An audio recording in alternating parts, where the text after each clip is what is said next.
do. All right. Welcome to NFL Draft Night. We're here. We made it. Ship Chasing is going to be with you the whole way. We've got Shawn Siegele joining us. We've got Kevin Cole joining us. Mike Leone, Davis Mattek, Anthony Amico. We got Spags. We got Erik. We got Rob. We got Blair. We got Hasan. We got Sam. We got Drico. We got Jakob. We got Pete. Not right now, but he'll be back. Let's go. It's Ship Chasing. Me and Gretch are also around. Pat Fryer Helmo. This is why I'm hot. Anita Handjob. Fix your sight. Jamar Alpha Play Chase. Are you kidding me? Kadarius Toney? You can't handle the heat. It looks like we're finally at this point. You're right.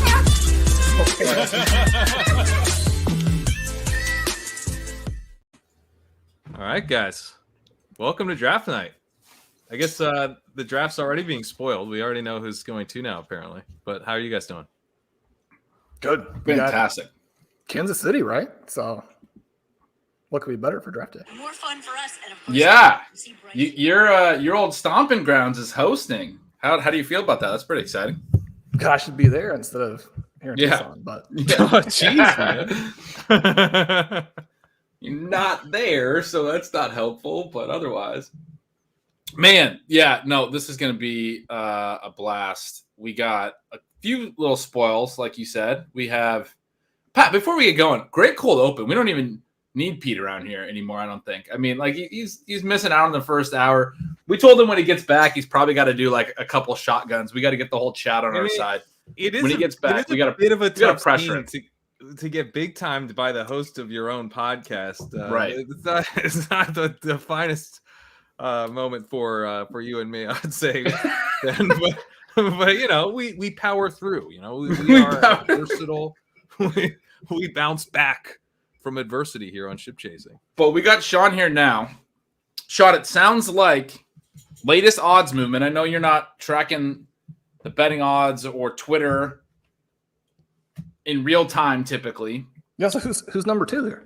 It sounds like Stroud's going to be Stroud. 2. He's now down to minus 2,000. Just earlier today, it was Will Anderson who shot way up into the negative money and looked like the lock to go 2. So now it sounds like it's going to go QB. Will Levis has shot up in odds, down in odds, whatever. More likely to be picked at 4 is the latest on Levis. The It Colts still have feels always like- been in love with Levis, right? Right. It felt to me, my read on it was that Houston desperately wanted the Colts to trade up to 2. And that didn't work. And I thought they were going to totally blow it and take Will Anderson. But it seems like maybe they're not going to blow it and they'll take Stroud.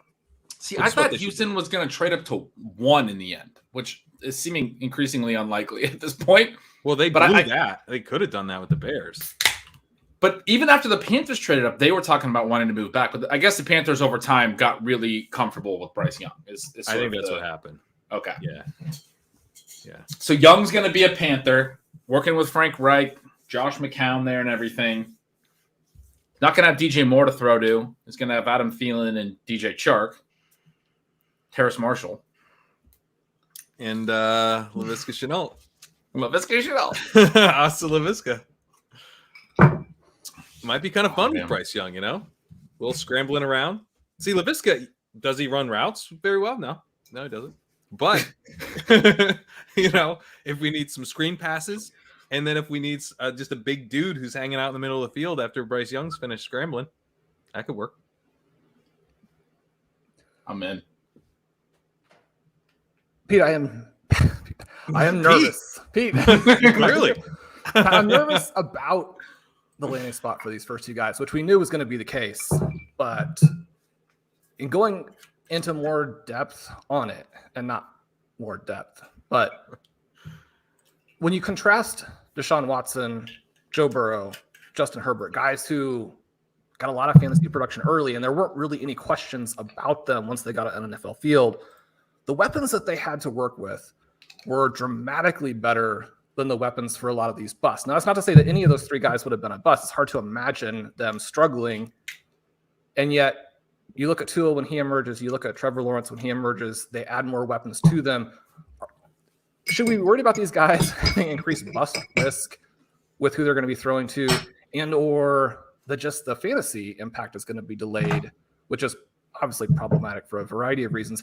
I really want these quarterbacks to go 2, 3, 4, 5 in Superflex rookie drafts, which means they need a lot of good things going for them today. But you're saying that because you want to take Jackson Smith and Jigba and Jahmyr Gibbs. So don't sell it like you're dying to get these quarterbacks. You're like, get these guys out of my way.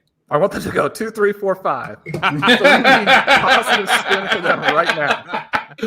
Shawn, what picks do we have in our league? We have 3 first rounders. 6, 7, 8. 6, 7, and 8. Okay, so you want these guys to go 2, 3, 4, and 5. Got it. Yeah. Translation: Sean's fading this entire quarterback class. Pat, you also had a very compelling article on Anthony Richardson, but now, I mean, not only could he fall, but he's being connected with teams that already have quarterbacks. Well, yeah, I think from a redraft perspective, my 18th round Anthony Richardson in the big board feels a little less exciting, since that's where he probably should go. He goes to the Vikings or something. But personally, I mean, I would be, from a dynasty perspective, maybe I'm just too in on Anthony Richardson, but I kind of like the idea of him on the Vikings. There's Kirk Cousins isn't coming back after the year, and they're going to turn the reins over to him. I think maybe not the sharpest coaching staff ever, but like pretty sharp. I think they would use him in interesting ways. And I mean, we hate it for Justin Jefferson. It's not what we want for Justin Jefferson at all. But if we're just concerned about Anthony Richardson, I mean, he would not have the weapons issue that you just laid out for Stroud and Bryce Young, especially if they end up adding would be another wide receiver down the line. That would be a major fall for Richardson we're talking about, right? They're talking about trade. There's buzz they might trade up if they might trade up. Like if the Titans get out of the way, if the Titans were to go up to the 3rd pick and take Levis or whatever, and then Richardson falls outside of the top 10, I think that's where the Vikings might. I believe that's sort of the buzz. Before we get too much into that, I got to ask the chat a favor. Last year, our really fun thing that we were sharing was when they were comping Garrett Wilson to Lynn Swann. Any of you guys that are watching the big box networks, whenever they're doing something funny, you got to keep us posted in the chat because I don't have it pulled up. That's like my favorite part is when the chat tells us the ridiculous things that are happening on the other draft streams.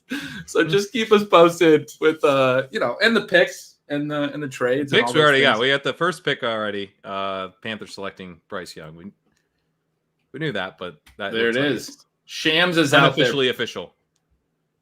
Wait, we got Shams is tipping the NFL picks now. That's fantastic. I'm gonna get his account pulled up. The chat was also asking about the old fashions. I was showing Pat before. I went and bought the luxury cherries, the like black cherries. I went and bought the luxury orange twists for the because like I always screw up when I'm trying to make my twist with an actual orange. And then I got my whiskey and I got an old fashioned mix. I'm gonna just sit here and bartend old fashions for myself during this. So self-bartending. We're gonna get hammered here. The chat was wondering. I'll let them know that this is gonna get crazy pretty quick.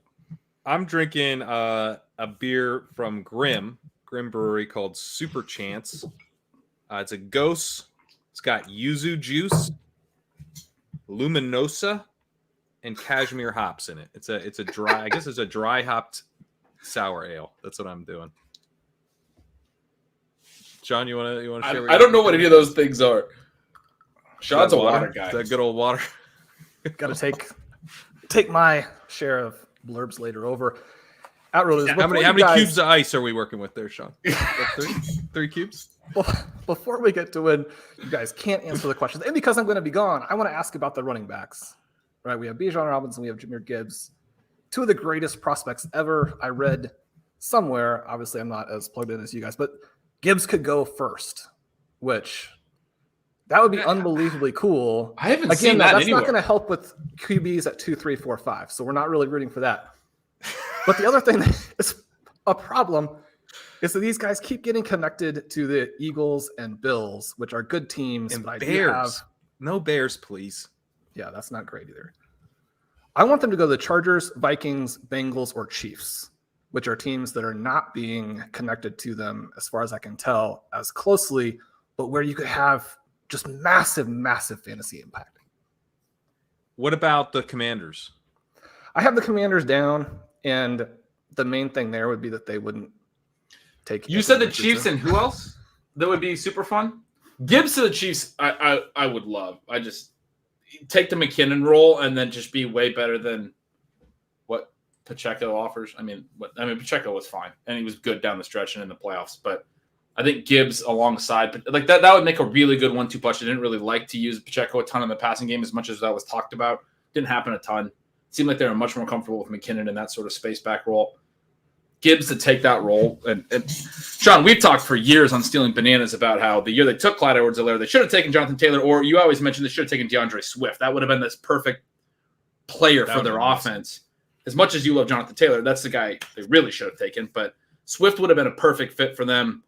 They took neither of them. That's the guy that Gibbs gets comped to so much. If they rectified that this time around by taking this year's DeAndre Swift, space back, great elite receiving profile, as you were talking about on better than Swift. He has a better receiving profile than Swift. Yeah, it's absurd. Sean was telling me about it on the last Stealing Bananas, and I was digging it up, and the yards per out run and everything from his previous stop. What was it, Georgia Tech, right? And then even at Alabama, 44 catches last year. Just a ridiculous receiving efficiency. His yards per out run was over 3, Pat, right? In both years at Georgia Tech. I think it was, yeah. His career yards per out runs in the 2.3 something. Which is absurd for a running back. Crazy high. He's crazy high. Yeah. So we were talking about Christian awesome McCaffrey, Austin Eckler with Jamal Charles Speed, which is again why we got to have those QBs in there. But if Gibbs goes to the Chiefs, this is the best. feat of David best. Montgomery gif, isn't it? Or what was it? David Montgomery with all the thing. Yeah. But, yeah. Saquon's thighs and everything. Yeah. But that becomes a CEH over Taylor situation, with Barkley then being under threat, which again, purely from the fantasy side, maybe those of us who want to have 100% roster. Bengals. Bengals. If you got either of these guys, Robinson goes to the Bengals, you're talking about the 101 for the next 7 years. And breaking records and redraft, just the 101 every year. Gibbs goes to the Bengals. That would be the seat. Are we doing it? Are we taking him over Bijan? I don't think I would. I think I'd still go Bijan, but that's the spot where you'd start to think about it. Sean, I don't know if you can handle this comment here. Here we go. Will you survive if the Chiefs? Oh God! Charbonnet? Oh, I don't know if you would. Pick 31. Then you got to have Charbonnet in the mix. No, we don't. We do not. Sean's literally just creating the ADP so he can scoop all his favorite guys. Sean's not taking him 102. I can promise you that. Yeah, he's where is Pacheco going? Because even if there are some red flags with Chip Kelly's dude, then you got a big upgrade from Pacheco. Even if there's some red flags with Chip Kelly's dude, Pat, another lead we buried here. In on Charbonnet. We can talk football all day, the three of us. I want to hear how Paris was. You decided to just jaunt off to Paris last week, skip ship chasing, not really, something you have to worry about when you're a $2 million winner. You don't have to. You just take your wife for date night. Certainly nothing you've ever done. It's just the week before. Yeah, the week before. But I was sick. You just decided date night in Paris. How was it? Tomato. Did you have a good time? I did have a good time. Yeah, we had a good time. We mostly ate. We didn't do any of the museums, which we didn't book ahead of time enough. So we did go to this garden, sat outside, ate some croissants, took some pictures, trolled Pete a little bit. Saw that on Twitter. And looked, so I don't know what year, probably 1950s. My grandmother was in Paris for like several months, and so like we went and saw the apartment she stayed at. That was kind of fun. Not like just from the outside. Yeah. So that was kind of cool to see that part of the city. But overall, I mean, we walked around a ton. We visited a bunch of different areas of the city. We ate extremely well. We drank a lot of wine. I was pretty like impressed with how walkable Paris is, and like how I like New York is kind of like there's a ton of amazing neighborhoods, and some of them are kind of all connected. But I was impressed with Paris, so you could just kind of like wander like a vast part of the city, and you never kind of hit an area where you're like, well, this kind of sucks. Like, because New York has like, you'll hit like a giant highway all of a sudden, you know, or just like an area that's like purely commercial and there's nothing really going on. That's all that interesting. And Paris kind of has it like all a bit more like dispersed throughout. Like all the good stuff seems like kind of just more dispersed throughout. So I thought it was a really cool city. I wish I spoke French because it's like one of those things where you like my experience from being in Mexico or, you know, really like any kind of Spanish speaking country that I've been to is like, I'll be like, you know, I'll come in, I'll be like, hola, como estás? And they're like, hey, bro, what do you think? You know? Yeah. And in Paris, it was more like, you know, if you're like, bonjour, and then you go in and, you know, terrible accent, they'll just start speaking French. And then I have to just go, uh-huh. And stare like an idiot until they're like English. They're like, please, English, please. I did a couple times just try to decipher. Like one person asked if we wanted to sit inside or outside, and I was like exterior. I just repeated back what I had heard. Like interior, exterior. I was like exterior, and then she said a lot more French, and then I had to do the dumb blank stare. but it does seem like the type of place if you knew French, you could like, you know, it would like reinforce. You'd actually be able to practice your French. Unfortunately, I know zero French, so that didn't Paris is a place where you could, if you knew French, you could reinforce your French. I think, yeah, more so than like Mexico, at least in my I got you. You know what I mean? But like, not that people don't speak English, but because like basically everybody that we talked to spoke very good English, but they like talking French. They prefer talking in their own language. Sounds fun. Good food. Very walking good the city, food, man. Feeling like a tourist, not knowing how to speak the language. Sounds like a great trip. I enjoy it. Yeah, the food was unbelievable. We got like sweetbreads. I don't know if you guys have had sweetbreads before. Those are delicious. Some sardines that were out of this world. Good stuff. I do recommend sweetbreads. All I'm thinking of is like Hawaiian sweet rolls. Sweetbreads is like a thymus or something. Some kind of animal gland. Ah. Yeah, it's good though, man. All right, let's get back to the chat. I did not run into Perry Campbell. Brains. Sweetbreads is not brains, but I think it's in the neck area, maybe. So it could be brain adjacent. I have no idea where a thymus is. What? Sweetbreads, yeah. I've had it from a Thai place previously. Wait, it's spelled like sweet bread, like sweet and then bread. But everyone's saying it's brain. I don't think it's brain. How are these sardines prepared? Oh God, that looks gross. Pat being very relatable to the YouTube chat. Yeah. Willis says it's chicken neck.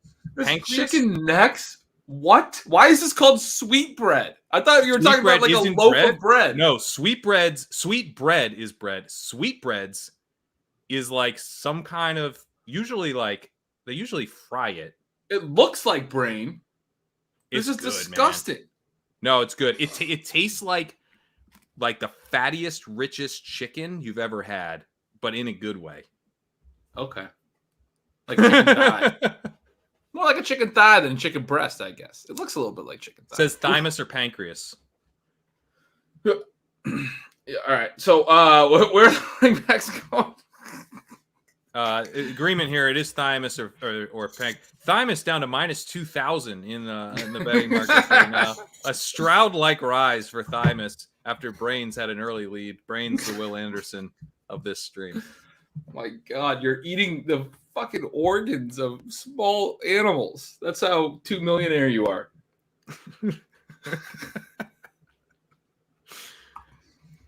All right. Jesus. What do we got? The Panthers pick is in. I mean, I think we're all waiting on what's going to happen with the Cardinals at 3. We know that, and these picks 1 and 2 aren't coming in, but we know they're going to be QB, right? We're pretty confident at this point. And we're then pretty confident, yeah. What happens at 3 is when that's when we start throwing things. My prediction for 3 has been that the Cardinals are going to trade down for something that is far less valuable than what the Jimmy Johnson chart should say. And they're going to have to be embarrassed, have their tails between their legs. Because I think they just want to get down however they have to do it.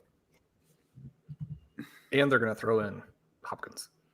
Right. The one report, which didn't make any sense, was they would trade down from 3 to 11 and also throw in Hopkins. And it's like, wait, they're the ones trading down. Why would they also be throwing in Hopkins? Like, are they getting 2 extra firsts? Like, what's happening with the rest of that deal? Like, they're going to need a lot of other stuff.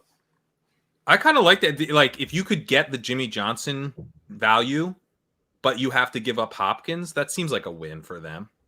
Because they want to do both things. They want to dump move him as a throw-in. Yeah, just dump him. Because there's no real leverage. You don't really have any leverage to move down. I don't think Nuke is going to be a part of the trade down. That just doesn't make a lot of sense, but maybe. Yeah, Sean, sorry, I got us off on the wrong track. What else are you excited about? You're talking about the running backs. What do you think about the receivers? What we're going to see today? The receivers have been getting a lot of steam. The over 3.5 was the bet. Pete hit that a few days ago for his Fantasy Life people and on Twitter, and that's gotten steamed way up to where it was like minus 175 today because Quentin Johnson's under on his draft position is getting steamed. It's expected now that he's going to be a first-round pick. Zay Flowers has been getting steamed under. JSN, Addison. We might even get a 5th receiver. Obviously, there's like Jalen Hyatt and those guys. What are your thoughts on? There's a lot of excitement about the receivers coming in late at least. Yeah, I think those guys are going to all go. And I mean, they probably should, other than potentially Flowers, who could go first. The thing that kind of ties it together with the QBs that I think is interesting is that, I mean, they need to add weapons, right? And so you have Houston with, I believe, 12, 33, 65, and 73. And, I mean, you got Nico Collins, Woods, Mechie. You're going to take Stroud here, and Stroud's value, I do think, is tied to if they land somebody at wide receiver also in this draft that people are pretty excited about. Yeah, they need something else. Right now, they just have a lot of like secondary pieces. Well, because JSN, I mean, if you're taking Stroud, why don't you come back and get JSN? That's what you talked Davis into doing that in your mock. And I was like, dude, when I listened to Davis, hem and haw, and I heard him almost pass on JSN with that pick. You got to take JSN if you take CJ Stroud at 2. That's a very fun combo. To just Houston needs a legit number one. It makes the rest of their passing game not look as terrible. They've brought in Dalton Schultz, you got Robert Woods, whatever. Obviously, Nico Collins, Pat, you've written about how he's in a good spot right now. But like, if you bring in a legit target earner like JSN, and those guys are sort of the ancillary pieces as opposed to trying to fill the main target void, like. That's a lot better situation for her. And then obviously the familiarity coming out of Ohio State, if it is those two. Yeah. I mean, JSN, well, he'd have to fall in that scenario, right, Sean, to about the 106 or 107 in rookie drafts? Well, I mean, Pat's not in on Stroud, so I mean, you have a bad rookie quarterback there. I'm not in on Stroud because he's gonna be slightly too good at passing to not run enough. I don't mind that for JSN. The comp is that he's Kirk Cousins. That sounds great for JSN. No, he's going to be better than Kirk Cousins. No, I mean, if you're as good as Kirk Cousins and you have no NFL experience, I mean, that would be obviously still sort of an upside result. But I want to think more Justin Herbert-ish, right? Does he have, just Kirk Cousins out there lobbing inaccurate passes, but still funneling the wide receiver one. I don't know. Stroud, I guess maybe I'm just a Stroud bias. I know he did run against Georgia, and that's great. And hopefully he'll be that guy. But most of what I hear about him is kind of like, he's going to be like, maybe, it's like more mobile Matt Ryan, that kind. It's all a boring stuff. So again, hey, Matt Ryan supported some fantasy wide receivers that were really good. So I'm more into the JSN side of it. But am I excited about drafting CJ Stroud himself? Not as much, And I think the Will Levis disrespect from fantasy circles is a little bit misplaced because guess what? He's not that great of a passer, so he's going to have to run more. We're getting a little Daniel Jones. We're getting a little Carson Wentz. We're getting a little, it's like Carson Wentz, but he doesn't get benched. That guy actually scored fantasy points. We have a question about whether or not we can spoil picks, and someone asked not to. I mean, we're going to talk about the picks. Like, we're not. I say you spoil them. Like, we can't watch the draft while we're doing this, so yeah. There's really no. I want you guys to tell us when you know what's happening, so we can This is find a out. spoil. This is a spoil pod. The spoil friendly. So Shams did tweet out it is supposed to be Stroud, according to Shams, and he's never wrong. So that's what we expected. That's what you guys were talking about, but it does set up Arizona. It says pick is in on the the actual show and everything as well. It sets up Arizona. I mean, that's going to be very, very interesting. Is someone going to trade up? Is it going to be the Titans? Is it going to be the Raiders? Is it going to be? I mean, I've heard the Raiders. I've heard who are the other? You guys were just talking about Minnesota potentially, but that was more if there's a fall because they have to come a long way. Titans, the big one. Titans are from 11. We do have some people watching the Devils Rangers game and ship chasing. Now, the question here is which is on the big screen? Or did we get the big screen, or is the Rangers game at the big screen? That would be pretty good. I would hope that the game is on the big screen and we're just on the side. I mean, that would be... you're more humble than I am. I want that big screen. I want hockey on the phone, ship chasing big screen. That's what I want on screen. If you're doing that, please take a picture of that. Sean, Kansas City, the drafts in Kansas City, they pick last tonight. What's the atmosphere going to be like in Kansas City when it gets to that point 3-4 hours from now? Are they going to be drunker than me or less drunk than me? Over under on my drunkenness. It's going to be pretty fired up, I think. You get spoiled when the Chiefs win some Super Bowls. When you had the Royals, who had been the laughing stock for 30 years, when they go and they win that World Series in 2015, I mean, Kansas City was the most excited city for winning something big, I think, of any city in the country for a long time. So they can get out for those picks. I mean, the Chiefs are going to come back and pick someone nobody's ever heard of, so that's going to dampen down the enthusiasm a little bit. But yeah, exciting to have it there in the hometown. Yeah, it's going to be. I mean, they know how to party out in Kansas City. Is my main question, right? Oh yeah. What, I think Patrick just put it on the big screen because his comment in the chat was just "Whoa, cool art." Which, I mean, I agree with. That is cool art. If I just put this on the big screen, that would probably be my comment as well.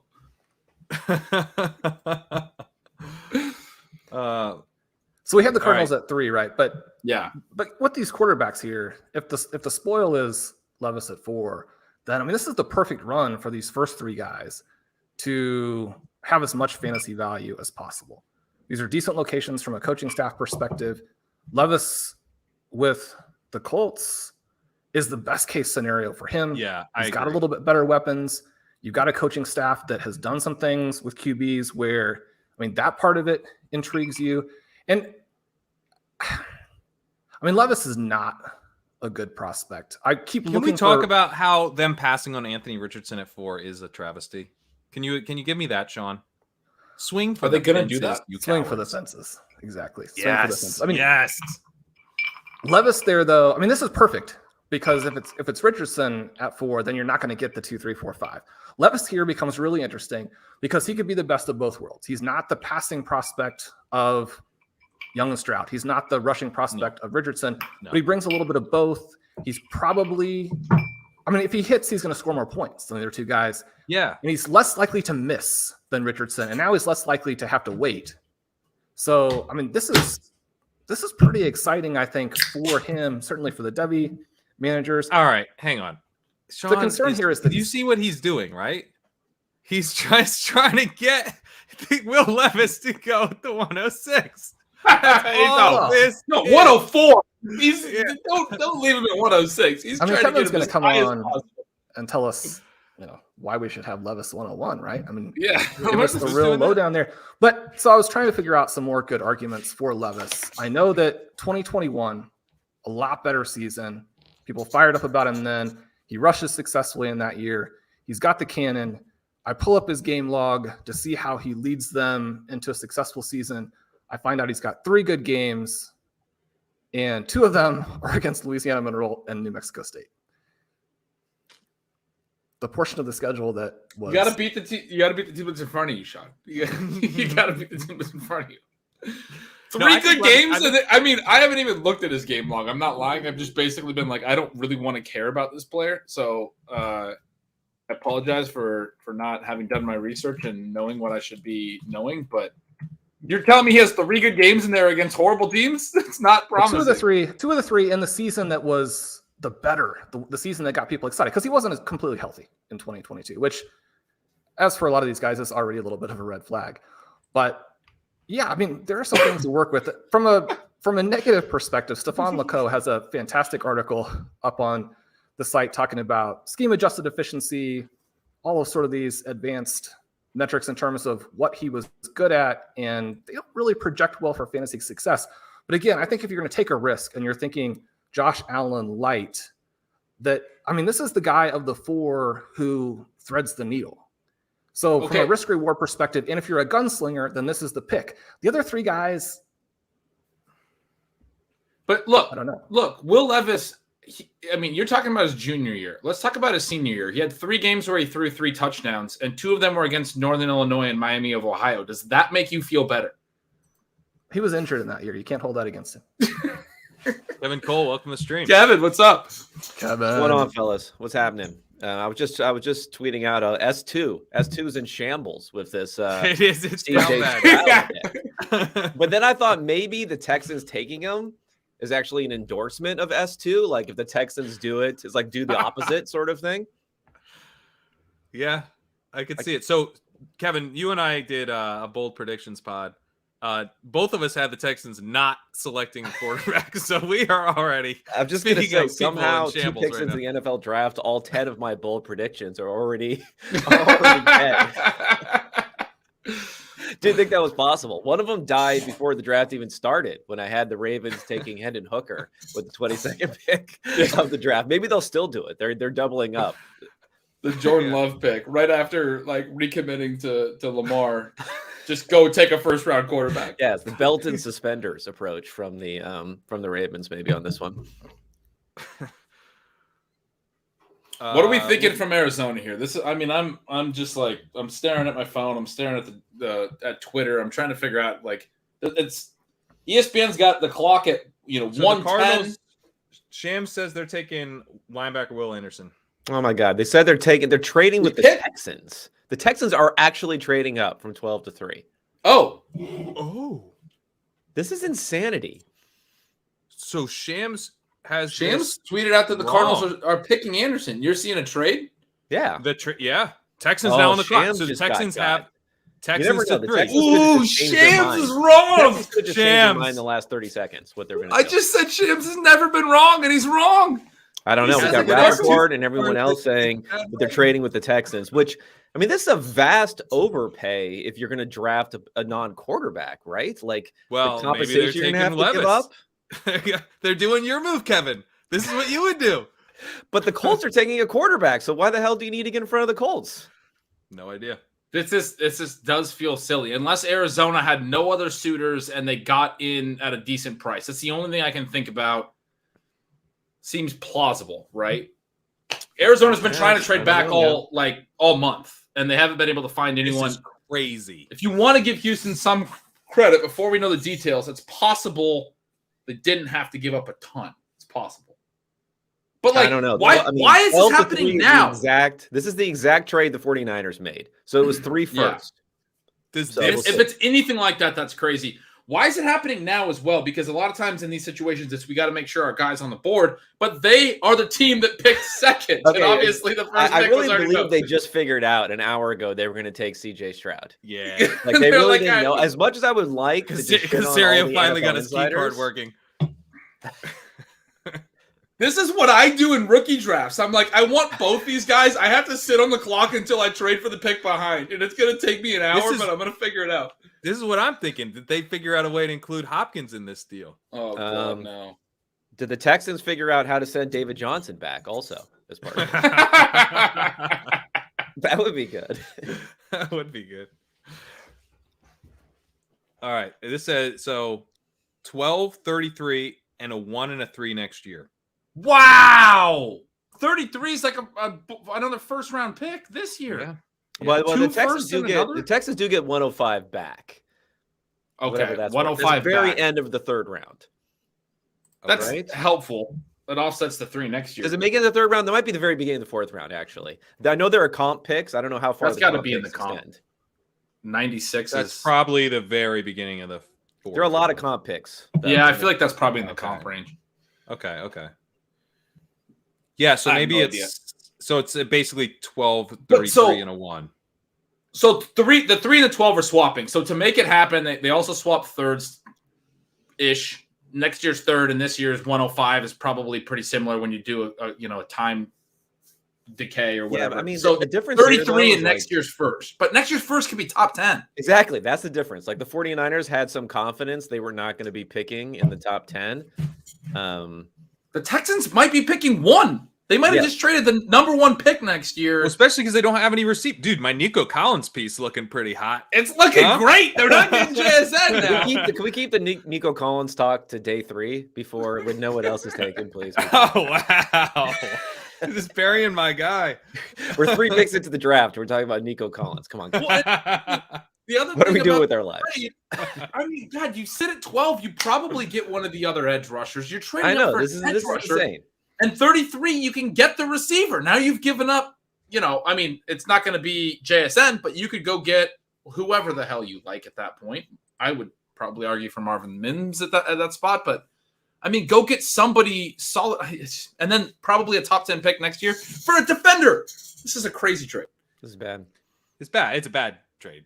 They should have stolen Casario's key card, as I was saying, and kept him out of the draft room tonight. I don't know what this guy's doing. Genius for the Cardinals, because if you're the Texans, why wouldn't you trade to 5? Unless you think the Seahawks just love Will Anderson. I have no idea. It makes absolutely no sense. I mean, You have to trade with the people who are willing to trade, but I mean, this is the reason why, again, you want those quarterbacks to go early if you have the middle picks, because the other real concern you're dealing with the quarterbacks is you're dealing with teams that have absolutely no clue what they're doing, and that's going to have cascading effects down on the quarterbacks. Yeah. I mean, they could have got this Nolan Smith kid from Georgia probably at 12. I mean, I've seen him go like 10 in some of these mocks, but I mean, how certain are you that Will Anderson is better than him? If not him, then maybe it's that Tyree Wilson. Like, how certain are we that Will Anderson is better than those guys? I don't know. I don't do a lot of like edge scouting, but it just seems like yeah, I don't know. A super aggressive move to be really confident in your DN pick. I mean, Kevin, you've done a lot of research. Here's the big difference. The third pick is going to earn $38 million over the next 4 years. The 12th pick is going to earn $19 million. So it's half the cost. There you go. Wow. That's how much it declines at the beginning of drafts. So you're paying twice as much as much. If you're an Arizona fan, you're stoked at what they just pulled off. You have to. Yeah, you are. You get a top 10 we pick will next get year articles, too. though, that'll say Texans got potentially the best quarterback and the best defensive player. So they won the first round. Sure. A+. Yeah, they crushed it. I mean, they're in a weak division. Are they really going to win enough games to not be a top 10 pick next year? I mean, Colts that's are taking Anthony Richardson. Oh, let's go! Over Levis. Oh, let's go! That's exciting. Oh my God, I have such a big Richardson bag. That's exciting. Good for them, man. Good Yes, for Colts guys, fans. they did it. Our buddy Steichen. Jakob Sanderson's coming on later. He's a big Colts fan. He was really hoping they didn't take Will Levis. He's going to be pumped later this evening. Our Colts. Jim Wow. Irsay redeems himself after the debacle last year. My Dude, God. they've taken the same statuesque quarterback with all their free agent moves and everything Yes. for how long? And they go, let's get the athlete. Let's get the potential ceiling play. I love it. Absolutely ideal for Anthony Richardson. Right, He it really playing is. a I had him lot. in my second tier of my pre-draft rookie rankings, and I'm like, oh god, Oh, no. You that's not can't good. do that. You got to That's not move gonna him look up. good. Jonathan Oh. Taylor and Anthony Richardson in the backfield together. Pretty nice. This is also perfect if you have 0% Michael Pittman, which is where you should have That- been. that's also good. That is This is also where we good. throw yeah. ours in. He still has an arm, Sean. He still has an arm. We'll see what happens. Yeah, we gotta send Pittman down the field. And how concerned, Kevin, are you about the particular profile? We hear all the glowing things about, obviously the arm is huge, but also some of the deep passing qualities are also pretty solid. So it's not just the arm strength, but when we're talking about a guy who possibly profiles as the worst underneath passing prospect maybe ever, in a time frame where sadly, I mean, any of us who are forced to deal with watching all the games every Sunday, when everybody is forced to throw underneath, and you have Justin Herbert, never throws a ball more than a couple of yards across the line of scrimmage. I mean, can they unlock that deep passing threat in the contemporary NFL? Because if they could, I mean, that would be really exciting. And I mean, I love that part of it. But the main thing that you think when you have Anthony Richardson there is that they're going to have to figure out a way to do what fantasy managers want, which is to get him to run much more. I mean, he's got to be a more dynamic and aggressive runner than he was in college, which is, again, what we want. No, I think so. I mean, it helps having Jonathan Taylor there, right? To hopefully bring down the safeties. But you're right. I mean, the NFL is going further and further to, I mean, look what Patrick Mahomes did last season, right? He wasn't throwing the ball down the field barely at all, but yet he was able to rearrange his game. So I don't know. I mean, I definitely found that short area completion percentage is the stickiest going from college to pros, whether because it's the thing you do the most often or it's the least like contested catch affected sort of thing. And the receivers probably have the least amount of control as opposed to going down the field and getting open. Yeah. I mean, the ball's in the air for a shorter amount of time, right? I mean, the receiver on deeper passes, the receiver has to react to the ball being in the air to a certain degree, and it probably puts more of the weight on. I don't know. I think that's part of it. It's more contested catches. They can get open more often. They have a bigger impact. Just when you make a play down the field, it could be a 60-yard pass as opposed to a smaller pass. So, I think there are real concerns. At the same point in time, I mean, we are at least in a place in the NFL now where they're not just going to completely try to squeeze him into this box of like a West Coast system type of passer or something like that. So I think there's some hope there. Well, we'll see. We'll see what ends up happening. He doesn't take sacks at least. So that's a major upside that probably goes underplayed, is not taking those negatives and keeping you in every set of downs that way. Unlike Justin Fields, let's say. The deep passing stuff. I mean, I do think there's something to the idea of Anthony Richardson and Jonathan Taylor. I mean, that is one way to punish like a too deep safety look. Are teams really going to be dropping too deep safeties against rookie Anthony Richardson with his rushing ability and Jonathan Taylor's rushing ability? Like, I think there should be some over the top. They're going to be play actioning and they're going to be super run heavy. I mean, this is going to be like Bearsy, Falconsy, I think. So my guess is that there will be some shots over the top that'll connect, and there'll be also a bunch of ugly passes that we're going to really wish we didn't have to see. But I don't know. Maybe this is wheels up for Alec Pierce. What do you guys think about that? Yeah, I mean, it's probably net positive. So one other thing I want to mention is I'm hearing after I sent a little tweet about that trade that it's probably Cleveland's first, or that it's expected to be Cleveland's first and not Houston's for next year, because Houston actually had 2 firsts. So maybe not a top 10 pick in that regard, but still, that's smarter. Arizona's still crushed. I do have a lot of Jelani Woods paired with Anthony Richardson.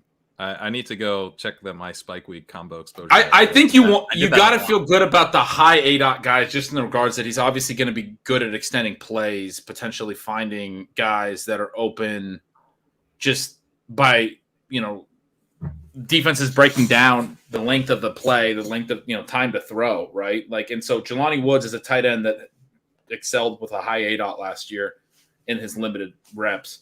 And Alec Pierce, to your point, I mean, that's what I mean. Also, a big dude. If a guy can't throw accurately, I would like my target to be a large human as possible. A 6'8" dude. Like, how tall is he? 7'8". Why not? Why 7'8"? Yeah, he's in that range. Sean, where does Michael Pittman become a good value in fantasy drafts? I'm not the right person to answer that. No, I always have. Is it the 13th round? You don't have to say anything positive. You can say what you think. Is it the 11th round? No, but I mean, with the wide receiver avalanche being a permanent part now, but you're still, I mean, you're looking like 7th, 8th round for Michael Pittman, which, I mean, that's a steep fall from the 2-3 That turn. feels about right. Right. I think I might take him in the 7th or 8th. I mean, I think he's shown some positives. I've been pretty out on him too, Sean. We've agreed on this throughout, but he's shown some positives. He won downfield more prior to 2022, prior to Matt Ryan. I think he could benefit from this a little bit. I mean, it's got to be skeptical about all the rest of their guys. So what about Taylor? Is Taylor's out of the first for you, or does this help him somehow? Because there might be some rushing efficiency. I mean, he wasn't getting thrown too much last year anyway. I think this is great for him. Well, there were scenarios where I think he still emerges as a big-time receiving back, and now I think those are gone. Yeah, and so that's. I mean, that part is frustrating. But when you're talking about the rushing efficiency, could be through the roof. I mean, you're talking about a guy who could go for 2,000 yards. I don't have the numbers in front of me, but the first thing you think of, right, is Stewart with Cam Newton and just how that's a good one. Difficult it is to stop when you have two guys who are unbelievable. And I was thinking about Dave better than that. So. And I was thinking about David Montgomery and Khalil Herbert both doing great with Justin Fields. You're talking about how they might not even pass a ton. And then you go look at Atlanta, and they didn't throw a ton either. There's the other example you brought up, Pat, with Mariota. I mean, like, even without the threat of a pass, because he's at least mobile enough, you had Algier doing really well late. You had like Caleb Huntley, who arguably not really an NFL athlete, rushing efficiently. I mean, their teams are still going to pay attention to Jonathan Taylor, but Anthony Richardson's athleticism is going to impact the rushing efficiency. Look at Miles Sanders' rushing efficiency the last few years because of Jalen Hurts. Like, when you have a legit quarterback rushing threat, it has a significant impact. Saquon, I mean, significant impact with, Daniel Jones being more of a threat to run this past year, the way that they were drawing up their offense. I mean, it's gonna make a positive impact on his rushing efficiency. But I think you make a good point, Sean, about his receiving. I mean, it's unfortunate in that regard. Kevin, I know you're not like the biggest coaching staff. You don't weight the coaching staffs as much as some of us, but like the fact that Richardson went to the Colts with Steichen, like, is that a plus, or you just feel like, he went 4th, that's good enough? I mean, yeah, it has to be a plus. We saw what happened with Jalen Hurts. Hopefully we'll have some good, like, 3rd down and 7 Anthony Richardson rush attempts to get into 4th and short, and then go for it on 4th down a lot. That sort of stuff. I think they could use. I mean, obviously they saw what they can unlock with Jalen Hurts. I mean, in a way, I was like Hurts' biggest backer when he was picked, and at the same point in time when they signed this most recent contract, I was like, I don't know, that's pretty steep. That's pretty steep for Jalen Hurts. So I mean, you see what you can do with the quarterback in those situations. But they need some more firepower, I would say, for him to throw to. I think would be helpful. Yeah, I agree with that. We will tilt our faces off if Gardner Minshew starts 9 games, which feels somewhat realistic. Is that the cold water you're going to pour here, Sean? You pick him 4 here. You got Go after it. Go after it. Seahawks, I thought were definitely going to take Jalen Carter. They took Illinois cornerback Devin Witherspoon, who has gotten a lot of buzz. Interesting. Okay. I thought they might trade back. I thought they might go with Carter. Witherspoon is the move. It should have been my bold pick that Carter was going to fall out of the top 10, because that was kind of one of my things. I also thought that Rosenhaus's whole deal, his agent, of being like, we're just not going to visit anyone outside of the top 10. I'm like, you can't just will it to happen. Like, you can't just be like, if we don't visit anyone outside the top 10, he just won't go outside the top 10. If he's not top 10, then we'll just get those teams in round 2. Like, we'll just go UDFA, you know. But so one of the big things I noticed looking at a lot of these mocks is that I felt like there was going to be at least one, surprise faller. Because what the way that this is, we're all talking about how this is such an unpredictable draft, and so far it's been reasonably, predictable. But Levis has fallen. There was a lot of talk that he was going to be gone in the top 5, fallen to that, standard at least. But every mock had like one guy that was, at 12 or 15 that raised an eyebrow. I saw a lot of mocks out of Anthony Richardson in that range, or like even at 20 to the Seahawks. I remember seeing. It was interesting because there's just not enough space for all of them to go in the top 10. Witherspoon's one that won the top 10 a ton. Paris, the tackle, what is it? Paris Johnson. He was talked about as potential, 3rd overall pick. He's somebody who's supposed to be an absolute lock in these next, 5 picks. Bijan has been talked about obviously as being like no later than like 12-ish. There's a lot of names that have to get off now in the next little bit until we're starting to talk about somebody being a faller at 15. It might be Carter. I mean, Carter's a good name for that. It's possible. I mean, we'll see. Number 1, Titans. Are they interested at all in Will Levis? Maybe not. I don't know. They've been talked about with everyone. And then the Cardinals. Well, these teams, they love when they acquire draft picks to immediately trade them back to move back up. So they try to move up to Paris Johnson because that was the connection that Kyler supposedly wanted. So I don't know. Can we? I want to point out the gamesmanship here from the Colts. Obviously, Richardson could be a bust. Maybe this wasn't the right way to play it. But if you wanted Richardson, because what clearly happened, this is my read. They were like, "Oh man, we really like Levis. Levis is just so good. He's our guy." Then the Texans buy that to the point that they're like, "We love Levis too. We love Levis so much, you should come get him from us." And the Colts are just sitting back like, "We don't even like Levis, you idiots. We're gonna take Richardson once you end up taking some guy who's not Richardson." Kind of genius by the Colts. I mean, maybe it's just NFL insiders that are like, Peyton Manning, Levis went to his camp, so therefore the Colts are going to take. I mean, I think this is pretty tenuous. Like, you understand, people like the insiders, their inside information is actually someone else's like bullshit inside information that gets fed back to them eventually. And they're like, I have a source, which was someone else's bullshit source, and it ends up. Back, so. But my version's more fun. Mine's more fun though. That's why you got to start feeding that fantasy info out there as well. 2, 3, 4, 5. Ben, did you scream in delight at the Seahawks pick? Was that what happened a little bit ago? I was surprised. I was pretty confident they would go Carter. All this stuff. There's been competing narratives that they would take Carter, and then the other ones were that he would be completely off their board because they've had enough of character concerns. And my belief was he wouldn't be off their board for character reasons. That's been Pete Carroll's MO. I mean, you can go back to USC, but like that's been his MO since they traded for Marshawn Lynch right when he got into Seattle. Lynch was already having some off-field concerns with Buffalo. They went and acquired him. That was the deal. I mean, Sherman, highly successful in Seattle, made waves off the field. Earl Thomas, highly successful in Seattle, ended up flipping off Pete Carroll, while being carted off the field. And those guys are like legends in Seattle. DK Metcalf fell arguably about like I think they lean into it. It's almost like something they think their culture is so strong that like any issue that the media is portraying, they don't think is an issue. So I was confident that it would be Carter, who's a guy that was expected to be more or less a top 3 pick until everything came out with the wreck in Georgia, obviously, which is a horrible situation.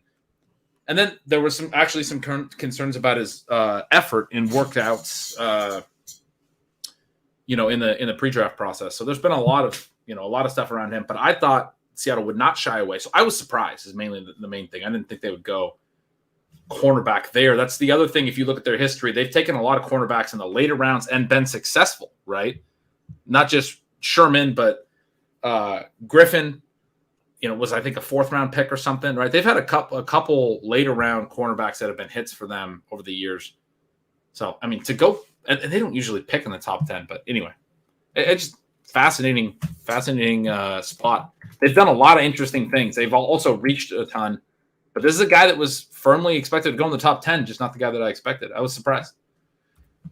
I forget who it was. It was like Dan Campbell or somebody said something about stories he had heard about Jalen Carter, and he had like this very cryptic comment. Here it is. It says, we talked to a teammate the other day, and man, he told us some things we didn't know. And that's all he said about, like, there's bad stuff out there about Carter. So yeah, I agree with you. I also agree this idea. Maybe the Eagles do take him. I should say this because every prediction I make goes wrong. So this idea that like he'll come in with other Georgia players, so therefore they're willing to take him. Again, these insiders know absolutely nothing. So they just like try to piece together any details they can possibly have. They're like, there's a couple Georgia players there, so they'll take them. It's like teams don't act. Cardinals like just traded back up.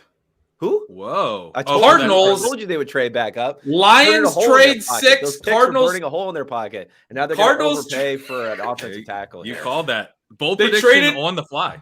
They traded 12 and 34, so they got 30. They got 34 from the other trade, right? Was 34 not the pick they got? So they traded 2 of those picks. So in the end, they go from 3 to 6, and they get the future first. I mean, teams hate trading out of the top 10 because then you're basically allowing other teams to pick for you because you're taking the second player at that position. Right. It's like the Dolphins traded out, right, for the It takes 49ers, humility. and they immediately move back in. Mm-hmm. Yeah. It requires humility. Like you said, it's letting the other team pick for you. It requires you to say, I don't know, and I'm willing to take the second of the 2. But no one has that humility in the NFL. The teams are just throwing around this 34th pick like it doesn't matter. That's going to be a really important pick. The high seconds are like super valuable, right? Yeah. You were talking. That's where the salary drops off. Yeah. Kevin's doing it. Kevin's got somebody he's chatting with. I was just going to ask him because I know he does a lot of work on the economic side of it. But the 34th is. What's up, buddy? All right, I got two kids in here. Let's get out of here. Oh my god. By the way, You just trade away your T. Higgins pick. So Right. The 34th pick is a T. Higgins pick. I mean, it's a Jonathan Taylor pick. It's such a valuable pick. I'm getting roasted for thinking Jim Irsay just pulled off the heist of the century. You know what? I think he's got it in him. I think it's just something about Irsay. The old dog still got some tricks. He finally pulled one off. He finally did it. Yeah, right. Yeah. Maybe Ballard. Maybe it was Chris Ballard. Okay. Maybe it was Chris Ballard. So we got you guys think they came back up? There's been a coup. I mean, Kevin was talking about Nick did he break his Caserio arm? getting locked out of the Texas front office. He has been kicked off his own stream. Yeah. Do we have so he was saying OT here, so we're gonna have Paris Johnson go off at 6. The Cardinals, the rumor was they might take Paris Johnson as high as 3 because they wanted an offensive tackle. So they've moved back and back up. And I do think, like Kevin was kind of implying, it's probably a mistake to come back up into the top 10. Teams don't love to do this. But if you're going to take this guy at 3 anyway, if he was your pick at 3, to go back and then to come back up and to get a future first for doing that, and you send the 2 that you got. That's how they justify it. But the smarter thing to do would just be to move back, stay back, and still get a tackle. And take a Skoronski guy, yeah, or one of the other tackles. And the Cardinals are pretty hollowed out in terms of their right. roster. They could use multiple. Unlike shots. some other teams, I mean, they could use all of those picks. They could. Your kids were a big hit. People were not listening to Gretsch because they were. yeah, they're trying to take the spotlight. I was like, they were hearing the Benny Hill music in their head the whole time. I had to get a recap of the entire day, the track meet, everything else. But imagine having a hockey game on the big screen. Okay, the ship chasing goes on the big screen. You don't know what's gonna happen. You never know. Sean, we got a boots on the ground question. Is Arizona actually turning somewhat sharp? Is the question. I think the trade back up hurts that narrative. Well, I think what you explained made a lot of sense. And so if you feel like you have to make that move, then, I mean, you've done it in a very smart way. But you'd like them to just be more patient, benefit from less expensive picks, as Kevin was pointing out, benefit from more picks. And I mean, you've got a ways to go here. The Cardinals are going to be in the mix to be the worst team in the NFL next year.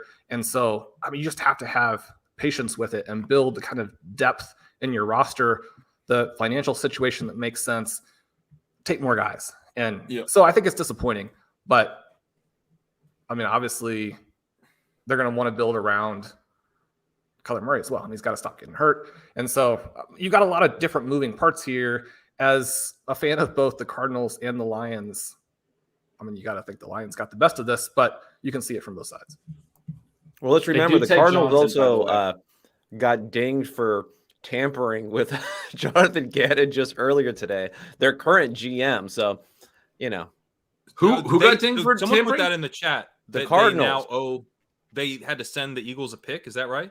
They had to do like a pick swap. They gave up their 3rd round pick and they got back a 5th round pick or something like that from the Eagles. Yeah. Explain to me the penalties for these, because Dolphins gave up a first. Like, I mean, is it like you tampered, but you only tampered a little bit? Like the Eagles were satisfied. The Eagles were like, okay, we'll take it. Like we don't give a shit. This was a misdemeanor tampering. Jonathan Gannon. We've been ripping this guy apart for like the last 2 years. Yeah. Yeah, damn right they were satisfied. The guy's making the woo sounds. I mean, this is the cringiest clip I've ever seen. Woo, woo, woo! Fireworks. I mean, like, but what like, happened in the second half? You of the hope Super picks Bowl. for this Please guy take now? this guy over. as a Rondale Moore fan, like you had to be like a little bit like, all right. I mean, okay, I'll woo woo with you. Oh, you were in. You were I like, was this in. one's Rondale. Yeah, no, he was talking to Rondale on the clip, isn't he? Oh no, he's talking to Kyler. No. That's right. There's another one where he's talking to Rondale, I think, where it was kind of Explosives. Woo, woo, woo. Yeah, that's definitely gonna be a good pitch. Maybe I just thought he was talking to Rondale because him and Kyler are both so tiny.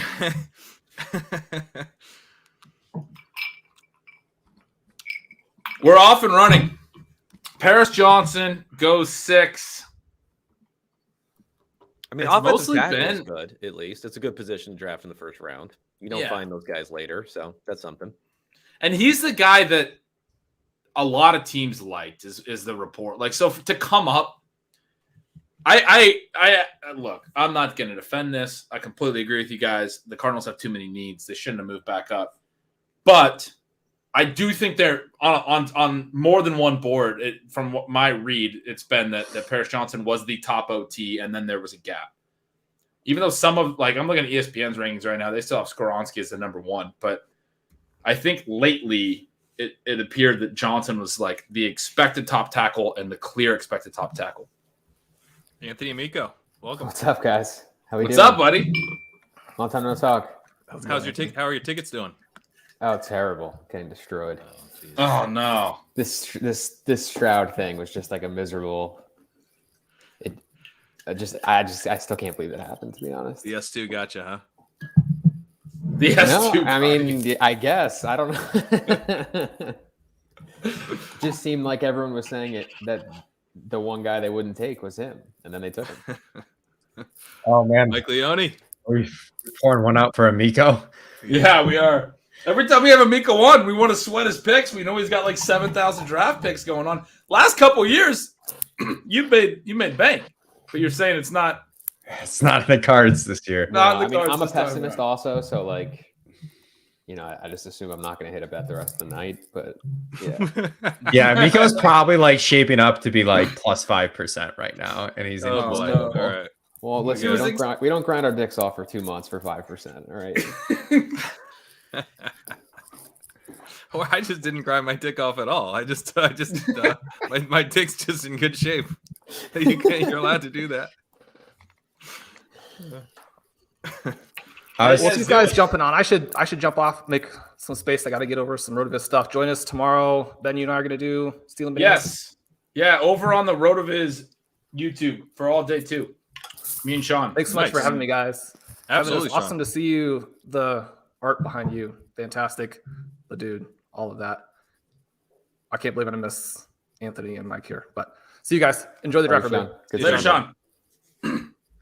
I was actually going to ask Siegel because we were emailing back and forth because I'm watching the draft for purely selfish fantasy reasons. Dink and I have the 106 and 107 in rookie drafts in our high stakes rookie draft, and this feels like a bad start for it because we were kind of hoping Levis would get like the real early draft capital. We've been talking about this. So Sean and I have a at least medium stake. I don't know, fairly high stake one, and we have the 6, 7, 8. And we've literally been talking about this, and he's been kind of Patsky giving him crap because he's been trying to like hope that Levis will go so that he'll wind up in the He's top been 5. trying to steam every quarterback, Yeah. he pitched Hendon Hooker at one point, I think. You know, we're like the exact same situation you just described. We've been talking about on the show. Like best case is he goes soon and like you just get skill players and JSN and Gibbs, but the Richardson dream is definitely dead. Oh yeah. We're hoping for JSN and Gibbs, but like he's probably going to go too.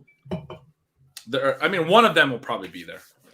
So yeah, one of them at 6, but at seven's like, are you going to take Levis? Or you not? you got to get him going top 5 to get both. Yeah, of who you want to take. I don't. Yeah, that's what we've been talking about. I don't want to take Levis. So I think Richardson's the 102 now, right? I'd take him first. Oh, whoa! Okay. Jeez. Super flex. I mean, he's literally the most athletic quarterback ever, and he's going to coach that's really good and plays in a dome. Like, I know we just did this with Trey Lance, and it was like a huge miss, but I'm doing it again. Davis Mattek, who said he was not going to show up because of a dinner, has rushed back home and he just joined us. Yeah, way to screw up the entire plan for everybody, Davis. He's like, I can't be there by 6. I need someone to fill in for me, and then he's here at 6:04. He lost so much money he couldn't pay for the bill and had to just take it. he dined and dashed to join us on Ship Chasing. Thank you. No, Richardson going ahead of Levis was good for me. Obviously, took a bath on Will Anderson. God. No, we're okay. We're okay. I did double down on Will Anderson at -250, but it's gonna be okay. No. Dude, the Will Anderson thing too. I was like, Amico's like, man, if it was just Anderson and then Stroud, and I was like, well, they had to do it that way to not give up as much in a trade. And I said that before I saw how much they gave up, and then I was like, oh, they basically just gave up like a QB trade, anyways. It was insane. I was like, this is just unserious management. But the Raiders are taking Tyree Wilson, so that's the next thing. So where is Levis going to go? Unserious. Well, it turns out all the people who did their mock drafts this morning with Anthony Richardson dropping to 20, turns out it's going to be Will Levis instead. Yeah, which is how is it Levis or Levis? Because I keep Levis. saying no one knows. It's literally everyone in the industry says Levis except for you. I said Levis, and then you guys started saying Levis, and I was like, well, clearly it's Levis because I'm an idiot. And then Davis came in and said Levis, and I was like, well, what is it? We had this on the Swolecast the other day. I haven't heard any other Levises. It's Levis? No, it's Levis. No, it's Levis. Well, just noticed when we were talking Leone that we were saying it 2 different ways. You got me to say Levis the one time. Shouldn't the Raiders be taking the white Kentucky quarterback instead of whoever they're taking? Dude, Jimmy G, best value in super flex underdog. They went Tyree Wilson. Jimmy G is a top 5 efficiency quarterback. Respect. Oh, I forgot we got the Jimmy G truther here. I mean, you imagine the yak that Devontae Adams would be getting with those balls placed perfectly? Keelan Cole. 3 yards downfield. Yeah. People have lost their minds, Kevin. People have lost their minds. This Devontae Adams ADP early on, people are acting like Zach Wilson's throwing him the ball. It's outrageous. Yeah, I mean, Derek Carr was bad last year, too. Dude, yeah, it's like maybe like overall. He's late first. He's like where he was last year. No, he was like middle of the second for quite a bit. In the Superflex, maybe. No, dude, he was out of the first and like everything. Really? I missed that. Like, yeah, just wait till this season. You'll see. Jimmy G just made all those guys on San Francisco. Now they're all going yeah. Gino just really for Gino Superflex drafters, they really just dodged a bullet. Or they sure did. Dude, it's coming. Anyone who already traded away the 108, which was the Levis pick in Superflex, that's also a win because it looks like, well, is it a win if he goes to the Titans? I don't know. Won't start right away, I guess, right? I mean, he probably doesn't start right away unless they find a trade for Tannehill. Pat, the Devontae Adams ADP on FFPC one quarterback best ball right now is 16. Okay. That's outrageous. That's too low. Who is going to be the first stick in the mud best ball tout to be like, you know what? Last round, Gardner Minshew. I bet he starts more games than Anthony Richardson. Who's going to be the first guy? I've learned my lessons. That's not me. It was Leone. The answer is 2021 Leone. 2021 Tyrod Taylor with the Chargers. Like no, that, but shouldn't the it. lesson to be learned is that the people who drafted Jimmy Garoppolo in 2021, they were the winners? That's true. If Anthony Richardson is Trey Lance in this analogy? Yeah, I know, but you're literally just going off of the last thing that happened, and people were going off the last thing that happened. You're before talking that. to. Kevin, that's literally what, like, you're talking have to we David. met? This is amazing. Nice to You meet guys work together. Everyone It's like you loved forgot. Lance because of the last No, thing, and then everyone didn't hated that because of the last thing. You know, Jimmy G's situation was a little different though. Like that was a contending team, right? With good like. Aren't the Colts theoretically like? Don't well, they? The Falcons are taking Bijan. It's Let's happening. go. It's happening. Yes! No, they It's aren't. happening. We're back. Yes, Gretch, I told you. 51-49. We're back. After 10 years of gotta complaining get about Davis running to back make picks, we sure. can do it, people. Davis, don't have to shut there's up. no We way don't you have were to stop right about complaining. that. All right, Davis, take your victory lap. It's like, look, dude. All you needed to know about this pick was who the head coach of the Atlanta Falcons was. There's no way this man is sitting on the clock and looking Bijan Robinson in his face and saying, I don't want you. It was never, and I know Gretch gave me the great trivia about this GM of the Falcons never spending a top 100 pick on a running back ever, but it doesn't matter because Arthur Smith is going to get what he wants. He's the CEO. It is what it is. This was in a very unpredictable draft. This was the most predictable pick. Oh, I thought there was no way. Oh, I love it. When you get a very late successful rookie draft pick at running back the year before, you just gotta just throw all that value away. And you haven't used your two great pass catching top 10 picks from the last two drafts. They're just those guys are there to create space for Bijan. No, what you guys move the are safeties back understanding, because they're worried about Pitts, and then you run Bijan up the gut for 3 yards. guys. Bijan is just really there to help keep Tyler Algier fresh. You know, it's so that they don't want Tyler Algier to get worn out when it's December. So Bijan is now Tony Pollard, and Tyler Algier is Zeke. It's a 1-2 punch. It's a one. Who's the 1? Who's the 2? Your 5th round pick or your top 10 pick? Who knows? It's really Algier and Bijan are just there to make sure CPAT stays healthy for the playoffs. If you really think about it. Breaking news here: Rap Sheet reporting that Tyler Algier converting back to linebacker. No, trust me. He's gonna be like the top of the depth chart until week 3.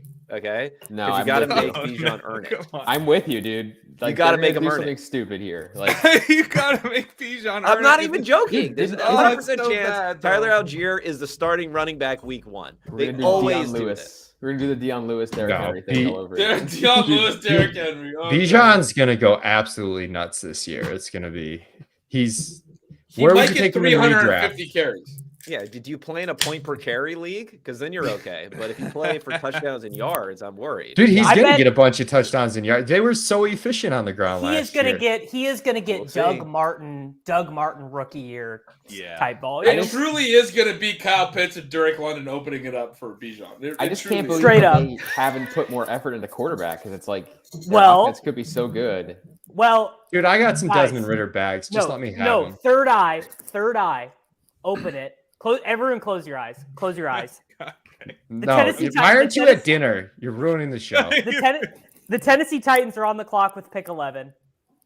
Will Levis is still there. They select him. They need someone to take on Ryan Tannehill's contract. The NFC South is very winnable. 3rd round pick from the Atlanta Falcons to the Tennessee Titans for Ryan Tannehill with their quarterback of the future already on the roster. I have a tweet about that somewhere. I'll pull up Mattek and put that back out in the ether. Honestly, just recreating the Titans, like literally with younger Derrick Henry, and then you just go get Tannehill again. I kind of love it. And you have Pitts in London. Oh man, bro, Jonnu. What do you guys think about the ADPs on Pitts and London? I feel like it's the opposite of last year. I think like London's going too early now, and Pitts is like the guy that people should be taking. What are their? I kind of liked both. You could tell me Pitts' ADP is 35, and I'd be like, yeah, I'm gonna have 18% of that guy this year. So. That's where I'm at. Lucky for you, it's about twice that. Yeah, and it'll be lower because people are gonna look and be like, we can't have 3 We got a trade here. Says the Bears have traded pick 9 to the Eagles for pick 10 and a 4th round pick. Great. So the Eagles are moving up 1 spot for Carter, probably. Eagles will get Carter, and they'll just destroy the division. Like the Eagles will get Carter. I said the same thing last year. The Bears don't care because they'll get whatever offensive lineman. It doesn't matter. You're a Giants fan, right, Amico? Yeah. Me and Crane just. I mean, was Jordan I Davis could give good it. I last could year, give though? a shit about the Giants. The Giants can lose every game this year, and I'll be fine. The pain isn't hitting me. Amico, are the Giants going to take a white Big Ten offensive lineman at pick 25? Maybe. I mean, I think they're probably going to take a corner or a receiver, if I had to guess. But I mean, they could take an offensive lineman. Trust. We trust Joe Shane right now. He's fine with me. I mean, this does. We should be talking about how the Atlanta Hawks might force a game 7. I mean, that would just be outrageous. Janet Jackson is going to have to reschedule her concert again. She pushed it back. That's the thing I did not expect to come up on this stream. So, Gretch, I did see the last one. Yes. I just imagine the person being in charge of NBA scheduling and being like, "Oh, that's a gentleman's sweep. That's 5 games max," and then having to deal with the shitstorm of rescheduling a Janet Jackson concert. That hurts. Yes. So, like, actually, what's our Leone? Yeah. Napkin math. Run pass split for the Atlanta Falcons in 2023. Oh yeah. Oh man. Let's get the machine working. What are you gonna do? Let me just listen to him type.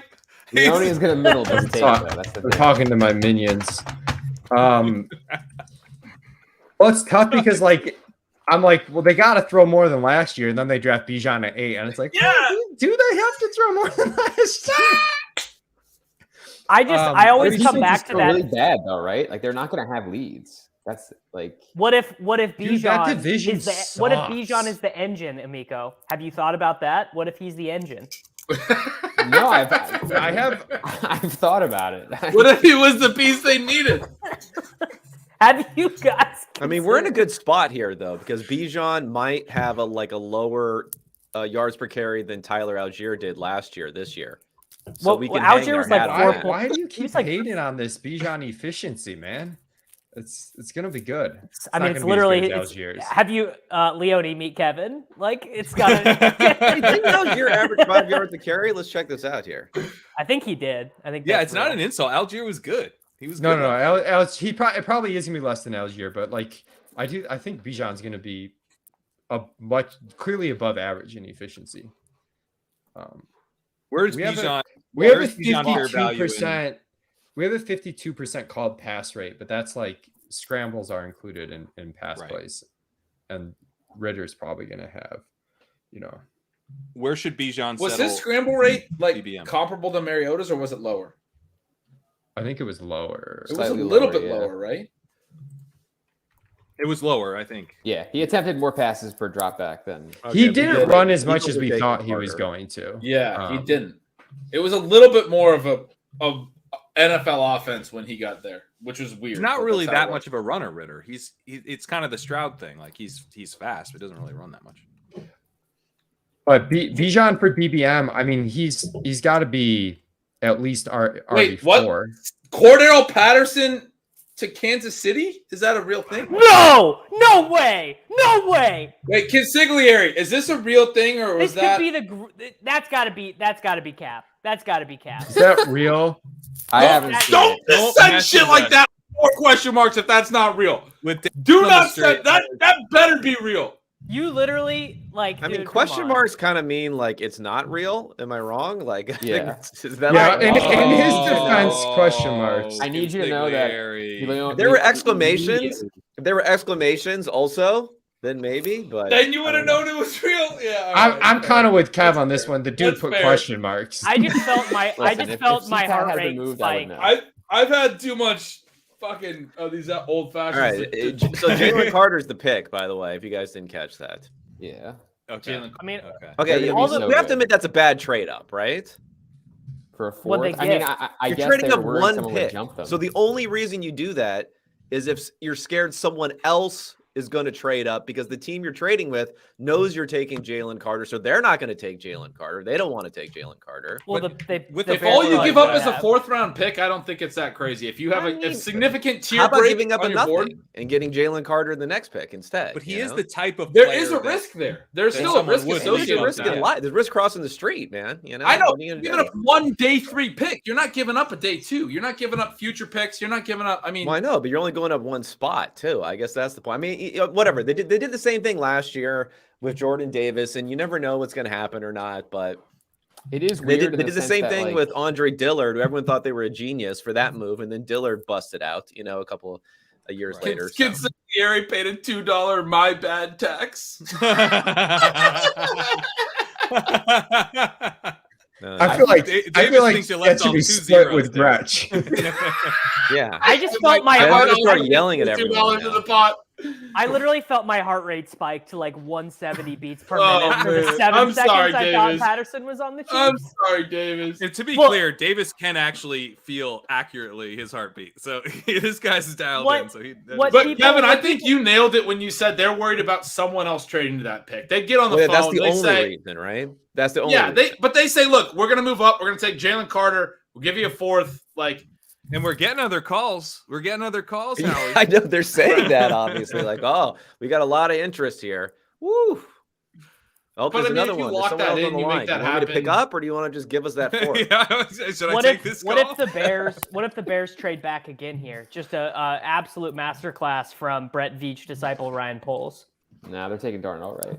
That's too many. the trade idea backs. is clearly that Jalen Carter was a tier above everyone else on the The Bears are taking Darnell, right? Yeah. Well, and he obviously might the be Bears 2 didn't think tiers that. above. Carter was expected to be like a top 3 pick before. Well, then why didn't the offseason. Bears take him?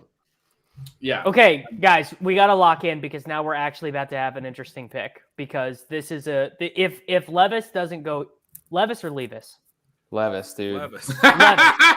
Okay, if Levis dude. doesn't go here, we have a Aaron Rodgers in the green room getting more and more Oh, pissed yeah. off scenario because these teams are about to pick for like the next 8 picks all have quarterbacks. Okay, Bears are selecting offensive tackle Darnell Wright. Yeah. All right. He was So that was getting who a they little buzz. wanted. Clearly, they wanted a tackle. Yeah. The Titans Tennessee sitting tight guy. and getting Levis would be pretty sharp, right? Tennessee Ooh, for Levis, Titans. please. So But the Titans could also go JSN. This is a great fit. Great fit. They really here, Vrabel. shouldn't. They really should not. JSN and Treylon Burks is a really fun duo. Like from what they do. That is fun. That is fun. I just don't think the NFL values two these slot guys only this high. receivers. I don't know about Yeah. that. It's gonna be hard. What the fuck are you talking about? Treylon Burks is like super good down the field. You mean in his like his 50 routes that he ran last year? Yeah, that love one it. touchdown I catch. love And it. also it is small sample in college. It's all small samples with him, but they look great. No, I Are you still in on Burks, Ben? Yeah, I am. Cool. All right. I don't. I have a lot of Burks bags from last have a year. lot of so- Burks Yeah. I think he's still Someone, good. I mean, I'm like totally indifferent on him at this point. I'm just I like, thought like Burks one looked way or the awesome other. in his. I was encouraged by his rookie year. He was used like a traditional wide receiver. That was supposed to be the big knock, but he wasn't that. He got used like that. You were pretty in on him last year, Leone. Are you feeling the bite that we all feel when you're like super in on a guy? and he's not that great? I was very in on him. I still had him behind London, so I at least Okay. had some drafts where I got London instead of him. But Let me tell you, the bag to hold that you got to be panicked about already is Sky Moore of last year's first rounders. dude, that's No, he's- we're that's past long gone. panic on that. Yeah, I Past mean we panic know on, like, that. we've- That's- No, timeout. That's what I'm saying. He I'm just saying he just needed 1 year to build. Roll the clip. We're good. When Siegel was emailing me about how Sky Moore's dead, I'm like, yeah, he must be dead. He's like he was probably overdrafted to begin with. It's kind of like I feel like it was like the Chenault thing where it was like this this guy that we liked, and then he would have been Chenault would have been a really good bet to make it the 205 because it looked like it was going well, and we liked the guy more than the average. By the way, the guy who that's going to be this year, Marvin Mims. All these versions love Marvin Mims. Marvin Mims is going to go at pick 48 to a good passing offense. Chiefs, Bills, Bengals, Eagles, whatever, and it's going to get out of control. Yeah, but this time it'll work. Dude, if he goes if he goes somewhere like that, Mims, he might be. This is exactly. So I'm not in on this. Chris is unironically already doing. Producer Marvin Mims. Roll the clip. I really wish we already had a Marvin Mims clip. That would be so. I feel like though the normie big board mock draft guys got into Sky Moore though last year. They did. Where they have not gotten into towards the end. They have not gotten into Marvin Mims. Yeah. I mean, we literally as a community willed Sky Moore to the Chiefs roster. It was amazing. Like Mims isn't an absolute no for me, but I feel like all I hear about is this guy's efficiency, and no one talks about the fact that he wasn't running all the routes. I don't know.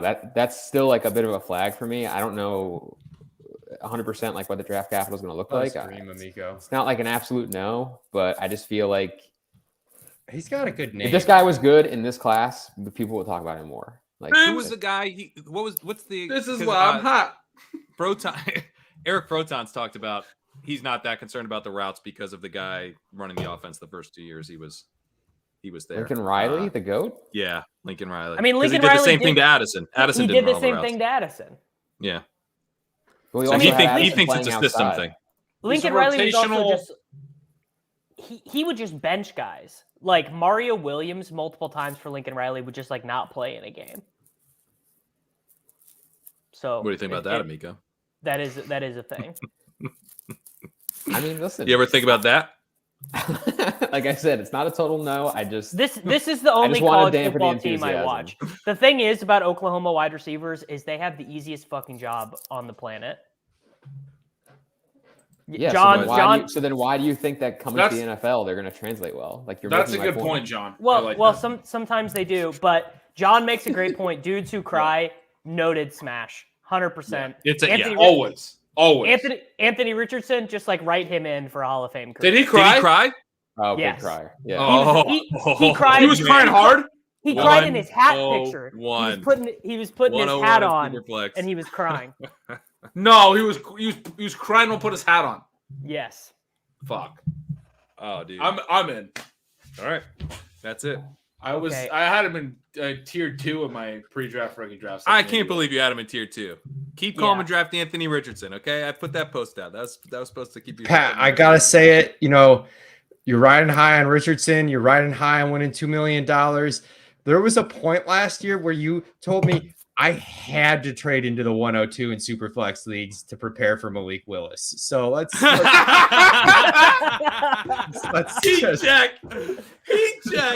Pat can literally buy that off the record though. Yes.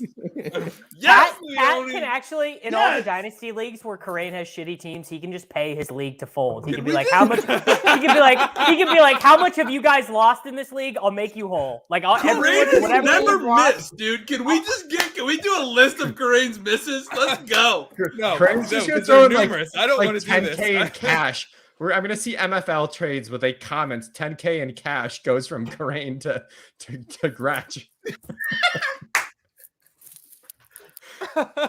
I'm so good at Dynasty this year. I need to know. Are the Titans taking Levis? Is this pick already known? They're taking Skoronski. Oh god, man, would the Lions wouldn't take him, would they? I mean, I guess this is bad for Levis, dude. We're looking at the Seahawks. We're looking at the Seahawks. Sorry, Amico. No, this is great. I love this. We're looking at the Seahawks now. Amico, I know you're down bad, but the smoke screens this year were insane beyond anything we've seen in a while. The Stroud Levis hype versus reality is just I mean, we had people 24 hours ago saying Stroud was 0% to go to. People that we're supposed to trust. Yeah, reliable. and Levis was like what -400 to go fourth like 2 hours ago. Yes, dude. He closed higher than that. I think it was like -1500 at one point. That is nuts. It's just wow. Oh man, that's wild. This year, I mean, I think the NFL was just like, our ratings suck. Stop tipping picks. Like, and then of course, like the people who control the draft are just like the most, like you can whatever, creative, incompetent, whatever it is. Like Houston is a disaster.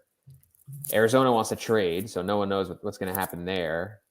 And that's actually a good point. The fact that it was just this disaster of a front office that like probably doesn't have any connections with agents or whatever, or bad connections with agents, just makes it less likely for good info to get out there. And like CJ Stroud like puts his name on the fucking S2 test and logs out. Like bro, 18%. Like isn't that the thing with the SAT where like if you put your name, you get like a certain number? Yeah, that's how great. S2 works. Yeah. Gretch, you're drinking old. Oh no, you're not drinking old fashions. Well, I was Leone. Oh, you were. I love. Oh, that's the best. I went and bought the fancy cherries. I made myself a bar here. The fancy orange peels. Hello, I like. I got a little Jim Beam. I got a little old fashioned mix because I didn't really want to. I couldn't muddle the sugar up in my. I got the bitters. You muddled the sugar. I thought you muddled like mint and stuff. You muddle sugar. Is that what you do? I think so. I don't know. You put sugar cubes in and you pour bitters on it. Okay, then you probably do muddle them. Then you muddle it, and then that's how I normally make them. Throw it on Crane's misses. Miss number 2. Oh, throw it on. I didn't know they used sugar. I didn't even know they still made sugar cubes. I thought sugar was powdered or whatever, granular. Kevin, you usually have some kind of delicious IPA going. You drink anything? I had finished it though, so he's doing his bootlegging operation going on there. Yeah, Gretch has got a bathtub behind him. He's all Yo, Pat, before I go, can this room solve the is Elijah Moore dead in Dynasty so we can no, not dead. Wait, what's not a trade? Dead. What's a trade? We have an offer. So we have an offer. It's very league specific, but FFPC, it cuts down like crazy. So we're in a best ball league. We're contending this year. We have no early picks. And someone offered us Brandon Cooks and Adam Thielen for Elijah Moore. And we're probably just going to cut those guys at the end of the year. But it's best ball. You can start up to like 5 wide receivers. So do I want two 97-year-olds or Elijah Moore? It's FFPC best ball? Yeah. I don't think I could do that trade, man. Brandon Cooks is probably going to be better than Elijah Moore, but I think Adam Thielen's value is Elijah Moore. Well, you could even throw Thielen out of it, but it's just like having a body that could score points because it's best ball scoring. Is Elijah Moore dead or not? Is he going to score? No, he's not dead. He's not dead at all.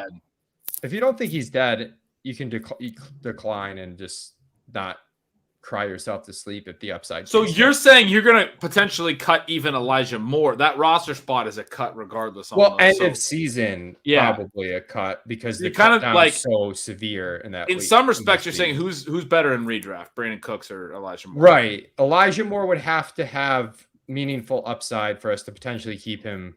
I think he does. I think he does have meaningful upside.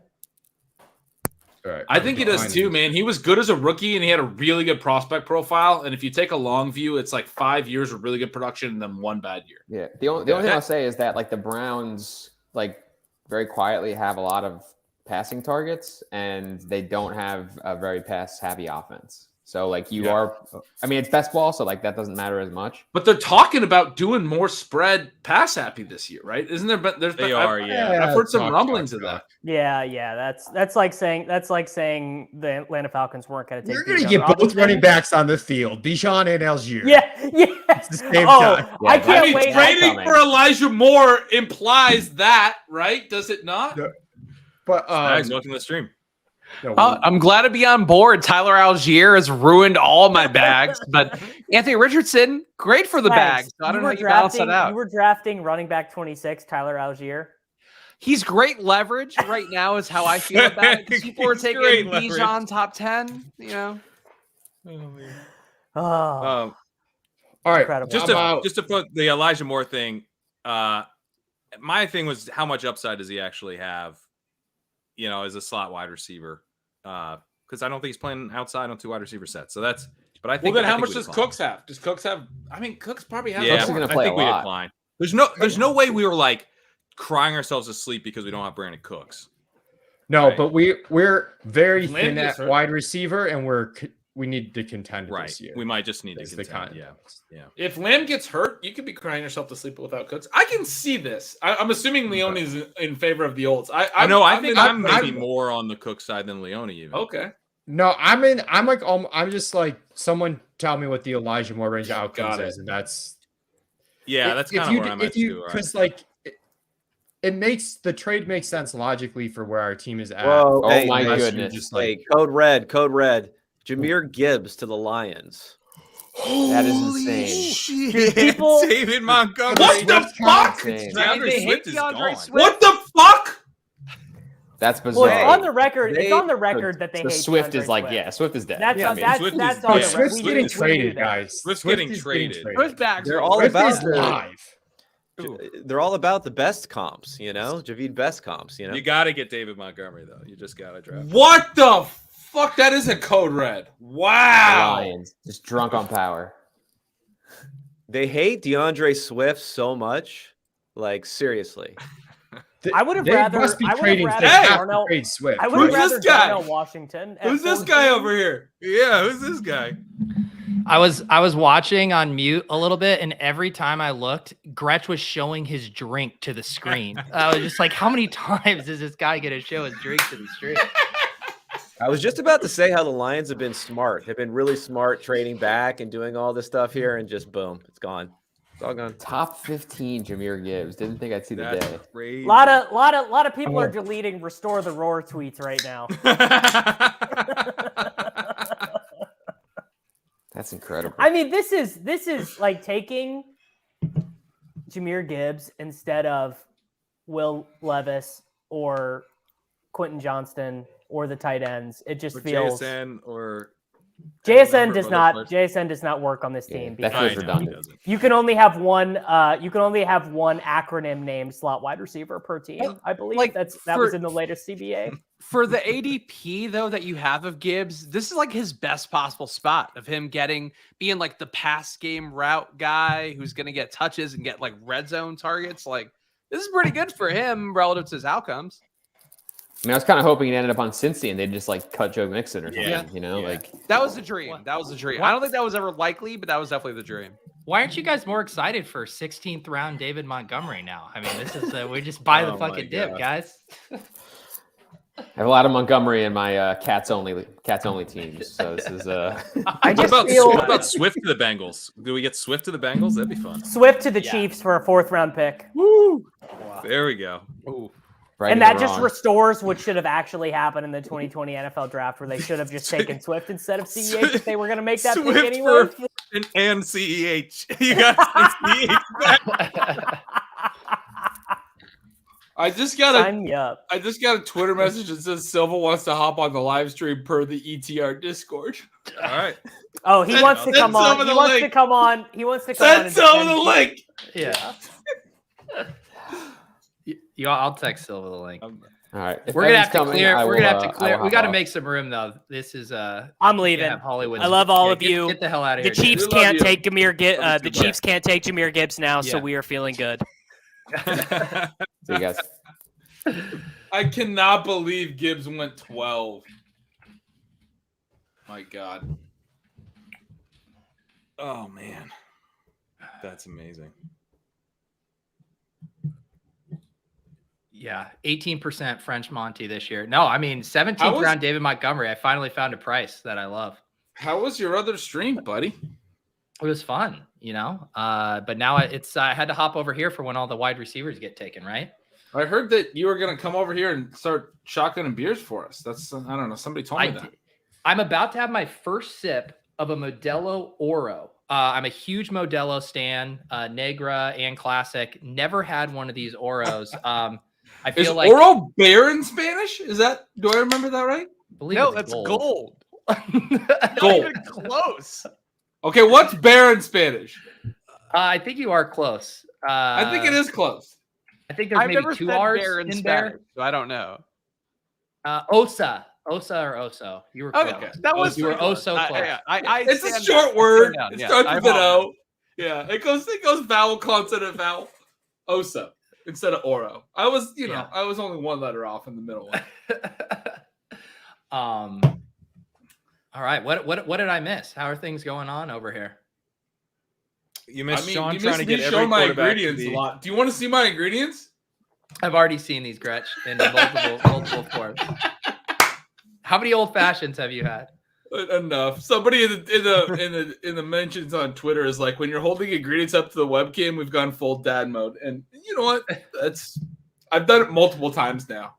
I think it's the 3rd time I just did it. So can I say that you guys haven't adequately talked about Anthony Richardson being the most perfect spot for a guy of his talent set and the coaches that he has? Like this guy over here has been saying it.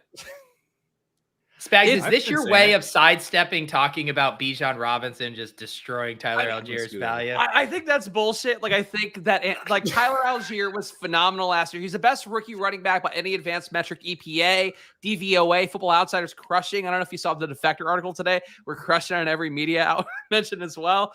But that, and it's just Allgeier, you didn't need to make that pick. Whereas Anthony Richardson, they needed to make that pick because it was Gardner Minshew otherwise. And it's going to be great for the white AJ Brown, Alec Pierce. The white AJ Brown. Spags, can you tell me, have you been wearing a ponytail every time we've been on stream together? I mean, no, I usually have the hat, but today was a bun day. There's a lot of hats going on. No one remembers this callback? No. Dude, I have so much to catch up on with Gretch. No one remembers ahead this of me. It's only 2:30 in the morning where Gretch is. It's a backwards Aren't you hat. 3 hours That one ahead? usually, Pat's got his beautiful $2 million hair showing. We got to all do something, Spags, last time we were on a stream, I asked you about your hair, and you were like, dude, it's been this way every time we've been on a stream together. And it was like... But no, it strikes you, and at the end of the day, that's what I'm looking for every YouTube. I love it. You look good, man. You look good. Yeah. I was doing a callback, but no one got it. No. So 3 people watching this are laughing their asses off at that callback. There's 3 people that have got this. People are laughing their asses off. I don't know if it's at the callback. But I knew we were in for quite the night because I could tell that Gretch was typing that he was trying to withhold from drinking until the stream started, but he clearly started drinking. And then you were in the ship chasing Discord mixing it out. I was like, Gretch is already 3 beers deep, and this stream hasn't even started. My tradition on these nights is start with the whiskey and get drunk quick, and then try to stay alive through the end of the first round. Giving us the I had to put the names up so the chat can see what's going on. Elva, how you doing, buddy? It's an On the Contrary reunion, I think.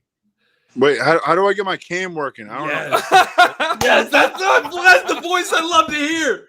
Hey, what are you boys up to? No good. I know that. I know you're up to no good. You guys are the enemy. You guys are you're my arch enemy at this point. And I love each of you guys individually, but collectively, shit went wrong. Yeah, I mean, I don't know what happened. What caused this bad blood, Silva? I think it was mainly Overzet. Yeah. Yeah. Is it true that ETR is not doing a live stream tonight because they knew you wouldn't be able to figure out how to turn your fucking camera on? This is the kind of shit. It's I have the best internet in the fucking industry. Pete, if you could see Silva's face right now, so pissed. So mad. Silva wax poetic about Jahmyr Gibbs to the Lions. I mean, that's brutal. It's just brutal. Why can you not see my face right now? I don't know. We can't handle the view. You don't have your camera on? I don't know. I don't know how to turn that on, but I mean it was brutal. I mean, it was really bad. I mean, we can all agree on that, right? Yeah, I think so. Yeah. Leviton has been saying that it's not our lines anymore. I've been sort of pushing back on that. but now it's definitely not our Lions. I mean, that was a terrible pick. I feel bad for Lions fans right now. I mean, I honestly feel bad about it. Yeah. Yeah. What's been the biggest surprise for you tonight in the draft? Well, obviously that one. Okay. I don't know. Do you want me to ask a better question? We're through like 12 picks. I've only gotten 3 right in my mock draft, so my mock draft's going to suck again this year. I don't know. Is anybody having a good mock? Probably Norris, or at least he's going to tell us he's having a good mock. Actually,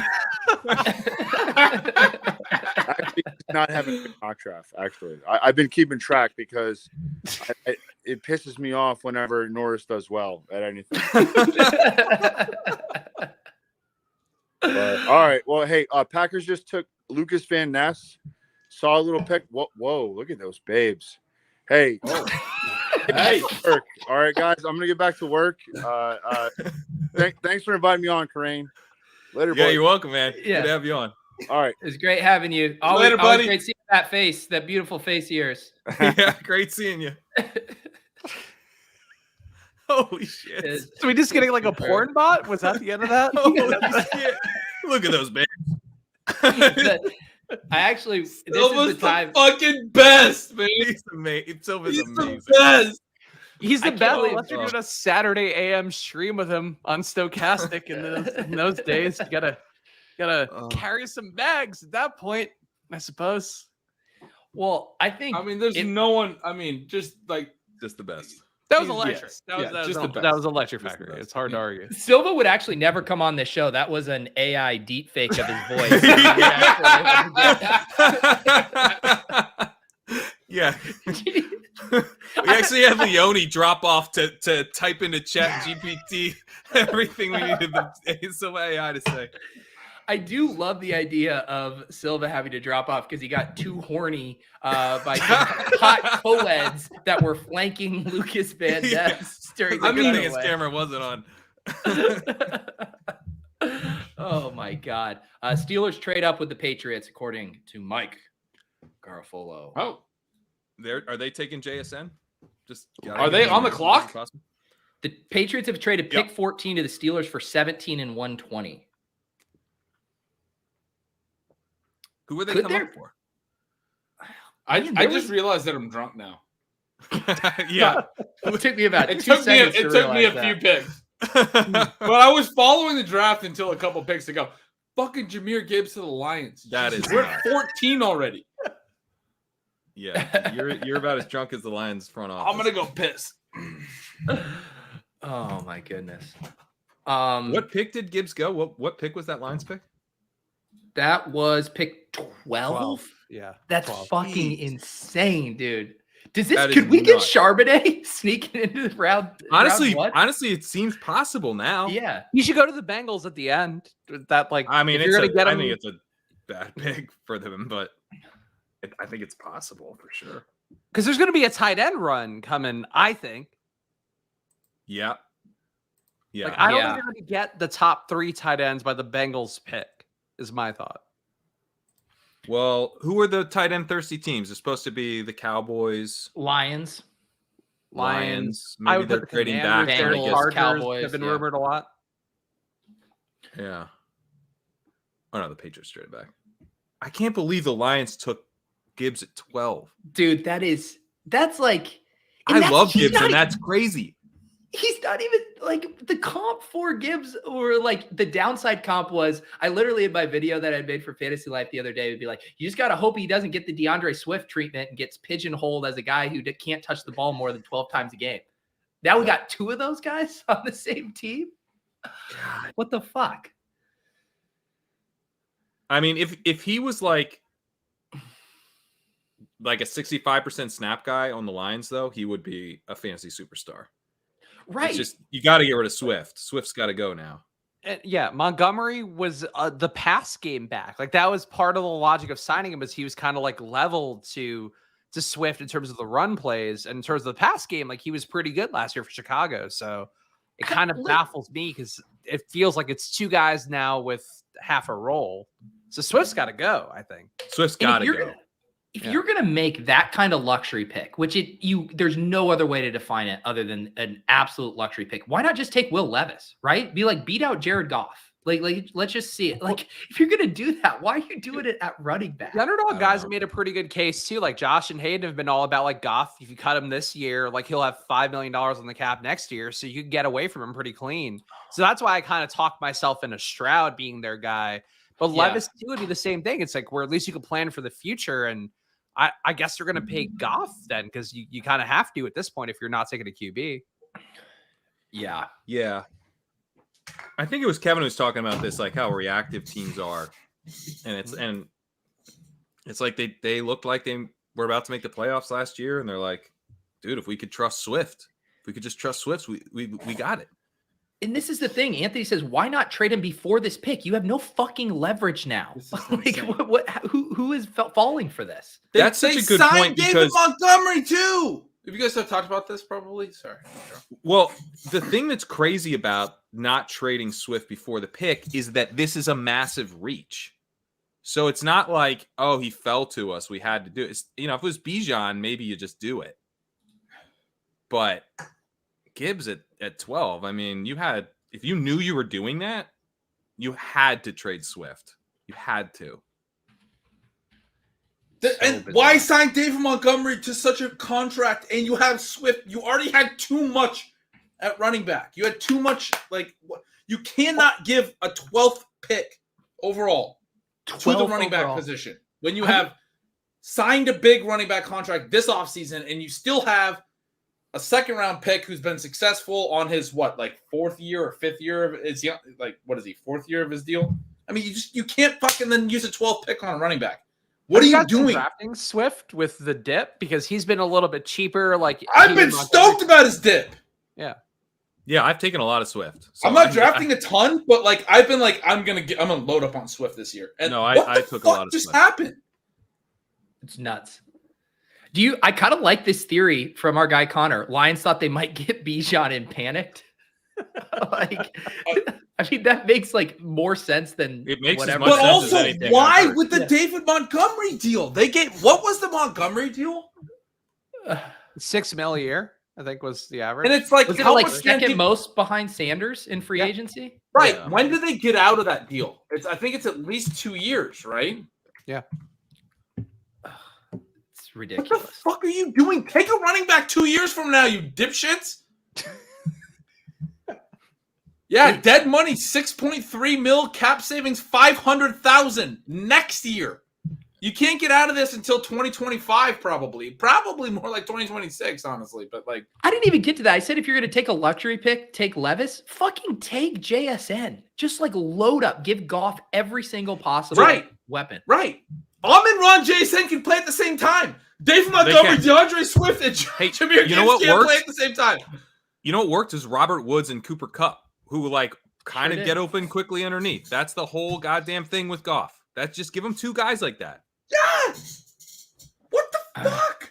They're just gonna play him at receiver. They the only answer is that they're gonna play Jahmyr Gibbs at receiver. Except it never, ever, ever happens. Don't take him 12 if you're gonna change his position, right? Take Jackson Smith and Jigba. This is ridiculous. Can we retire? Remember how early in this offseason there was some Lions talk, how they were going to be we all love Dan Campbell. They're all moving in the right direction. This team could be a Super Bowl contender in a couple of years. No, fuck this. Fuck the Lions. Well, I believe the take you're hinting at is Leah Murphy calling them a potential dynasty. Dynasty. A running back certainly dynasty. hurts that. They took a skill position guy, though. That still matters in the economy. They took a running back early when they didn't have to. So they're helping us out. They might not be the outcome. I still like Dan Campbell. Dan Campbell's not the GM. We can still root for Dan Campbell. But hey, Gretch, can you field this super chat from my Lulz co-host Brian Hooper? Can I get 5 minutes or so from you on how the Bears pick affects Minchel Trubinsky? Brian Hooper also hitting those old fashions, it looks like. Yeah. Who did the Bears take is my first question. Whether or not if I can handle that. They took Darnell Wright, offensive tackle. That's a lot of protection for Mitchell. This is great for a former number 2 pick, Mitchell Trubisky, who just signed the second largest QB contract in NFL history. He was due for his extension. and franchise cornerstone for the Bears, as we all know. They protected him now on the right side. I don't know what the fuck. I mean, people are now literally throwing money at you just to hear you talk about literally anything. Do you want to talk about? I'll throw various animals at you, and you tell me what their name is in Spanish. I'll start. Bird. Bird? Yeah. I don't know. Okay. Dog. I mean, it was a Perro. Yeah, you got to roll the R, dude. Yeah. Perro. I mean, There this you is go. Spanish. All right. That was high school Spanish too, just hitting me in my drunken state. Like, cat. gato, el gato. My favorite part is people in the chat being like, "I know it. No, I know the answer." Me. Oh, all right, Gretch. Every 10 minutes, I will quiz you on a different. I gotta get some more Modelo's to get into the Spanish mindset. I'll be right back. Oh my god. Now, Pete, you promised Modildos, but you brought us cans. What happened? Yeah, so this is the first. I had the liquor store by my old apartment just well stocked with Modildos, like all the time. And I went to I literally went to 2 liquor stores today, and no Modildos, and I had to settle for the tall boy Oros, which are fine, but it's no Modildo. It just doesn't have the character. And what do we get? What is the Oro? What is it? It's their light version. It's their bear flavor. Tastes like 90 bear. calories. The flavor of bear. I'm drinking this giant beer that's only 90 calories. It's like only 3% alcohol by volume. I'm losing weight while drinking. Yeah, you're getting in great shape just drinking that beer. The broccoli of beers. Yeah, exactly.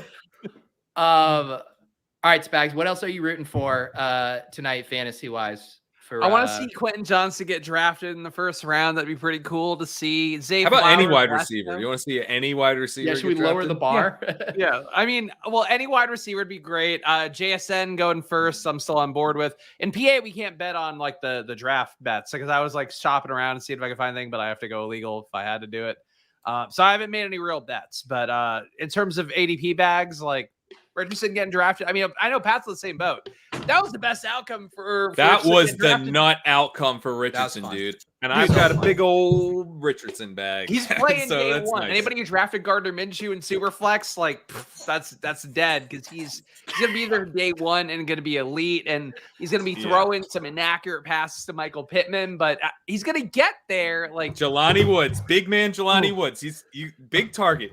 You don't have to. Again, I said in the chat, White, AJ Brown, Alec Pierce, like it's right there. He's gonna be the outside receiver they go to because he's got speed, he's got the size. Like it's very exciting for Richardson. It's not as good for Tyler Algier. That's like been my main 2 digs. I just got the 10th degree. Apparently, my wife and my younger daughter have been watching the stream. Oh boy! Found out that my energy is a lot higher than everyone else on the stream. What I heard was that you guys are all just staring at the camera, and my energy is very, very high. I want to imagine you just coming downstairs and your daughter going, "Pájaro." He goes, "Daddy, Mommy's been watching you on the stream."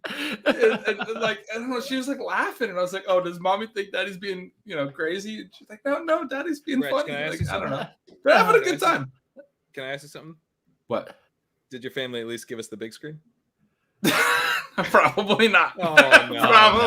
Probably. No. No. We're on the phone, I would imagine. Oh geez, phone treatment from the Grudge family. We got our little kitty. You guys remember Kitty? Onyx. Yeah. She got spayed 2 days ago. So we're all very quiet right now. We're all Onyx. Clearly. Onyx is an elite athlete. Onyx can leap over couches, but she's. Did you name your cat after the DraftKings rewards program for high volume users? I don't know anything about the DraftKings high volume users account. Gretchen, are you gonna reveal your puppy crowns now? Yeah. If I knew what that was, I might have named that after it, but I have no idea. A girl cat in heat. You can't worry. You can't mess with that. I had to. My cat was in college when I was in college. She wasn't in college, to be clear. She didn't go to school.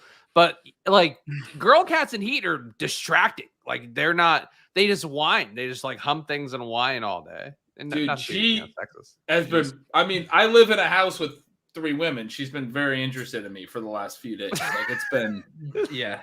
like mom has been asking uncomfortable questions. Hey, Gretch, is your family still watching? Us getting horny for cats at the 2-hour mark this was would be not a on good my time to bingo turn off the card. stream, Yeah. I'd say. Not me. Not me. All right, the Jets have taken some guy named Will McDonald. Steelers came up for a tackle. Jets took McDonald. McDonald was the one that Eric Eager was tweeting about. He picked 31st about a week ago in a mock, and people were making fun of him that he'd go in the first round. And he made a comment earlier today that now you guys are seeing that he's probably going to go in the first round. He went 15. That's crazy. That is crazy. So wow, we have 15 Commanders picks just to take go. Levis here and ruin the Hal dream. Is that what's going to? I mean, if New England doesn't take JSN here at 17, fire that franchise into the goddamn sun. Wait, what happened? They got Juju. They don't need him. Same role. I don't like this take. You'll get Cedric Tillman in the 2nd or 3rd. Like if you want to get a different receiver. The Patriots are very good at drafting shitty wide receivers in the 2nd or 3rd. They need to finally get a good one. You pass on JSN with the idea you have Juju and you can get Cedric Tillman in the 2nd round. God help you. Why That not? Also, JSN is Casey so Flowers much and get better like than the Tillman. athletic guy, but Bill O'Brien doesn't like any of those types, so it doesn't matter. Yes, JSN and Cedric Tillman are not replaceable profiles. Yeah, those aren't No, similar they're picks. different. That's not how this works. No. Spags is just pumping his best ball bags. What'd you say about Juju? No, JSN is like duplicative of Juju. Like Well, if we're gonna, Well, no, because he's not an old man. That's the big thing. Juju's not old, he's like 25. Well, He's have you seen Spags him play? Sports League. He's certainly doing a good imitation of an old man. Your logic is like the Falcons should take Bijan Robinson because they have Tyler Algier. You know, No, like sometimes no. you just draft Juju a better was, guy. Juju was good last year, good enough for whatever you're paying him for. He's a slot guy, so pay him as your like elite slot guy. Don't expect him to be more. I think. We got to get Like Silva Reg. back on. Where did he go? Ben is corny for cats. I had to scroll a little to get this too. Ben is horny for cats. No, wife Gretch was pointing out that she was concerned about the cat. The cat was being a little too friendly with Dad Gretch. Wife Gretch. Refer to your wife as wife Gretch. I'm trying to like try it on for size of my head. Wife Overzet is upset at me for being too It loud. says no. The same guy who wrote "Ben is horny for cats" wrote "Dear wife Gretch." He did. He wrote prior. "Dear wife Wife Gretch, Gretch, comma All right. Ben is horny for cats." It's a I think I is that didn't haiku? make that shit up. Give me some Is that actually slack a here. haiku? All right, Rob Coakley, Erik Beimfohr, welcome to this shit show of a stream where Ben Gretch has been drinking a little too much. I thought the comment was white Gretch, and I was even more confused than wife Gretch. That goes without saying. Yeah. Why am I the only drunk one? Did I miss the memo? Was it like take a shot every time? Yeah. Why are you not Catch drunk? up. Like, why are Trying to you and catch up. Beimfohr not showing up drunk? Why is Crane not drunk? He's a 2 millionaire. What the fuck do I'm you have to working do on. tomorrow? I'm drinking a ghost with yuzu. Okay, it's hitting Are you for- still drinking the same fucking thing? I've drank 4 different things. I've held up how many things? No, I to the got camera? empties. I've got empties. Okay, I hope bought so. A 4-pack, you know. Jesus. You 2 milking beers. that Are you thing? drinking? You drinking a beer for every running back that gets selected in the first round? Is Yeah, that that's what's exactly going on? right. Yeah. Lord. Yeah. Rob, how you doing? I'm doing great. I was of the mindset like a year ago that we were never going to see running backs drafted in the first round again. And then I forgot that the Lions existed and the Atlanta Falcons existed. And have I been proven wrong quite handily tonight? You know how there's that thing where, if you see like, if you're on a highway and you see like a red Corvette that's speeding and you're like, I can speed because the red Corvette is going to be the one that draws the attention from the cops. I wonder if the Lions are like, fuck it. Everyone's gonna be like, the Falcons took a running back here. We might as well take one too. No one's going to care about us taking it a few picks later. They were wrong though. They were. I'm wrong. hoping- They were very wrong. I'm just hoping they trade back into the first round and get another running back just to really, that way they have one for every down. You know, Swift on the third downs. You can have, Montgomery for 4th downs. You could just run somebody out up there every single down. No, Swift is for the 4th down. He's going to be on the punt team because they hate him. I thought so David much. Montgomery was supposed to be playing on special teams. This is a real. He does. He has experience on the punt Yeah, he team. does. That is technically true. I can't think about this. The Detroit Lions said, all right, we're going to trade away TJ Hawkinson. And now we're going to give David Montgomery a lot of money in free agency. And oh shit, the guy we took in the first round last year, Jameson Williams, is going to miss the first third of the season. How do we fix this?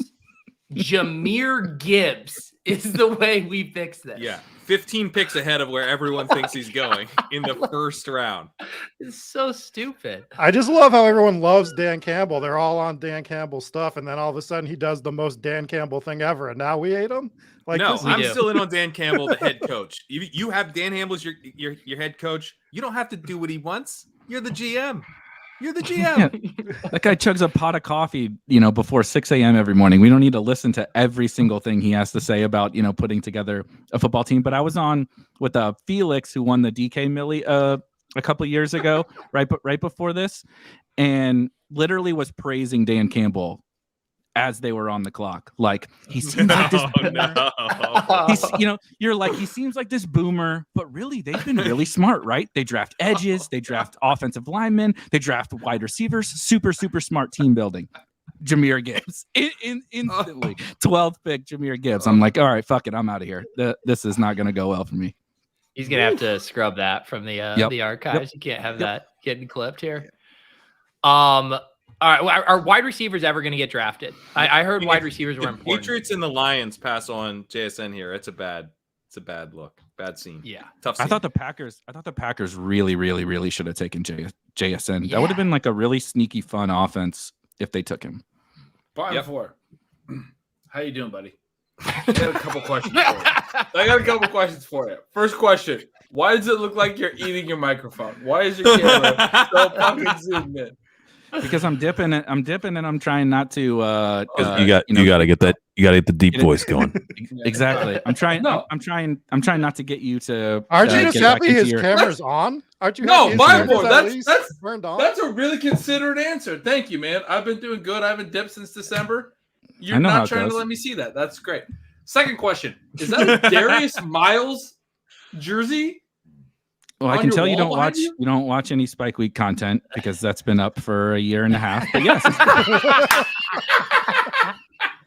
I can't play fucking best ball up here, Beimfohr. You know that's that. true. That's true. Why would I be watching your fucking content about best ball? It costs nothing to support your friends. I got fucking 2 kids. All right, it costs time. Well, tell the kids your family's not watching subscribe. anymore, right? One thing we've learned tonight is your family is the most important thing in your life. Yeah, I prioritize them over everything. So what? The Commanders took some guy. Player I don't know. Yeah, took a guy. All right, I'm telling you. Who did they take? He doesn't play one of the positions we care about. I want to know who. Emmanuel Forbes. Okay. All right. You familiar with quarterback, right? Corner. He set the record with 6 pick sixes in college, ran a 4.35 40-yard dash. Very small, at 166 pounds. Yeah. 166 pounds. But and also the last first round rookie by the Commanders to be coached by Ron Rivera. Okay.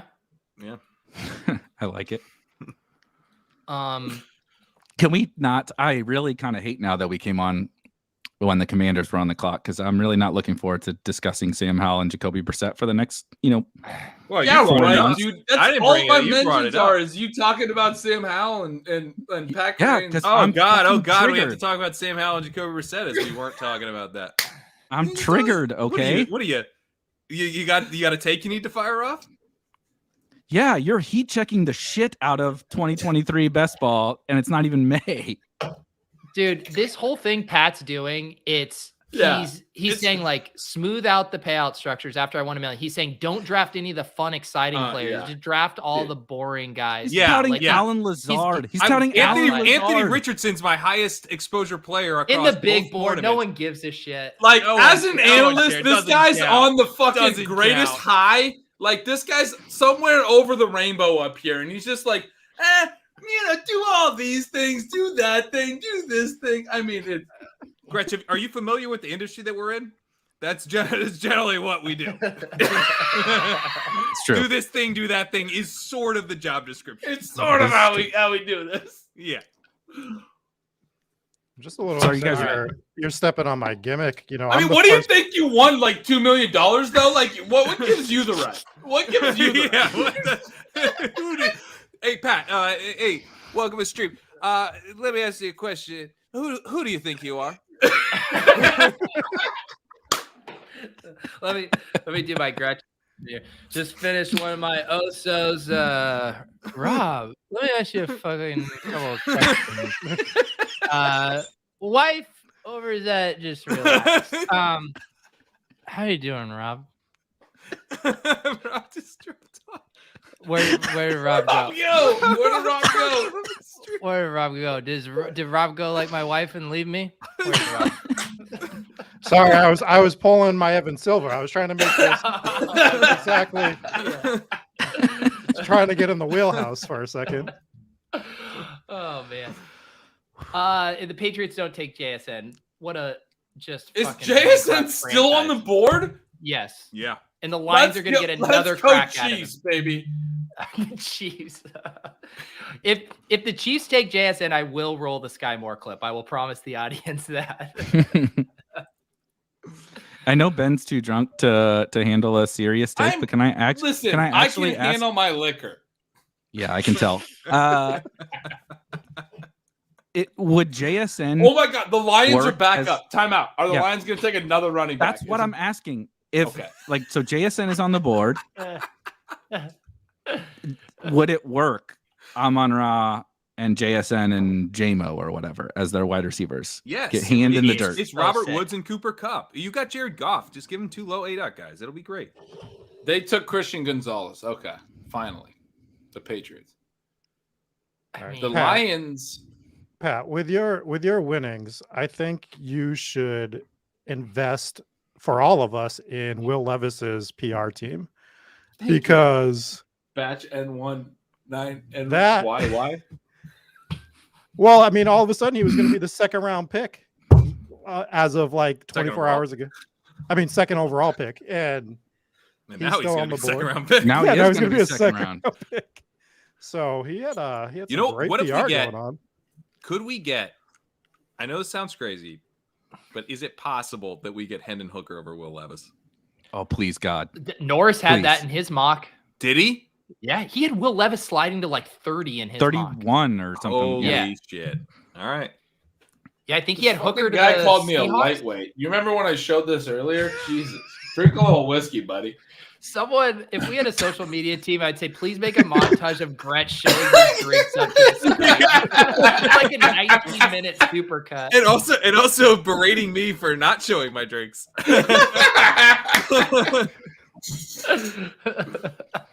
You're definitely that kid. Listen, at the I high was school. told this was a drunk party. That's what I was told. Jesus. You might I have will told say, yourself that. Gretch's meme. Yeah. I told myself that. No one told me that. Gretch's Escobar meme. Waiting around for the podcast. I really did feel that. I felt around 7:30. I was me too. Guys, you have to understand. I went on a full keto diet for 2 months. Didn't drink from February to April, and I have like the draft. I cut a bunch of weight. You don't have got to all healthy. justify your Stopped behavior. chewing. No. I'm just saying. Yeah, Like- you don't have to justify. No, this was. We're No, proud of you. I'm not justifying. I'm just backgrounding. I mean, you're- this was always going to be. This was always going to be a mess. Use whatever I'm just words you want. You're backgrounding. fucking justifying. Oh man, this is a safe space. Should we get a band of Canada to Detroit? I believe this What? is real. This actually happened. No. No. Relax, No. relax. At That 18? would be amazing. That would be This absolutely was the amazing. comment that popped in my head, but this is still April. I didn't Yeah, say that's it. true. I didn't say it. But Rob, seriously, how you Brandon's doing? got it right Yeah, here. yeah. He says Gretch is high on life. That's where I'm at. There we go. He's got it right. Gretch, are you in your head a little bit knowing your family's watching you right now? No, I don't think they are because they weren't watching when I came down. They were watching me tight. That's why I came back talking about them because I was like, I don't think they're gonna turn it back on. Gretch, can you loosen up? We'll know if wife Gretch busts in that room. No, she won't bust in, dude. I'll just hear about it later. That's the way it works. Oh my goodness. Yeah, I was hammering the over on 3.5 wide receivers, but I think I'm going to end up taking the L on that on this pace. No. I thought it was You're going over. You're going over. Well, the you can take 20s the are going to be closing- good to you. They always are with receivers. You're going over. Take the closing line value to the bank and ask if you know. That's what I do every year, right? Sklansky bucks. Yes, right. Sklansky bucks to the bank. We'll just have to go to the boss and tell him we need our 3 units back.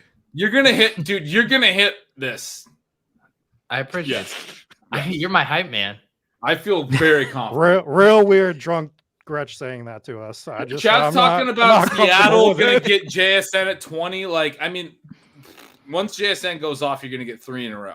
I mean, it's going to be. If the Chargers passed on JSN, like, I just will quit. Oh my all God, football. yeah. I mean, yeah, that would be. Oh my God, the Chargers are going to get a legit.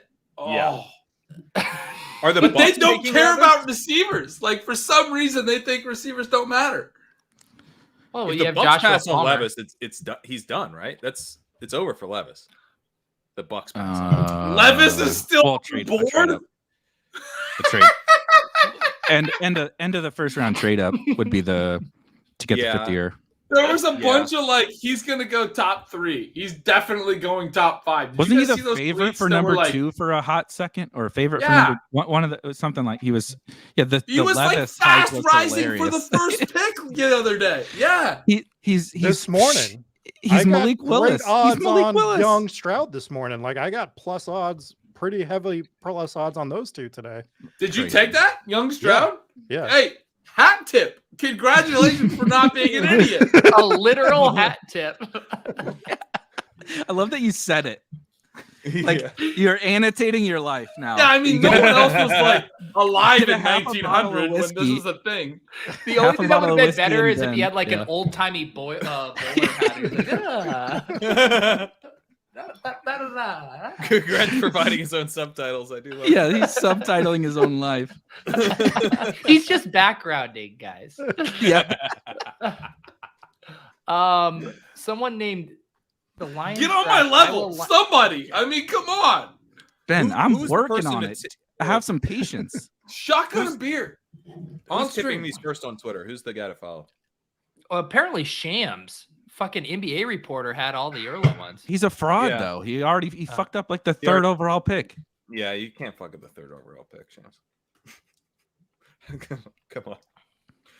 All right, so next year we start drinking at like 3:00. Is that the time, Gretch? Jesus Yeah. Christ. I mean, if that's what it takes to get to my level, then yeah. I mean, fuck. We just had someone undo a previous super chat with a new super chat saying, I take back that Gretch is fine. Oh, I'm not fine anymore. What No. was it? A previous super chat that he was fine? What? Yeah. Yeah. But hey, look, recent other comments are okay. Gretch is a $2 million drinker. Drunk Gretch is the best Gretch. Elite Gretch performance tonight. He's I the mean, what? look, we got some elite performance tonight. I wasn't sold that drunk Gretch was the best Gretch until I heard Gretch say drunk Gretch is the best Gretch. That fooled me. It is a bit of a tongue twister having. It was hard. It was hard. I'm sorry. hard. My own name. I've said it before. Unfortunate. Oh, man. All right, pick is in for the Lions. Take JSN. Please, God. Just live a little. Crane, I was confident last year. No, you they were- took you were working for linebacker Big Jack Peacock. Campbell. Oh, He's probably literally fucking related to Dan. Wait, Jack is that- Campbell? Is that for real? It's a man. Yeah. That's not a name I've heard a lot of. The Lions say have it. gone fucking rogue. The Wait, time Lions out. have gone full Bill Belichick, and Campbell is feeling himself. This is Did I- the Terrain level heat check. Yeah, This is Terrain level. correct. I'm gonna have to sit down with Dan Campbell and be like, "Listen, man, I think we Has both anybody need to seen cool this it." guy in any? Wait, Beimfohr, you're with me, right? Like, this is not a name that's been on any first round No. box No, anywhere. I've not seen this name anywhere. Is that to be fair? valid? I've restricted like everyone and their mother has a mock draft nowadays. I try to. I haven't read all of them. I have not seen. I don't know who this is. I don't know who this is either. Oh, Campbell. What the fuck are they doing? They just took Jahmyr Gibbs at 12 and some guy at 18 that, unless somebody can convince me I'm wrong about, is not being mocked in the first round anywhere. What the fuck? I just burning through capital. This dude is a 31-year-old goaltender for the Edmonton Oilers. That is true. That is true. That's great. He was widely linked to the Bills at 27. Jacob, thank you. Widely linked to the Bills at 27. Okay, so like maybe at the end of the round. Brugler gave him a second round grade as the linebacker 3. Okay, second round grade as linebacker 3. Is he an inside line? What does he play in linebacker? Out? Is he an edge? So the beast he's not an guy, edge. Dane Brugler, he's an off-ball linebacker. Overall, correct. Campbell is inconsistent as a thumper, but his athleticism, intangibles, and instincts will keep him in the NFL for a long time. He's the talent to compete for starting reps as an NFL rookie. They just took a fucking running back at 12 and an inside backer at 18, off-ball backer at 18. Are you fucking kidding me? Restore the Roar just got blown up in front of our eyes. Also, April 27, 2023, the Lions, longest fucking tenure since they've been good, just got blown up. Restore the Roar. Man, I was excited for them. I was excited for Nate Campbell, too. Yeah, I know you guys had Kevin Cole on earlier. I fucking love Kevin. I got a chance to work with him at RG for a while. He's awesome, but he's now at PFF, so I'm not trying to shit on PFF. So I wanted to preface that because I love Kevin. He's not at PFF. He's got his own thing going. Oh yeah, you're right. Was at PFF. So we're back to shitting on PFF. So anyway, love you, Kevin. Fuck PFF. He was the highest graded coverage linebacker as an inside backer for Iowa. Like, no shit, you can cover the dudes from Northwestern. Like, congratulations. Like, I forgive me if I am not so sold on taking the coverage linebacker from Iowa 18th overall. Yeah, the Bucks are taking the DT. This is so frustrating. What? I feel so frustrated for Lions fans, for Detroit. Like, I feel frustrated for Shawn, who's always been a big Lions fan. I don't really understand. I feel why, to be honest, for Shawn that Will Levis isn't going to go at the 106 as he was hoping. No.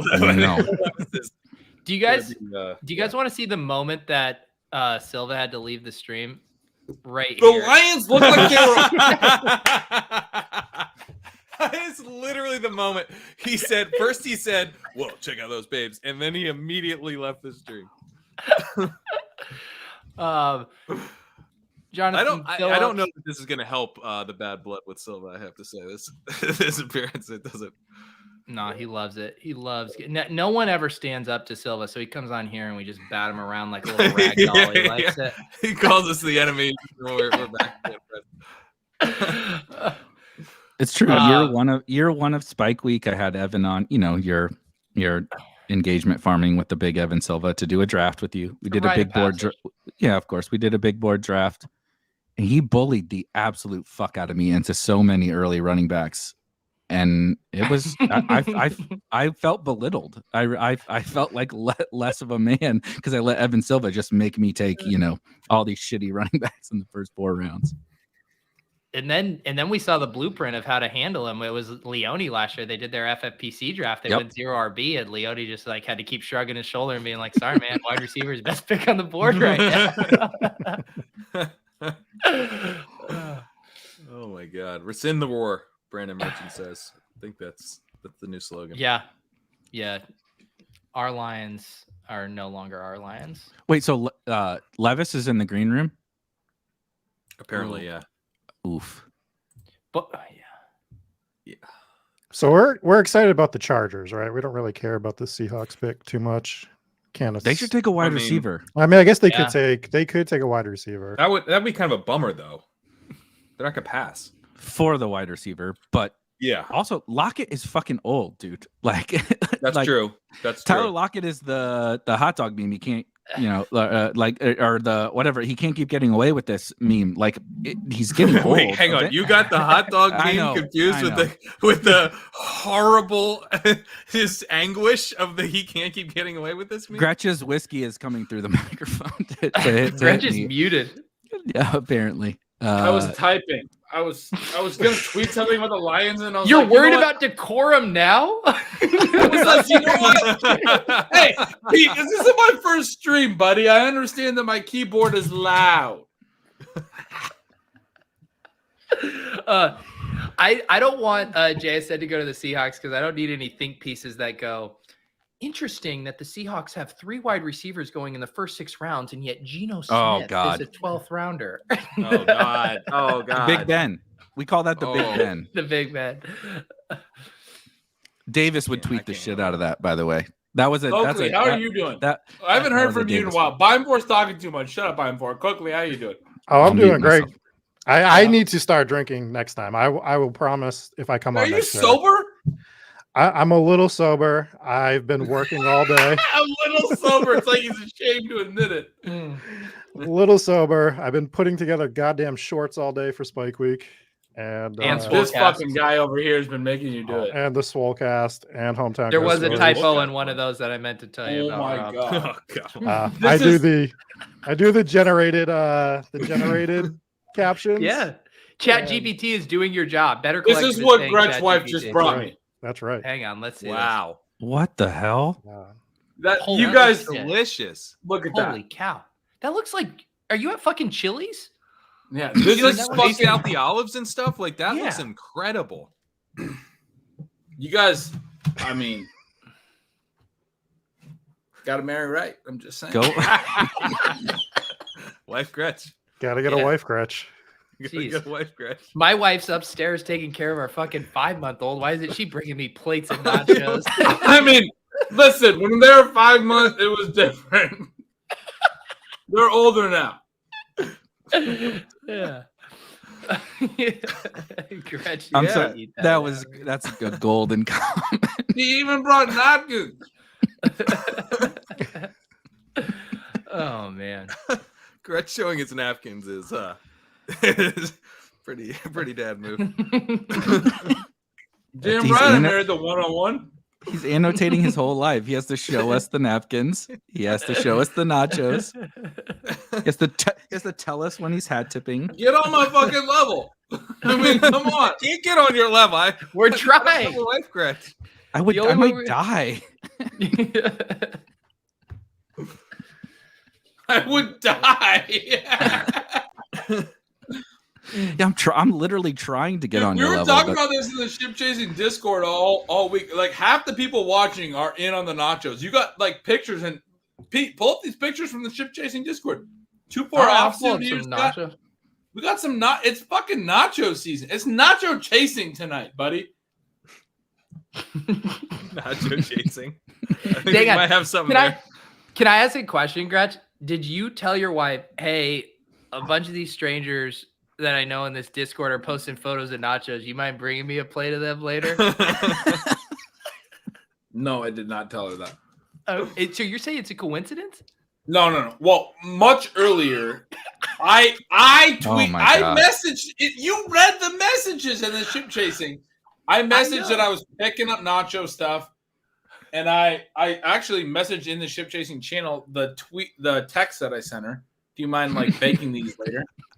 And then I came home after I picked up my youngest daughter from school. There it is. I got stuff to make nachos. We baked something tonight. Someone in ship chasing Discord. Look at it. That's when nacho chasing happened. Right there. There it is. There it is. Let's chase some fucking nachos. That actually dovetails with what you said earlier when I posted my Modelo's, and you said, I'm kind of a vibes-based drinker where I'll drink anything and kind of just want to drink whatever the person I'm with likes. And when I woke up this morning, I realized that was true even for our streams because I really just wanted a cool, crisp Modelo. And Pete, what am I drinking right now, Pete? What am I drinking? You're easily influenced. Cheers. I'm easily influenced, Pete. Join the ship chasing Discord to get ideas on what you should drink and have for dinner tonight. If you are bummed you're not eating nachos right now. I mean, why are you not drinking Modelo's and eating nachos right now? I mean, you can make fun of it all you want, but you should probably be doing those things. That would be a lot better. Your voice really got up. That's the highest I've ever heard. That was Charlie Day level. Yes, it was. Oh man. Holy shit. Gretch, do you have anything you have to do tomorrow? Yeah, I have to do a whole stream with Shawn for day 2. We're going to break down all the picks from round 2 and round 3 at the RotoViz YouTube channel. What time's that kicking off? I don't fucking know. Like and subscribe. RotoViz. Like and subscribe. Don't miss it. Oh man. I think you just have to keep drinking until that stream. Like you just have to keep going. Yeah. And more nachos. You explaining to Shawn why you need to have Bloody Marys to kick off that stream. A little hair of the dog, water. Shawn. Yeah. But hang on, give me the TLDR. What were the Siegele hot takes I missed? People were talking about him gaslighting. What was that all about? He mostly was trying to talk up all the quarterbacks because he likes Gibbs and JSN. Holy shit! They did it. Seahawks took JSN. Yes. Oh, wow. Wait, did I just get? No, yeah, No. Albert Breer. Seahawks are taking JSN. That sucks. Yes. Good for them. I'm confused Seahawks because Michael. look kind of legit. Yeah, That's fucking great. You like that? Yeah, why? I mean, I don't is like it Geno for JSN. Smith I like it. I'm going in the 12th round? Pat. I'm like vaguely a Seattle fan. Yeah, exactly. Geno Smith is now. We're gonna have Rob's gonna one pick produce away a could short have been tonight. a Charger. Yeah, that would have been way fucking better for fantasy. Yes, I agree. Yes. As someone But who I'm like, I'm wants kind of JSN to stoked that crush. Seattle did something smart. Like they could.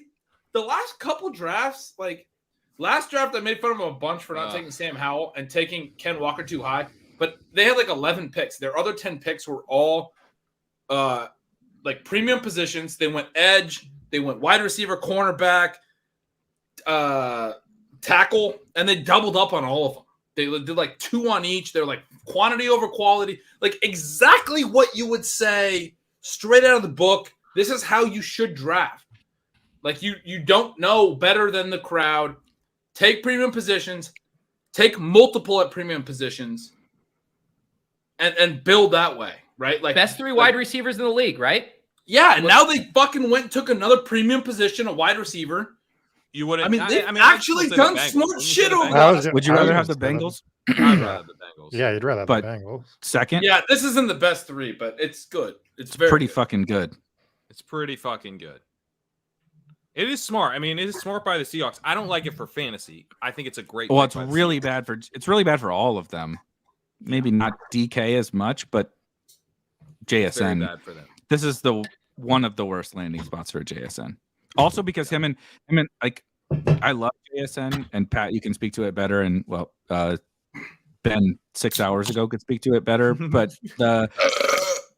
Jesus. I'm gonna mark that timestamp. That was fucking 232. Dude, that's like SNL, like Belushi level comedic timing. Like, holy fucking shit! Like, congratulations. That's an easy low hanging On fruit. being clip hilarious. Yes. You could have the AI generate that one. Yeah, my Chat God, GPT that's figured a that one out. Canarius Tony feet up level moment. I mean, that's an all-time classic. Holy shit! But there's like JSN is awesome and awesome players can play, but like there is a certain amount of overlap between JSN and Tyler Lockett in terms of what they do best, which is like kind of sometimes can be awkward in an offense. You know what I mean? Like Yeah.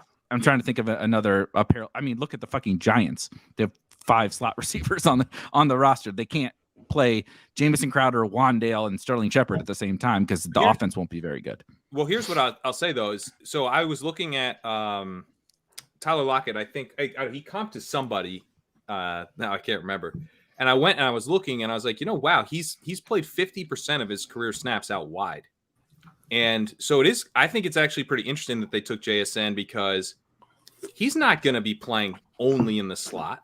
No. If he's now as a rookie, he's not on the field in 2 wide receiver sets, which would be, that's a problem. Fantasy value is a fucking killer. Yeah. Yeah. But I not think a killer, but you know what I mean. Long term, if they see him as the Lockett replacement. So I kind of view this as like maybe net neutral for his dynasty value and bad for his redraft value. Dude, I think this is good. This is good. We're gonna get a Garrett Wilson level discount. Oh, that's price adjusted. Price adjusted. It's gonna be nice. But he should fall. Like if you're not taking him where you were taking him, right? Dude, you're doing a what if T Higgins is gonna out alpha Jamar Chase take right now. No, you don't know. No, I'm saying this team doesn't run as much 3 wide receiver sets as many other teams in the league because they haven't had to. They've had like Tyler Lockett and then like a half healthy DK Metcalf. That's true. And then so Hasan, does JSN cuck Tyler Lockett because Tyler Lockett's really good. I think, but this is the issue, right? Like, this is why we fucking draft. Like this is like you don't know. We are like I'm with Pete. We're getting we're gonna get a discount on JSN, man. Yep. Like it's a great point. Like we just and you definitely draft JSN at a discount. Like yes. Yeah, we're all in agreement there. I just is a smash, yeah. Yeah. But like that's the easy out here is let's take him at a discount. But where would you like take like how much should he fall? Right. Where what's the right price? I don't know. So the last like 3 or 4 years of Seahawks, no number 3 target has been, I think, over 75 targets. I think it might be even 65 targets. I can't remember the number. Like Noah Fant, Gerald Everett have been like their number 3 guys. They've gotten like 64, 70 targets. I don't know what the fucking number is. But it's been DK and Lockett, right? And one of those dudes could feasibly miss some time at some point. They've been very, very healthy since DK Metcalf has gotten drafted. My point is, especially Lockett, who's getting up there, if he misses some time, I mean, I think you get the same concentration you get JSN in the Lockett. I mean, it's a fucking smash. That's the thing. But that's the thing. It's like we don't know, right? Like, I mean, like it's like the question is correct in how much should he fall or what is the right amount. But like, I really don't think that we should be trying to really like figure out whether his price adjusted is fine because he's more of a true, as Ben was just saying, like his contingent value is out of this, like off the fucking charts. But where is he? If he is was my background. You have Gretsch vision. No, he's blurred. I have no idea how it's blurred or why it's blurred, but it looks kind of cool, Hasan. So you're all right. The fan like above your head, like you have one of those little propeller caps on, is pretty cool. Yeah, that's always been my dream, man, to have like a little propeller cap, and like I had to recreate it virtually. My other dream was like recreating the Silva appearance, and I couldn't get an AI generated to make work. I do want to say hi to Blair and Hasan formally, but this question didn't come in as a super chat, but I do want to pass this along to Gretsch.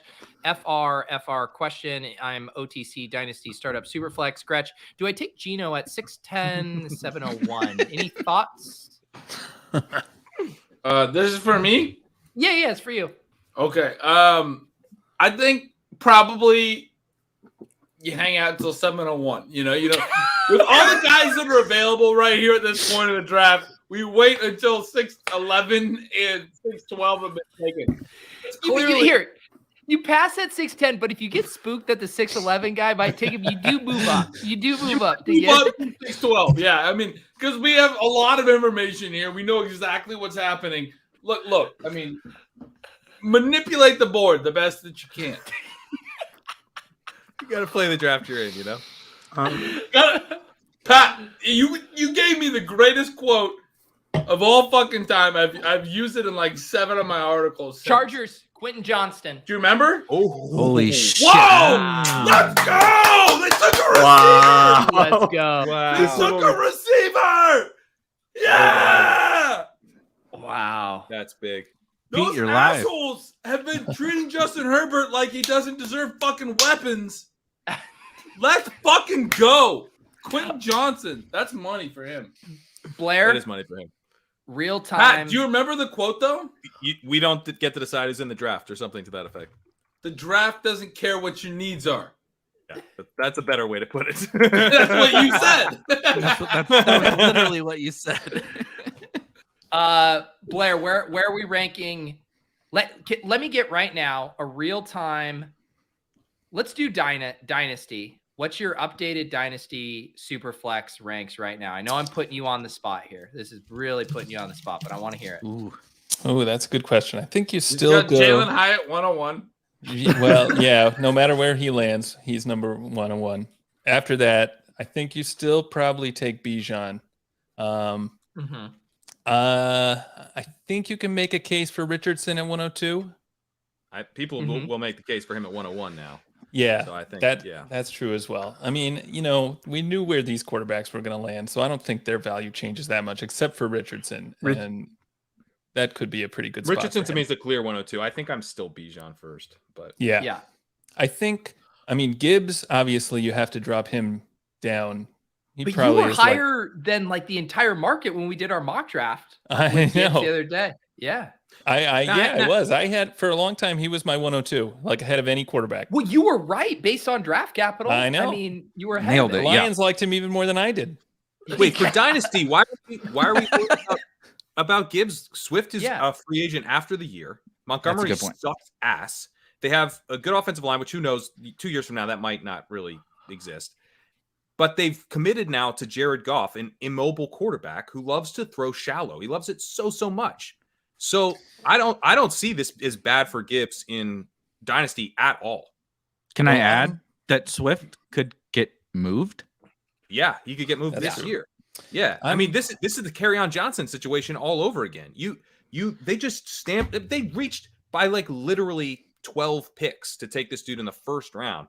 I do not think you move off Gibbs Dynasty. Jesus Christ. Blair, do you have Quentin Johnson ahead of JSN now, or JSN still ahead? Oh, nice. Nacho chasing, baby. Ignore him. I'm asking you. Any jalapenos in there? Probably. You're on mute. No, don't encourage him. Blair, Jalapenos would be delicious. That's a great idea. I mean, this is a really good spot for Johnson. I think it's better than if JSN had gone there because you kind of have a question of how JSN and Keenan Allen would operate together. So I like this for the Chargers. I still probably have JSN ahead of Johnson in Dynasty. Okay. And probably ahead of Gibbs now, which I didn't. Well, maybe I did. I don't know. You guys, I think Gibbs is a first round pick, moves his price up. I think I mean, that's a good point. This is definitely way worse for Swift than it is for Gibbs. There's no question about that. And yeah, I want to hear the Gibbs truther take of this. After he went at number 12. The box score scout now thinks that Christian McCaffrey is one of his closest comps. So real quick though, he was more explosive than McCaffrey in college. I mean, obviously he's the best receiving running back of all time. He's the best receiving running back of all time. Man, you guys know what was going to happen, right? Like we're going to come July, we're going to get a ton of articles that's like Jahmyr Gibbs is taking practice snaps out of the slot. And we're like, oh God, here we go again. Into the fourth round, you just you can see it, right, Pete? You were just talking about that Geno Smith. Why is he going in the 12th round narrative? We're gonna get the Jahmyr Gibbs in the slot narrative. I would have taken so much fucking DeAndre Swift if I could have drafted 150 big board teams. I would have drafted so fucking much. Well, guess what? Yeah. You could drive across state lines and get him far cheaper for BBM. Pete, hey, who did the Ravens take? Pete, I was telling you. How you feeling about that 3.5 wide receivers, man? We got 2 in a row. I told you. If JSN goes, we're going to start hitting them. Stack that bitch up. Let's keep Stack that bitch up, Pete! Hasan, any other big surprises for you so far tonight? I just like just looking back is like this entire like Lion stuff. It just aged like milk, man. Like it was like it's been the funniest shit that like I've like 1 year of a bad team overachieving, and everyone's like our Lions, and that's like, well, yeah, a bunch of fucking slappies. Like just like I don't know what like how do you get out over your skis on a team that historically has been pretty like has like just not been capable of truly building and just sort of like luck boxing into a good record in a weak division, right, in a down year. And they're gonna be good just by virtue of the fact that division is fairly weak, but like they're not out of the first round good, you know, like they're like a first round, like if you want to play them in the first round of the NFL playoffs, you're looking at a bye. Like you're looking at a team that come the playoff challenge, you're going to be like, they're going to be a chalk fade type of thing, right? Yeah. Jakob Sanderson, What's welcome to the stream, broadcasting from the land of free healthcare and maple syrup, correct? Yes. Absolutely. In a brand new apartment today. I was moving since 6 a.m. and I made sure that I got fully into my apartment so that I could show up on ship chasing. The only alcohol I was able to find in my boxes was Di Serono, so I'm drinking it out of a coffee cup because I don't have any glasses. Get it! It's nice to know that you know, compared to Silva, it is nice to know that some people actually, you know, prep to get on this stream. I used to love Di Serono. Yeah, there you go. Jacob and I hung out a few months ago in Seattle, and Ravens, we played Zay Flowers. Oh man! Oh baby! Got to keep Lamar happy. There you go, Pete. I told you. I love that. Open the floodgates on the wide receivers, buddy. We're rolling. Here we go. Oh, big day. Jacob, immediate reaction. Zay Flowers to the Ravens. Speak on that. That's fun. Ben and I were texting about Flowers for like 2 hours the other day. So it's fun that I come on exactly as Flowers gets picked. I like Zay Flowers. Like I think he's a really sudden mover. I think he gets off press well on the outside. And I'm rethinking how I think about the late declare wide receivers. And I think I don't want to be too reactionary, but we've seen Dotson, we've seen Ayuk, we've seen Olave, we've seen Smith. The pool of the late declare round one guys is starting to get a little bit more favorable, especially for a guy like Flowers, who was an early producer in college, 3 straight years, over 30% receiving yards market share. I'm excited about him generally. Not a great landing spot, I don't think, in Baltimore. So it's kind of a bummer as a guy who likes him. But I think could you repeat those late declares? So I'm sorry, Pat, to cut you off. Could you repeat the late declares? Well, just so Sounds like a prosecutor right now. Can you? No. The only reason I bring that up is because I think Hassan is pissed. No, yeah, which one of you is going to be a lawyer? No, I'm not. God, I wish. No. Answer the question. The 3 of the late declares were Ohio State guys, I think, who all would have declared a year earlier, but they wanted to come back for the national championship stuff. Blair and I actually Olave. Olave, yeah, that's another Ohio State guy, right? Not unless you go back to like Michael Thomas. Michael Thomas. The other is ones, another like one. Garrett Wilson came out. JSN. Well, JSN's on a late declare. JSN was early. JSN's a 3-year player. Yeah, because Blair and I had this long-standing like discussion about late declares and how we should be discounting or applying like a fudge factor to people who could have and should have gone earlier but sort of came back, and that's more on the where you sort of have to make like your best guess or make a directional guess as to where they'll be, if that makes sense, right? Like because this goes back when we were like comping Deebo Samuel, Blair, if you remember that discussion. That was like, and just to give you guys an idea, we were like talking about how to like quantify his breakout. So this is just for people who remember this stuff from years ago. Peter, please. So it was nice to hear Jacob bring the other side back. Guys, can I just like make a brief production note? Chat, cover your ears. I want you to know, like, if I bring Gretch full screen, you can't acknowledge it. I can't hear the like shaking in your voice as you watch him stuff nachos. I just need you to plow straight ahead as if it's not happening, because I'm trying to balance the chat's wishes with also servicing the audio listeners with highly evergreen content that'll be dropped. You're really thinking about the audience here, V. Man.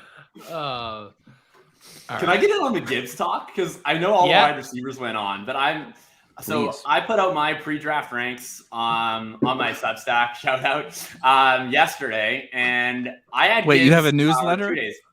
I do have have a a newsletter? newsletter. Yeah, I know there's a lot of people with newsletters these days. Where did you get that idea? I gave it to him. What the fuck did you think? Gretch came down from Mount Sinai with the tablet. He's like, have you considered the website Substack? Like, let's go back to when we drank together. Like, we got real drunk. Jacob can hold his own. And I said, look, you can get this drunk with me. You can play fucking lawn bowling with me like this. Like, all right, I'll give you the secret. Bocce. I put him a big lead against him. But anyway, in that newsletter, Jacob, how did those games go? By the way, I remember I was unsuccessful. I choked. I remember you leading by a lot and then losing in both games. That is true. Gretch was a lot more sober actually at that point than I think he is currently. Permission granted to keep talking about Jahmyr Gibbs, Jacob. I will handle Gretch.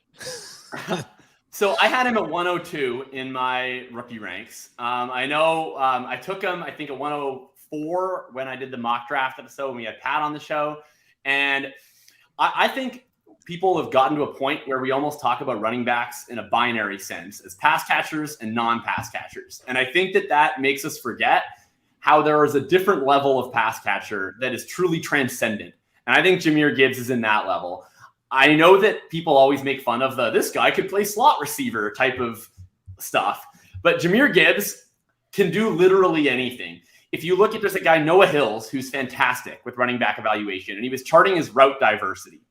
And Jahmyr Gibbs was a guy who ran wheel routes at twice the clip of any other running back, the average running back across the FBS, ran angle routes at 7 times the clip of running backs throughout the FBS and was targeted on them at double the rate. So this is a guy who's consistently creating separation on legitimate running back routes that aren't just dump offs, that aren't just screens. I think he's a truly special talent. If you look at yards per route run, receiving yards market share, which I incorporate both, to me he's in a tier with only Christian McCaffrey as a receiving running back the last 10 years.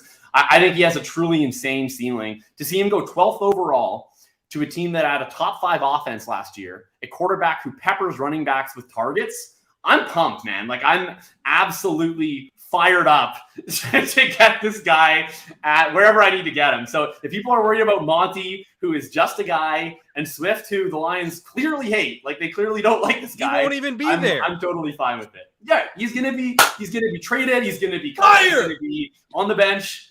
Jahmyr Gibbs, we're going to the moon. Draft Gibbs. Gibbs, Jacob. Gibbs and Swift. Draft Gibbs and Swift.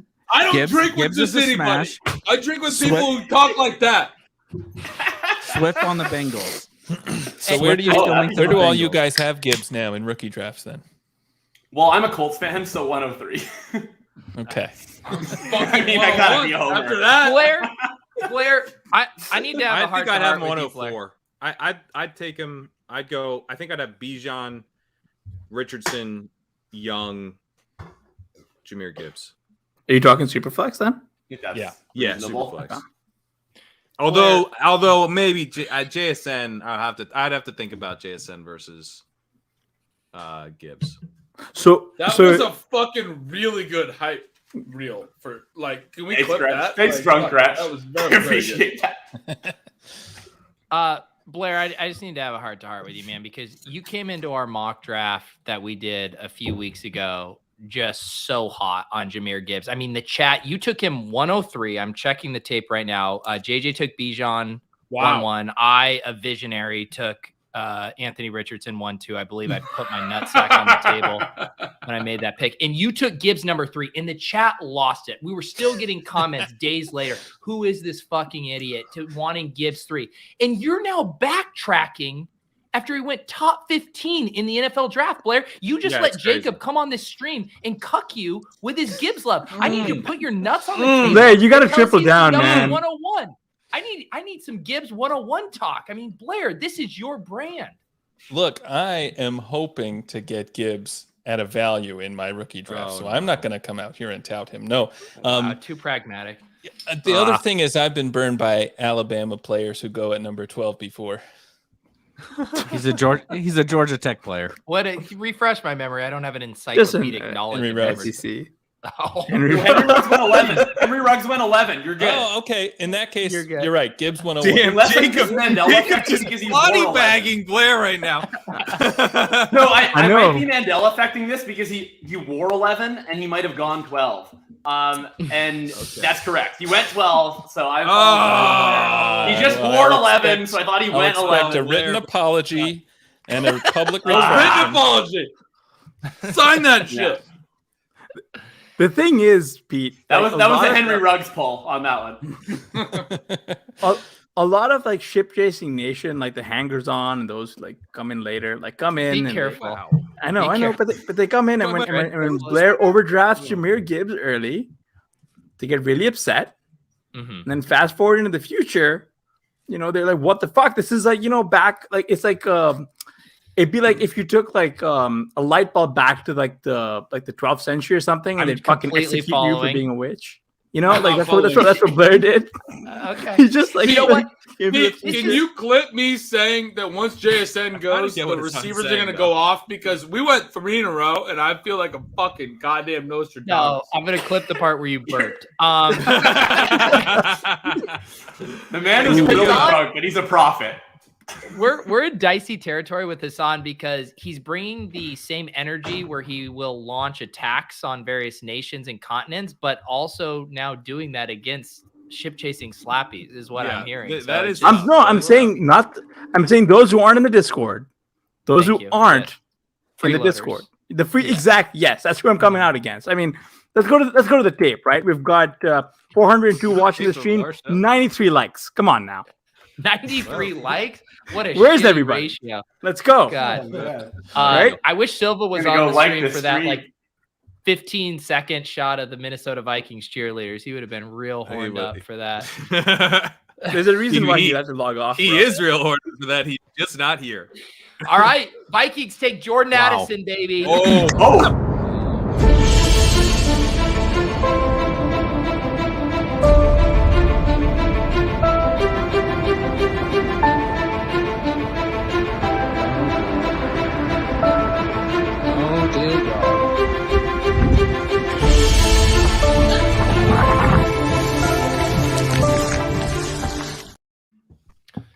All right, we're back. Also, Bollock was put in a timeout for 5 minutes for calling me a bum host. Just want you guys to know I am back on my trigger finger here. I was actually about to pull up a comment from him because he was asking about Richardson versus Bijan at 101, and I think that's an interesting discussion. It's got to still be Bijan. It should be Bijan. You think? Yeah. I think if you want to take Richardson at 101, do it. Pat, you preach about maintaining trade value after year one. It could the floor could fall out underneath Richardson in a way it's not going to fall out. Like Trey Lance. Well, but Trey Lance's floor did not fall out. It did not, after his first year. Trey Lance was the most valuable quarterback in that rookie class after his rookie year. He was going QB9. I don't disagree that the trade value could fall out, but I don't think it happens after the rookie year. Compared to Bijan, though. Compared to Bijan. Here would be my counter to Bijan, that. sure. Yes, you could really regret it after the rookie year compared to Bijan. I agree with that. My counter to the AR 101, and I'm a Colts fan who bet a lot of money on Anthony Richardson to the Colts. So I'm very happy with the proceedings.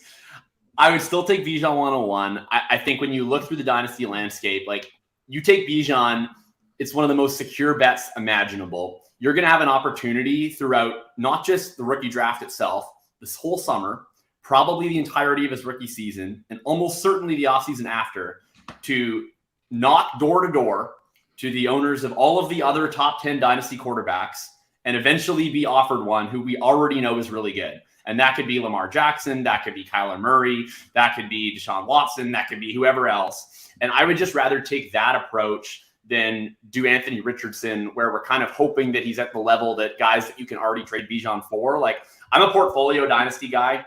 I'm in an obscene amount of leagues. That's why I'm single. And like I found Bijan Robinson to be an extremely liquid asset. Like I've done 11 trades involving Bijan Robinson. I've traded for him 5 times. I've traded him away 6 times. Like I've not had 11 trades. Are you an incel? He was. I've been voluntarily selling Bijan Robinson. Yeah. Well played. But yeah, like I've not had an issue getting him, turning him into Lawrence, turning him into Kyler Plus, turning him into Deshaun Watson. Like I would just rather go with that route and then backfill my exposures trading packages for Bijan versus taking AR directly. Like I get it though. Like if you're in a league where it's impossible to get a quarterback, you want Anthony Richardson. It'll be fun. Like I've already ordered a white and a blue Anthony Richardson jersey. Like I'm here for it, but yeah. I think that's the way to think about it. I would take Bijan number 1. I do get why you're like, if you're sitting there like, I just want Richardson, the ceiling's so enticing. But yeah, I mean, especially with the way the running back landscape shapes up right now, Bijan could be 4 in a row. Who got taken? Tickets, baby. Addison? 4 in a row. Oh, he's. Oh. You're not gonna fucking clip it now. You're not gonna clip me going. Oh, I think my bets are done. And me going, look, dude. Once JSN goes, they're all gonna come off in a run. I want someone to clip that. Gretch, that'll get like 4 likes, or I could clip you burping and it'll go viral. So, what do you want me to spend my time on? Probably the burp.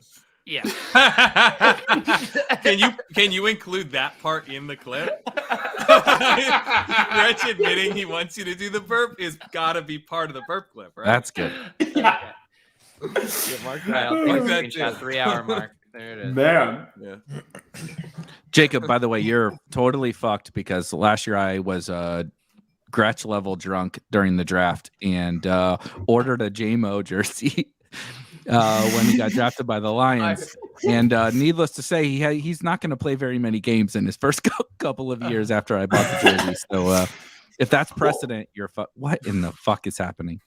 That's just pretty cool fucking ice cream, man. Let's see you make the old fashioned. Let's do it. Thank you. That is a pretty cool nice. fucking ice cream. Wait. You're making another old fashioned right now? Yeah, he is, and we want to see it. Oh, back to my favorite drink. Let's go, Gretch. We're going back to the whiskey. No, this time, Gretch, can you narrate it for the audio listeners, please? While Gretch is pouring, Eric, I'm not sure why you're concerned. You and I have gotten really in on mobile quarterbacks. It's always gone really well, especially mobile rookie quarterbacks. That was drafted. We've had a lot of success. We had one of my favorite episodes that I've ever done with Spike Week. Me and you. I thought it would be easier to do this. Unfortunately, what it's how meant are you is trying to tell a story? You can pause on it. How are you making a decision to tell a story? It's not a good idea. I got bitters here. Let's just splash the bitters in real quick. Splash, splash, splash. Yeah. All right. We got the cocktail fancy chasing. Cherry. We got the fancy cherries. Here we go. Let's grab one of these babies. With one of these fucking wow, so classy with the toothpick. Wait, you bought all the pre-made? You bought all the pre-made stuff for the old fashioned? This is like the fucking really nice cherries. The Luxardos are legit. Good job. Thank you, Pete. Wait till we get to the oranges. Wait till we get to the oranges. Oh, I dropped the lid, motherfucker. Let's chase some fucking bitters. That's good. That's good. Bitter chasing. Bitter chasing. All right. Let's chase some fucking bitters. Instead of me cutting up some fucking orange twists, we're just gonna knife one of these. Oh my god, I'm way too comfortable. Why are you bothering with garnishes at this point in the evening, dude? Like, your drink? No, he's a man of class. This is a classy fair question. Guy. It's a fair question. Clearly. Fair question. Did I get everything in there? Is that how you make Do you want it? Maybe a splash of Pedialyte and some water? Yeah. Good. I let this man drive me around Seattle for 2 days. I don't know how I escaped with my life. You did. You did. It was not smart. And he convinced you to start a Substack. Worst of all, I mean, yeah. All right, Sam and Drico, you got to follow that. Welcome, our stat chasing, our ADP chasing brethren. How are you guys doing tonight? I'm doing great. My Celtics just got a first round playoff win, so was watching that along with the draft. And Sam, you're also a Celtics fan? Oh yeah. Jacob, did your Leafs win? Each other on Twitter for a while. No, they did not. But thanks, Gretch. Oh, fucking. Sam is a big Boston guy. Oh, fun. I'm from like Winnipeg, so we don't have natural teams. So I kind of just picked at random as a 5-year-old. And some things worked out well, like the Celtics, and other things like the Leafs were poor choice. Yeah, I was trying to figure out what your background because they've was. won the most NBA championships of any team. Oh yeah, I'm a 5-year-old. I don't know any better. You're a Colts Celtics fan. I was trying to figure out what the connection was. It doesn't make a whole lot of sense. The connection is that like Winnipeg, the only team that we had growing up was a CFL team, which I love religiously. But beyond that, like you kind of just spin a wheel. So that's where it's at. But it's a fun night to be a Colts fan. I haven't had happiness as a Colts fan since the day Andrew Luck retired. And tonight was the first time I felt joy since. So I was really happy about that. Yeah. I'm so happy all the Will Levis stuff was a smokescreen and they took Richardson. That's such a fun landing spot for him. Like I'm sure you guys have talked about it. I haven't tuned in, but I mean, Sam, this feels I was wavering, man. Like I was on Twitter. I thought I was going to look so dumb. Like I was on Twitter being like, we're not taking Will Levis. Like all of the local guys are saying it's Richardson. Like don't fall for this Levis stuff. And people like, I fully, once it hit 1,500, I was like, okay, I'm abandoning ship. Like it's Levis. And I was so happy. So that's awesome to see that they did the smart thing. Chris Ballard, sharp all along, it turns out. There was some Chris Ballard quote from I saw some video of him a couple days ago where he said something along the lines of like the outside media, they're getting it all wrong what we're doing. Like they have no idea what we're doing. And he like smirked on camera. And I was like, I think that might have been a Richardson reference there. And the main Colts reporter for Sports Illustrated, Zach Hicks, has been unreal on their picks. Like he nailed Kincaid 2 years ago. He nailed Alec Pierce, which was a late second last year. And he was like, they're taking Richardson. And he nailed it again. So shout out to that guy. Bills. So what's the Bills trade up? They moved up to 25 to the Jags. They gave up 27 in their 4th round pick to move up 2 spots.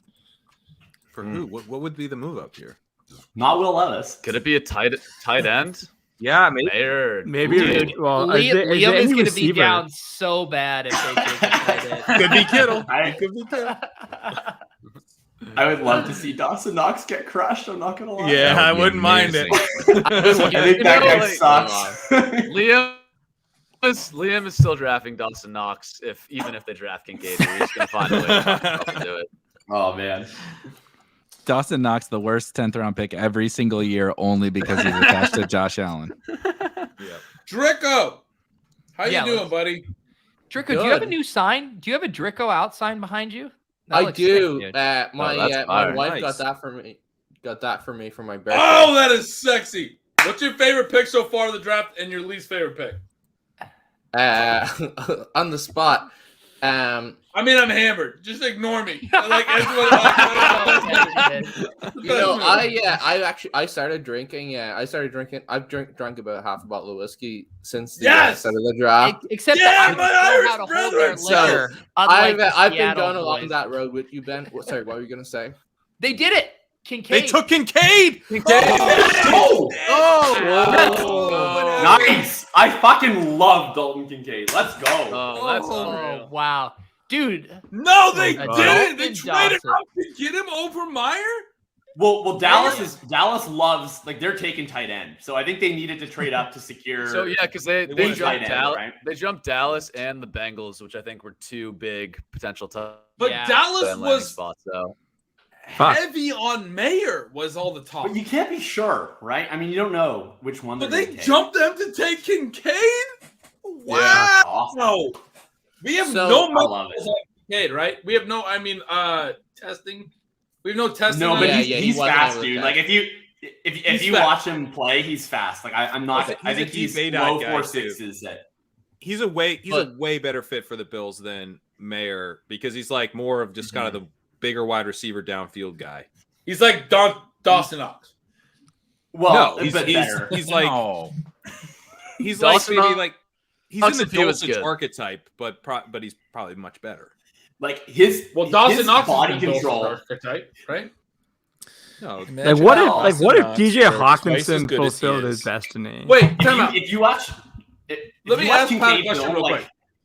Is Knox not in the Dulcich archetype? What were you saying, Pat?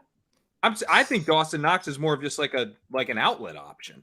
He's just crappy. I don't view him as a seam stretcher. You don't. Oh, I thought he was like an ADOT. He's athletic. He's athletic. Have you but he's not seen much his of a- Raz, dude? 2021, he was good down. His ADOT was high. He had. Okay, all right, maybe But he's not. But he's not the same level of route runner. No, Like Dawson no, Knox can get downfield, but he's not as shifty. Like He had a you look at, 7.9 like, a guy like ADOT in Dulcich. 2021. His career ADOT's 8.3. He's an outlet. He's an underneath outlet. Yeah, like Pat, do you think this is like? I mean, Gretch stares angrily at his old fashioned. He's mad about it. Gretch, I'm mad about you're gonna watch Kincaid film when you finish the stream. We only watch highlights. And you're gonna see him like flying up the seam, full extension, bringing in these passes. Like he has wide receiver level hands. He can win in ways that Meyer can't. Like he can legitimately win outside on wheel routes. Like he's an impressive player, man. Like I think Kincaid has sky high upside. Like that's a guy to me that can be a legitimate game changer as a tight end because he can line up in the slot, he can line up outside, he can line up off the end and run corner routes and absolutely roast linebackers. It's Darren Waller. I think he's so good. Yep. Yes, that's a great comp. I like. He I like said the Dulcich. routes because he's Canadian. Jacob is given like genuine like player analysis, and then Ben Right. he said root. He said roots. That'll be the last film take I offer this evening. I do have a question for everyone though, like just about Kincaid and how high we want to take him because historically we've chased in redraft. I'm talking about we've chased Fant, Hawkinson, OJ. Like just name a tight end who goes in the first with Athletic. Right, And they. given how high. Thank you for not Dawson saying Knox Kyle always Pitts. goes. No, I'm not. Thank you for not saying that. Thank you for not saying Kyle Do that Pitts. once more, Gretch. That's like Kyle Pitts is just it's just it's a sad story now, unfortunately, right? Like it's like a sad story, right? And like so like that's where the question comes in because like this is obviously where like his skill set matches what the Bills need and it's hard to stay away. But like at what point is he overdrafted? Right? Like that's kind of the question. And I was hoping you guys No, Kincaid, man, because like every year we chase a fucking rookie into the goddamn stratosphere. So you was Dynasty or best ball? Best ball redraft. This is redraft specific. He was going at pick 200 when the non-superflex big board closed. So he's an absolute fucking smash where you got him. Yeah, absolute smash. No, so when BBM 4 opens, and if his ADP is like in the 11th round, Rich. His ADP has 2 digits. It's Rich. If it has 3 digits, Guys, I mean, we have so many months to celebrate this. Why are you not as drunk as me? Like this is just a celebration for us being this addicted to fucking knowing where these guys are gonna go. Like I'm just so fucking excited to know where these guys are gonna play, except for the fact that Jahmyr Gibbs is gonna go play for the fucking Lions. That is some bullshit. That was some bullshit. We already had David Montgomery and fucking DeAndre Swift there. We didn't need that. Have one of these. I think it was Beimfohr who said Swift to Bengals though, which would be fucking sick. Okay, DeAndre Swift is not a good running back. Like DeAndre Swift is a Jacob. Can you mute him? Thank you. Thank you. We don't need these dirty Canadians on our streets. Yeah, that was clean. Takes. That was clean and easy. God damn it. I really liked Jacob before tonight. Yeah. I know. It was good. It was good before. That was an tonight, easy but way to get unfortunately, down from 9 to 8. Look what I do with my nachos. They did pretty good, right? Hasan, Jacob, question. I'll give you one more chance, but don't fuck it up, bud. Don't start fucking. You guys talking ever, shit have about you guys DeAndre ever Swift considered again. grinding some running back film? Like, is that ever been a Never. fun option? Yeah. We Yeah. have.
That was awesome. Okay, was- I want you to Dave, walk with me Dave, for Taylor. 30 seconds on this Swift take. Wait, okay? how is Pete still gone after all that? Both Pete and Pat understand how long that clip is. I think I My can headphones at least get Eric's I couldn't football guy brand with me here. I don't know if I can get anybody else, but Swift is a good running back at scoring fantasy points when he's deployed, right? Unquestionably, he's good at certain aspects of playing running back. Think about our favorite quarterback, Mr. Trey Lance, right? We're consistently falling in love with God damn. Hang on. For good reason. Where does Lance He's good at go? running back for fantasy and then being good at running back. We love Trey Lance because of the type that he is. But what he does that provides the most value is running as a quarterback. That's probably not the most valuable part of playing quarterback overall from an NFL perspective. He might be good at the rest. We don't know yet. With Swift, what he's really good at is racking up PPR points, right? But when it talks about running the football, like throwing to running backs is not actually an effective strategy. Like Ben Baldwin has proved this a couple of years ago. It's not a good way to move the football. Look at the Chargers since Justin Herbert is coming with Austin Eckler. Swift, to me, is an inferior goods player. If you're using him as the primary engine of your offense through the receiving game, you're foregoing the opportunity to throw the ball down the field and you're checking down to a running back. As an actual runner, he is not good. He's not an effective player at being able to read through the tackles, at being able to convert short yardage. Swift. Like, I mean, I've written a lot about Swift. Like, I've written more about Swift than probably any player. You know what's worse than Jones or running back? Handing it off to a running back. I'm going to sign up to your Substack and I'm going to read all about Great DeAndre sales Swift. pitch. Where Oh, this my game falls goodness. apart is they're replacing him with pure receiving back. So that's. I think it's look. I would never have drafted Gibbs at 12 overall ever. Like, I think that's an abominable pick. I just think from the stance of DeAndre Swift and what he provides, like, I think he was going to be more than good enough to be in a tandem with David Montgomery in a receiving role. But as a receiving running back, like in 2021 when he caught 1 million passes, his PFF receiving grade was 58. That's horrible. You look at like Alvin Kamara, Austin Eckler, a lot of these other guys. Like Taylor's clip was, and both Pete and Pat were still late getting back from it. Like you guys knew it was long, but you took a little bit too long of time. Like, let's be honest. Like, All right, like, what is this Cowboys pick here? Do we think it's Mayer? Gretch, I apologize. Yeah, it's gotta for be my Michael Mayer. professionalism tonight. By the way, I hope everyone. I apologize for my professionalism. yeah, you should. You absolutely should. Why are you not drunker? By the way, better. This is really ship sober the chasing, room Pat up. Oh my god. Last year you had an excuse. You worked for Big Peacock. Oh, Big Peacock Pat. Hey, I can't get hammered. I'm Big Peacock Pat. But now I'm a $2 million man. I'm off on my own. I'm leg up. I'm fucking crushing it. LegendaryUpside.com. Beautiful website. Does incredible incredible rookie profiles. This guy should be getting hammered for draft night. There's no question. Just got back. Awesome pick, Cowboys. Let's go. I'm not going to get drunk on draft night. Dude, they got the best pass rush in the NFL. I won $2 million. How is he not hammered? How is he not drunker than I am? Jacob, you're having Gretch, a I rough just got show. back We're from not Paris. we're not I was victory drinking- lapping defensive tackle selections on this show. No, he's a okay. Well, I was gonna say that he's an edge rusher, but I guess that's a cell phone to be able to point out his position. I want to go back to Dalton Kincaid really briefly, if only because he just get ready for like $1 billion. He played basketball in high school takes. Okay. Who did? Dalton Kincaid did. yeah. He's not a Jimmy Graham or Antonio Gates who played it in college though. So yeah. Does But- he have a sick like high school mixtape? I'm actually trying to look it up right now. Yeah, DM that to me. That would bump him up my draft board significantly if he has a couple. Yeah, also Yeah, like DM like 11th also round DM is like fair. Like What pick are we at? But seriously, 27. back to 26. Kincaid. Can we talk about Kincaid? What? I actually have Yeah. like, some real questions. Yeah. Hasan was talking about like where he should go or whatever. So like I'm looking at like, okay, so tight end 8, 9, 10, 11 is like Evan Ingram, David Njoku, Dalton Schultz or whatever. How does he And Knox was not far behind those guys. Who drafted In 8. Kincaid? How do you The Bills. Come on, man.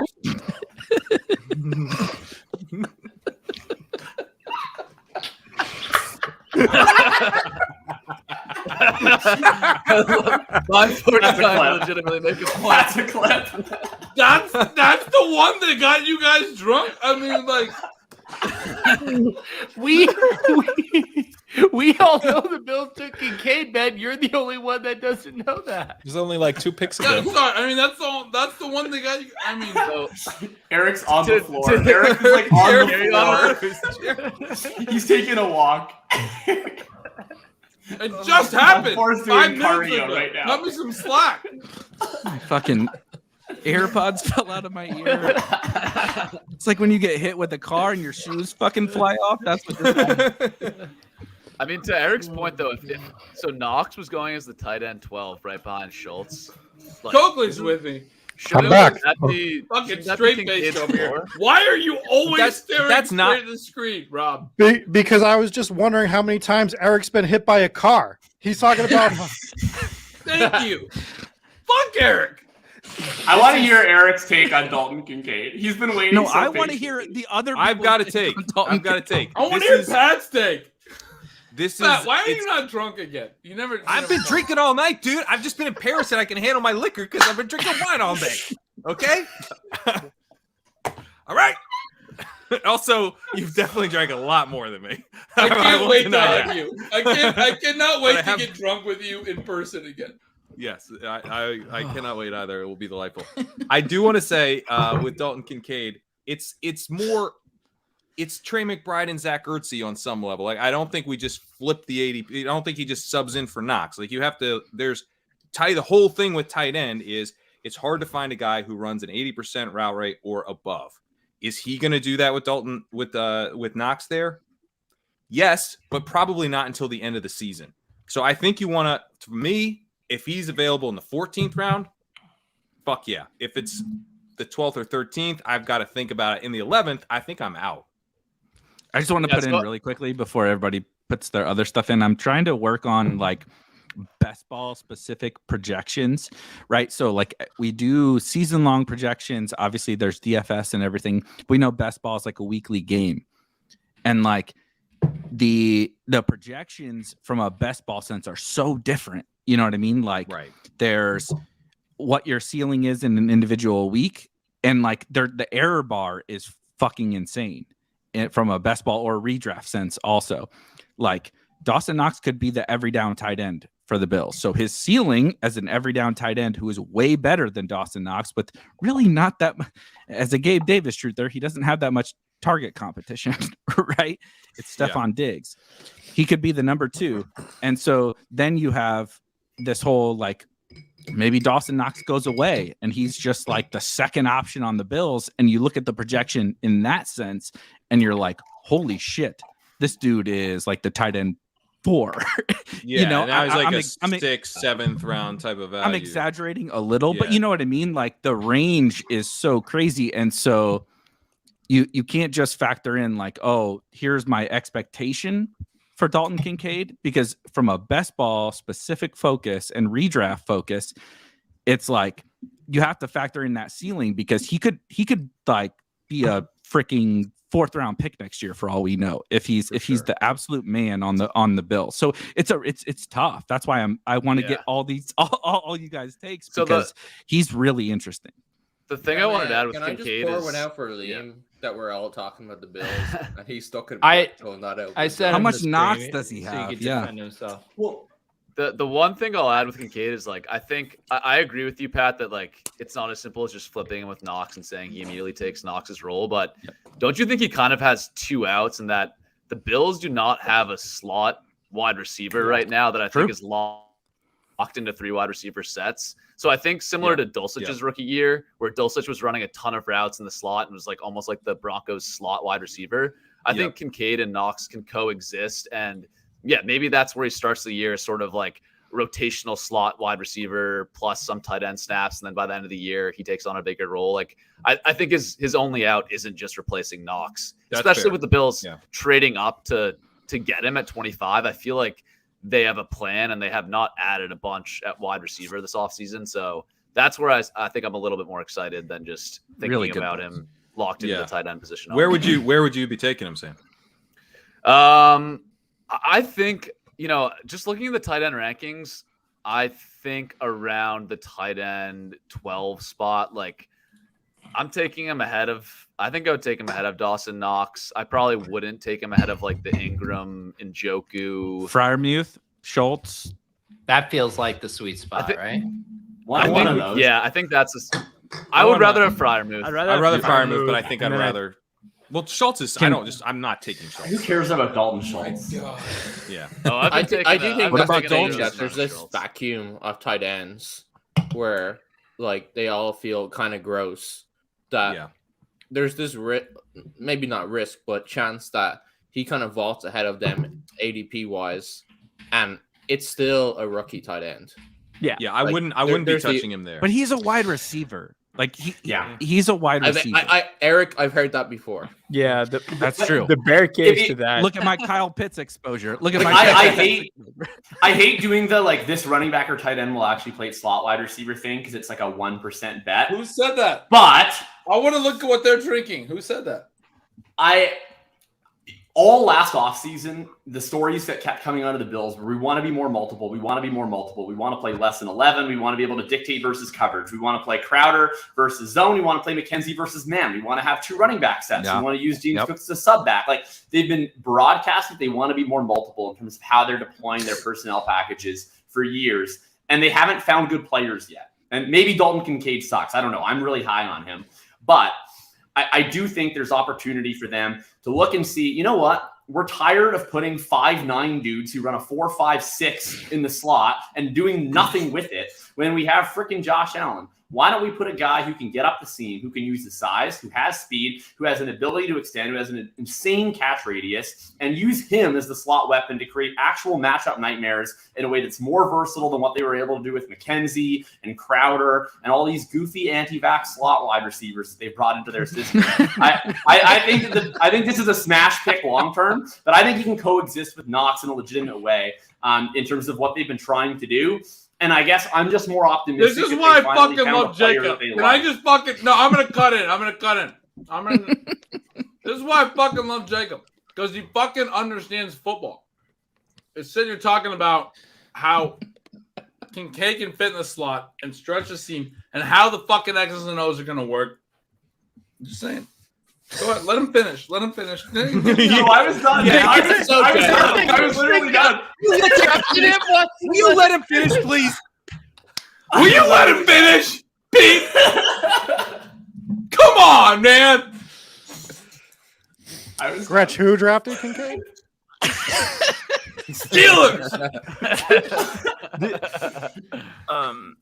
I guess the the only bear case I make to that is that we've heard this like story, like as it comes with like TJ Hawkinson, with Noah Fant, with OJ Howard, with Kyle Pitts. Like the names go on and on and on. Like David Njoku, like Evan Ingram was actually thought of as a shit prospect, and he was the best one of that year.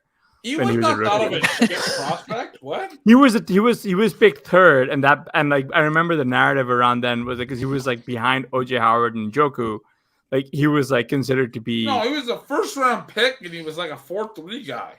Yeah, but he was picked. He was a DE3 in that class, right? He was after OJ Howard and Njoku, right? Yeah, it was a really highly OJ Howard. That was like a fucking disaster because people had Howard went like 10. They all went in the first round. But from a deployment perspective, Kincaid is the Ingram, right? Like he's the guy who's the move tight end who's going to play off the line, who's going to be more versatile. Like he's not the guy who's going to be the on the line guy. Jacob, Ingram in Jacksonville or Ingram in like low A-dot Giants? Ingram with a coach who has a brain. Which like is not high New York. A-dot. And Josh Allen. High A-dot. Yeah. High A-dot. Josh Allen.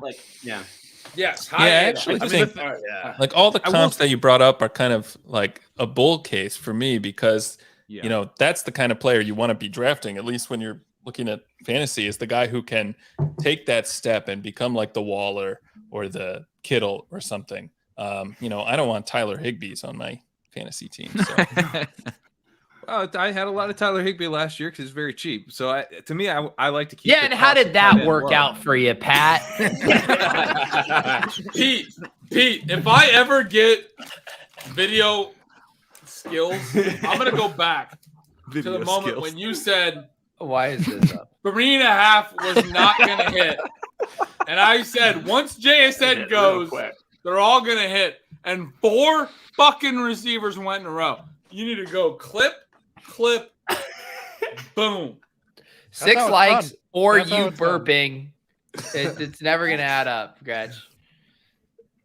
I'll make the burp. How about we do a clip battle? I make the burp. Clip. You make the burp will win. This is a good idea. Yeah. Well, he told you the process. That's clip, boom. He did tell you. He did tell you. Thank you, Rob. Saved you a lot of work. What was the clip you made, Gretch? What was the one you made? Dubs. Was it Dubs or was it something else? Dubs. Yeah, Romeo Dubs. All right, but you cut it. Clip. This sucks. No, this is a shitty Romeo W. Dubs. Romeo Dubs. 2nd and 5. Strong to the end zone. It's caught. It's a touchdown. It's over. Deep ball for Dubs who adjusts. Who's got it? I'm a young fly stunner. I'm the coldest in the game. And I told him I would do it, so I actually did it. I was trying to get some money, but the fame came with it. I'd like to take Romeo Dubs so we get a little Minnesota bring back in week 17. Let's go. They'll take a shot to the end zone. It's caught. It's Dubs. Play action. Setting up wide open downfield. That is Dubs. Throw your dubs up. Throw your dubs up. Gretch is mad that I made that clip shorter. For the record. I have a lot of thoughts about Have you ever considered making the JJ Taylor clip shorter? No, I want to make that. Throw your dubs up. Throw your dubs up. You guys are so serious about the week 17 bring back with Romeo Dubs. It cracks me up. I think he had 2 targets and 0 receptions. Hey. Oh, really? Pete. Yeah, Eric would like us to know that it's pronounced Dobbs. Oh, wow. Wow, that's a big one. Oh, that's something we didn't know yet. Nobody's ever told us that before. Holy cow. I guess just shut down the stream. I'll remake the clip and we'll Do you remember figure it out. Yeah. Hearing I'm convinced that Erik B with the college... C is actually Erik Beimfohr, and he just added a little C instead of the K to trick us because nobody hates mispronounced names more than Erik Beimfohr. It's true. So this is it's true. This is all these things are true. Do you remember hearing the clip yourself, where all of the college announcers were calling him Dubs because everyone thought his name was Dubs for like his whole fucking college career, including the announcers? Yeah, it's true. Well, as we know, Eric college announcers are just the most brilliant people on the planet. Fuck off. Anyway, who gets annoyed at people mispronouncing their name? Like I just can't relate. Fucking me, Draco. Drico. Hey, Drico. What do you think, Drico? Thank you. Yeah. Someone say Wendale Robinson. What fucking whose pick is it? We got 3 more picks. The Jags took offensive tackle Anton Harrison, and then should I pour some more fucking whiskey or what? With, Robinson. Please no. Please. Who's left? That's an orange peel that I'm eating. Oh my god! You're eating the peels? Is that a blood orange? That's like a dark. Jesus fucking Christ! We have derailed. Throw your dubs up. Throw your dubs up. Throw your dubs up. Great night for Dobbs, by the way. Like they didn't take JSN or a tight end. He's still in a good spot. Yeah. Oh man. None of the ship chasing community could party with me, except Chris G. Chris G is like the only one, and Pat and Pete.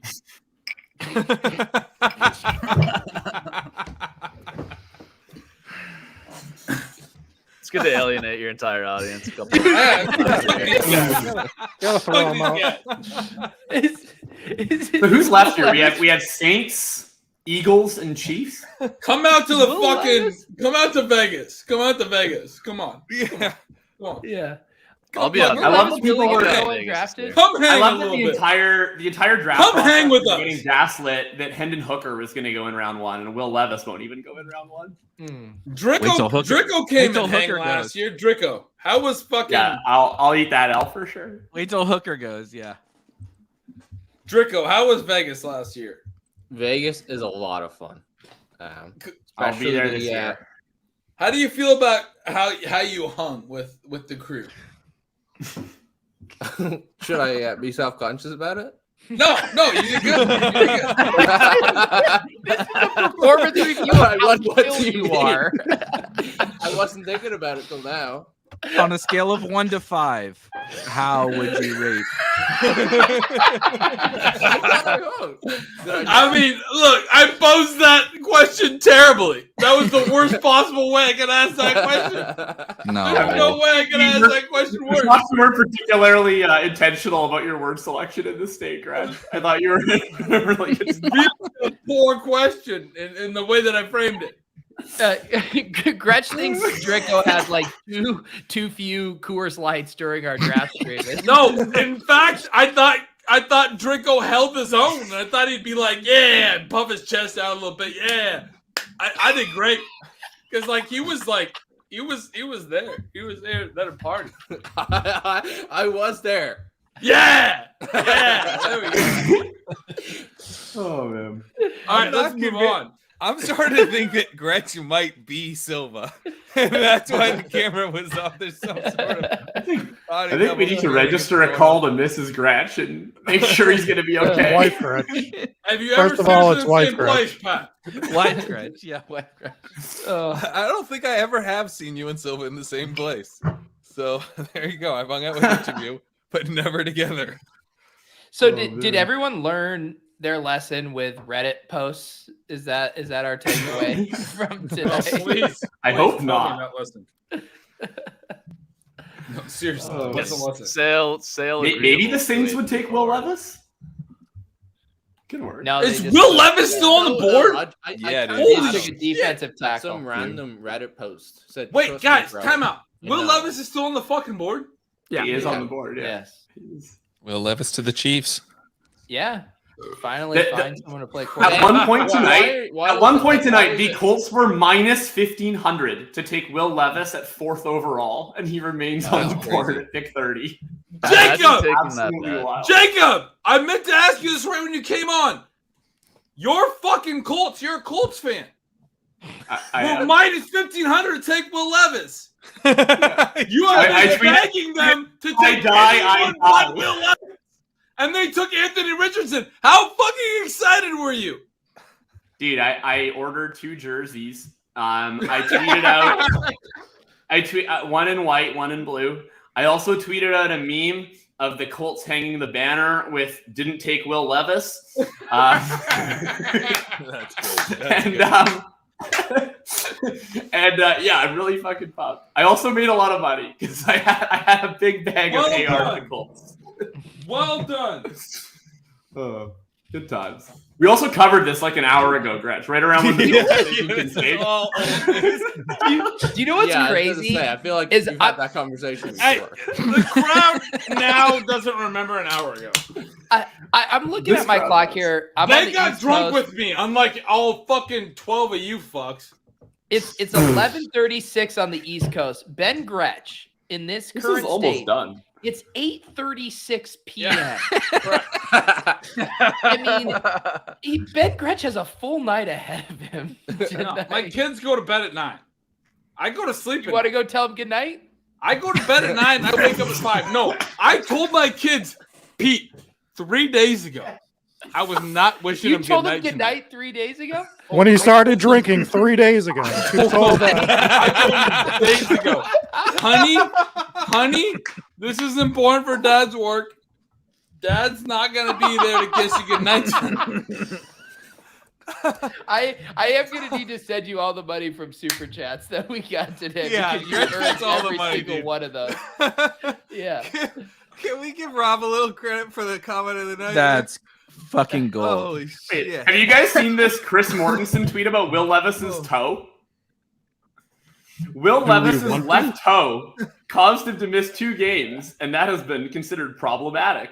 Levis says the toe is healed. Other teams believe he could manage it, but it might need surgery. Levis disagrees, which is obviously Levis is leaking like they're not drafting me because I suck. It's because I have a hurt. Yeah, fun fact, when you suck at playing quarterback, they'll make up reasons not to fucking draft you.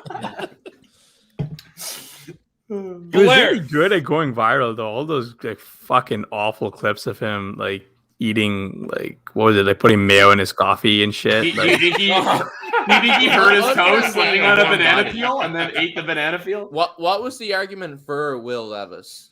Other than being a warm body, that draft Reddit capital, said. which no longer exists. Draft Pretty- capital was He was pretty athletic. Good back picks. He has a quick release, according to people who have watched more Will Levis than I have. Somebody in the chat just reminded me that I have nachos sitting over here that I'm gonna keep eating. Someone in the chat reminded you? Well, the chat was We thinking nachos in the first place. The chat can't see your desk. Could the chat remind Gretch that the Bills drafted Dalton Kincaid? Yeah, seriously. We've almost ate all the nachos, guys. We're How are they not? almost done. How are they not gone? Yeah. Dude, need me to DoorDash. That was a lot of fucking nachos, bro. Yeah, did you order moderate DoorDash in the portion. last hour? What the fuck? So when the is only the next listeners, Gretch is Substack eating about the nachos draft? right now.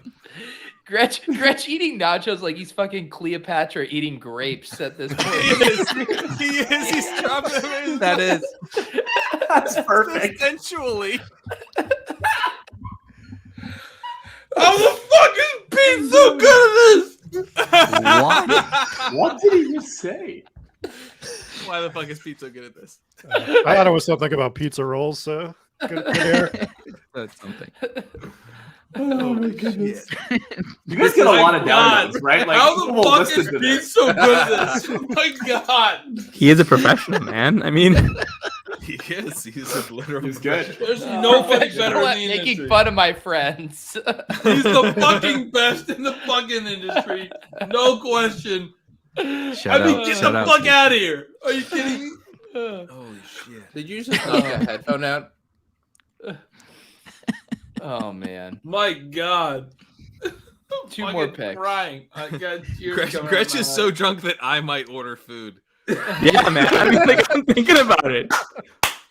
This is actually a great selection, Gretch, and I'm even gonna help you out. Oh I'm gonna help you out. Yes. No, I got you. You got it? Yeah, I got I you. get. All right. I got you. I got you. No, wait Okay. till the end. Number one. You got to do all 32. Do it from memory. No, I got ESPN pulled up right here. Number one, Carolina selects Bryce Young from Alabama. Number two, CJ Stroud to the Texans from Ohio State. Number three, the Texans trade up to take Will Anderson from Alabama, defensive end. Number four, Anthony Richardson to the Colts from Florida, quarterback. Number five, Devin Witherspoon from Illinois, cornerback. Number six, Paris Johnson to the Cardinals. offensive tackle. Number 7, Tyree Wilson to the Raiders. Number 8, Bijan Robinson went to the Falcons. I cannot believe that fucking happened. I still do not believe that happened. Number Rest 9, in peace, Tyler Algier. R.I.P. Tyler Algier. Number 9, Jalen Carter. The Eagles trade up 1 pick to take him. Number 10, Darnell Wright, OT from Tennessee, offensive tackle. Number 11, Peter Skoronski, another offensive tackle, goes to the Titans. Number 12, Jahmyr Gibbs to the fucking Lions, running back. What happened there? Number 13, Let's go. Lucas Van Ness, defensive end to the Packers. Number 14, Broderick Jones, offensive tackle to the Steelers. Number 15, Will McDonald IV, edge, outside linebacker, I don't know, to the Jets. Number 16, Emmanuel Forbes, cornerback to the Washington Commanders. Number 17, Christian Gonzalez, another cornerback to the Patriots. Number 18, Lions decide they're going with another non-premium position, inside linebacker, off-ball linebacker, Jack Campbell. Number 19, Kalijah Kancey, defensive tackle to the Tampa Bay Bucks. Number 20, this is the point where Peter Overzet was getting really concerned about the wide receiver over 3.5. Oh, no. My over 3.5, which I nailed, which I called when it was like plus money, and then it got to be minus 175. And I was so concerned that it was not actually going to hit. Oh, no. We're not going to be a clip. But then somebody said, hey, you know what? Once Jackson and Smith and Jigba hits, there's going to be a run on the wide receivers. Don't you worry, buddy. Jackson Smith and Jigba goes to 22. The Seahawks wide receiver Quentin Johnson goes 22. Wide receiver Zay Flowers goes 23. Wide receiver Jordan Addison goes 24. They're all running off the board. Deontay Banks, cornerback, 25. Dalton Kincaid, tight end, go to the Bills, who we all knew. No one ever asked who we went to. Everyone knows what team he went to. Mossy Smith goes deep tackle to the Cowboys at 27. Anton Harrison goes offensive tackle to the Jaguars at 28. Bengals, Miles Murphy, defensive end, goes 29. And Brian Breesy, defensive tackle to the Saints at 30. I don't know who's going 31 or 32. We're going to see them in a minute. How did you get everyone ahead? You consistently added a pick to all like the last. How did you flip it? Did you count so bad? But then I was waiting for him to like double up on a number and catch what he never did. And I was like, what's he reading off of? Is he doing it on memory? Like, what are you looking at? Because ESPN has it set up real. That's right. Rob's got it. Rob's got it because the Dolphins pick. Oh, it's from 21 on. Yeah. I have. Yeah, they put like two numbers because they put Tom Brady in there for the. It was just from 21 on. Yeah. I was so on NFL. It was so confusing to me. I was like, how is Greg Vaporware's got it ready. Officer, have you been drinking tonight? Gretchen, no, sir. Have you been reading the liquor? Let me just say, like, in all seriousness, hell of a recap. That was a hell of a recap. Thank you. No irony. Just good. Am I getting claps? Real claps? I'm clapping for you, man. You are a better drunk recapper of draft picks even than you are a bocce player. That was impressive. And you're pretty fucking good at bocce. You kicked my ass. Jacob, do you remember when you were crushing me and I was hammered and I still beat you? Well, you weren't this hammered. I'm going to get the last beer in my throat. This guy was beating me, and I was afraid I was going to lose to the younger generation. I don't know if anyone has like a real football Jacob, Nolan Smith went to the Eagles. Jacob, let me talk to Pete for a minute. Pete, we're an older generation, you know, and I was afraid this younger generation. I gotta reject this premise about the older generation, but go ahead. You're 30. You're my fucking age. I know, but I'm fake young, so let's just keep this. Go on. He's young at heart. Fucking premise. It doesn't matter. Do you not see our backwards hats? We're young, man. Yeah, we wear backwards hats, bro. The Eagles select edge rusher Nolan Smith. What a fucking pick. I mean, he was rumored top 10. Nolan Smith goes 31. That's a slider I was talking about. 30th bet. Speaking of sliders, there's going to be a slider. They get Carter and Smith, college teammates. I mean, that's an incredible defensive line. Do the Chiefs? Who the fuck do the Chiefs take? Jalen Hyatt, Marvin Mims. We get some of that. Yeah, action? I want to hear. Please take Jalen Hyatt for the sake of my incel rookie drafts. Please take Jalen Hyatt is just MVS 2.0. No, but I don't want Jalen Hyatt. I want other people to take Jalen Hyatt so I can take good players. If Jalen Hyatt's on the Chiefs, you won't draft him? Oh, I'm drafting him if he's on the Chiefs. I mean, it depends on where he goes, but I'm a noted not Jalen Hyatt fan. Jalen Hyatt. I'm not okay. Like, I just think Hyatt. I think like I would draft him, but I don't think I would draft him as high as other people would draft him. I would draft him, but I'd fucking hate myself. Yeah, exactly. I just think Hyatt. Like, I don't know. I think Hyatt kick my own ass. My comp for Jalen Hyatt was Duncan Robinson. Like, he runs around screens and he shoots threes. But I think he's very Duncan limited. Robinson? He's a 3-point shooter for the Miami Heat. Fucking 3-point shooters. You don't like points? What the fuck are you guys talking about 3-point shooters for the Miami Heat about? Ben, we're talking about basketball. You're out of your depth. If the the Chiefs Chiefs are going to take like an offensive lineman, dude, if the Chiefs take Zach Charbonnet, I will force Davis to come back on this. Yeah, stream. Davis has to be on this stream if they. Yeah, I'm pretty drunk, and I think I can do a really good Davis Mattek impersonation. Can I do a Davis Mattek impersonation on this stream? Yeah, go. We get dueling Davis Mattek impersonations from Pete. Also, and your Jacob? background is Pete, amazing, no, I know. Jacob. Eric, I think I'm sorry. I moved in like literally 3 hours ago. You look like a scary movie right now. All right, let's So hear I don't have my studio set up. I don't have a lamp unpacked. I'm Davis, Davis. Davis, Here's my Davis. Here's my Davis. Okay. Let's hear it. Look, guys. I can hear it. Guys. Look, guys. Zach Charbonnet is going to go to the Chiefs, and I understand that we want to take receivers, but like this is just a guy that can get 250 touches, and I just think we got to draft him a 109. Like, I just want to say with an upward inflection that I think you just want the guy that the coach is going to give the ball to. This could be Darrell Williams, and it could be Isaiah Pacheco. You just want to get this guy on your teams. Make sure you trade for him. Make sure you take him in the late first. I'm good with that. That's all I got for you. I was really hoping you'd give us a Will Levis. Will Levis would have. Oh, Will Levis. Maybe you take Charbonnet and pair him with Will Levis. It's too meek. You need like aggro. It is. Aggro. Yeah. Davis Yeah, is he's not right. that shy. Yeah, you gotta ramp it up.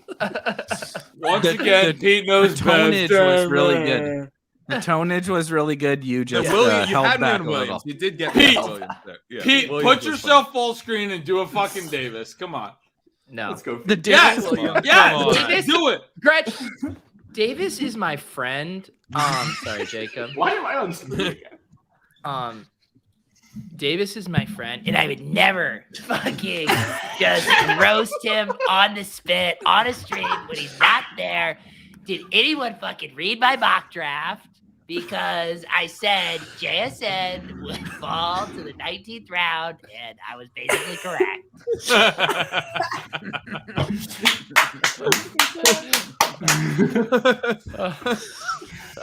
Tough night for Will Levis. Tough night for Will Levis. Oh, there we go. Yes, I will judge all Davis. We'll leave us one more. Yeah. We'll leave this one. Guys, can I tell you my biggest concern right now? Earlier, No. my biggest concern was making it to the end of the first round. Now, my biggest concern is that the draft is going to end in one more pick. That's my biggest concern. I want to keep hanging out with you guys. I'm having a great That there's You want to know what our tomorrow, man. biggest concern is? Gretch? your biggest concern is the draft is ending shortly. I feel like that's a little misguided. Well, I want 6 more rounds. Time for it. Let's keep chatting, buddy. Brother, I'm here all night. I love you. Let's fucking do it. Are we hugging Yeah. on the internet? Yeah. This is We are. Did we just become best friends? Yeah, we did. Fucking karate in the garage. Exactly. I do know the feeling though, because Gretch is not going to be like sobering up in the next 30 minutes. You know what I mean? So it is like you want to hang. You want to extend. Yeah, Pat knows what's going on. Yeah. It's also 8:50. I'm gonna look at the Amtrak. Bro. It's fucking light outside where Ben is. Gretch, can you? I am proof that it is not. If it was light outside, I would not. My options are sitting here with you or walking out there, and my kids are still awake. Like, what the fuck? Good point. Welcome. You guys know that I'm not trying to walk out there where my fucking kids Yep, are still. I know that fucking situation very well. I already let them know every a long Wednesday time night. ago, Daddy's going to bed before you guys go to bed, or do you guys just go to sleep without me? I do. You guys do Wednesday shows every single week. I do like 2 ship chasing shows a year. I love you guys, and there's alcohol involved, and we get 2 hours deep. We've drafted 2 goddamn 0 running back teams, and afterwards, I'm like, let's talk about all this shit for 3 fucking hours after it's over, and that's all that I feel. I feel what Ben is feeling right now. How do you think everyone else feels after the draft rooms are absolutely ruined? Yeah, exactly. Yeah. They're not I promise you this. As you know, can we just look at Corain over there with his fucking like hair and his fucking look at him. Look at this fucking guy. He won $2 million last year. $2 million. Look like he lost a little weight. This fucking guy went to Paris last week. Like, fuck, I gained some weight last week, man. James Dean over here lives in fucking Brooklyn. Like, get the fuck out of here. This guy went to fucking Paris on a whim. All right, boom, roasted. All right, now bring up Pete. Roast Pete.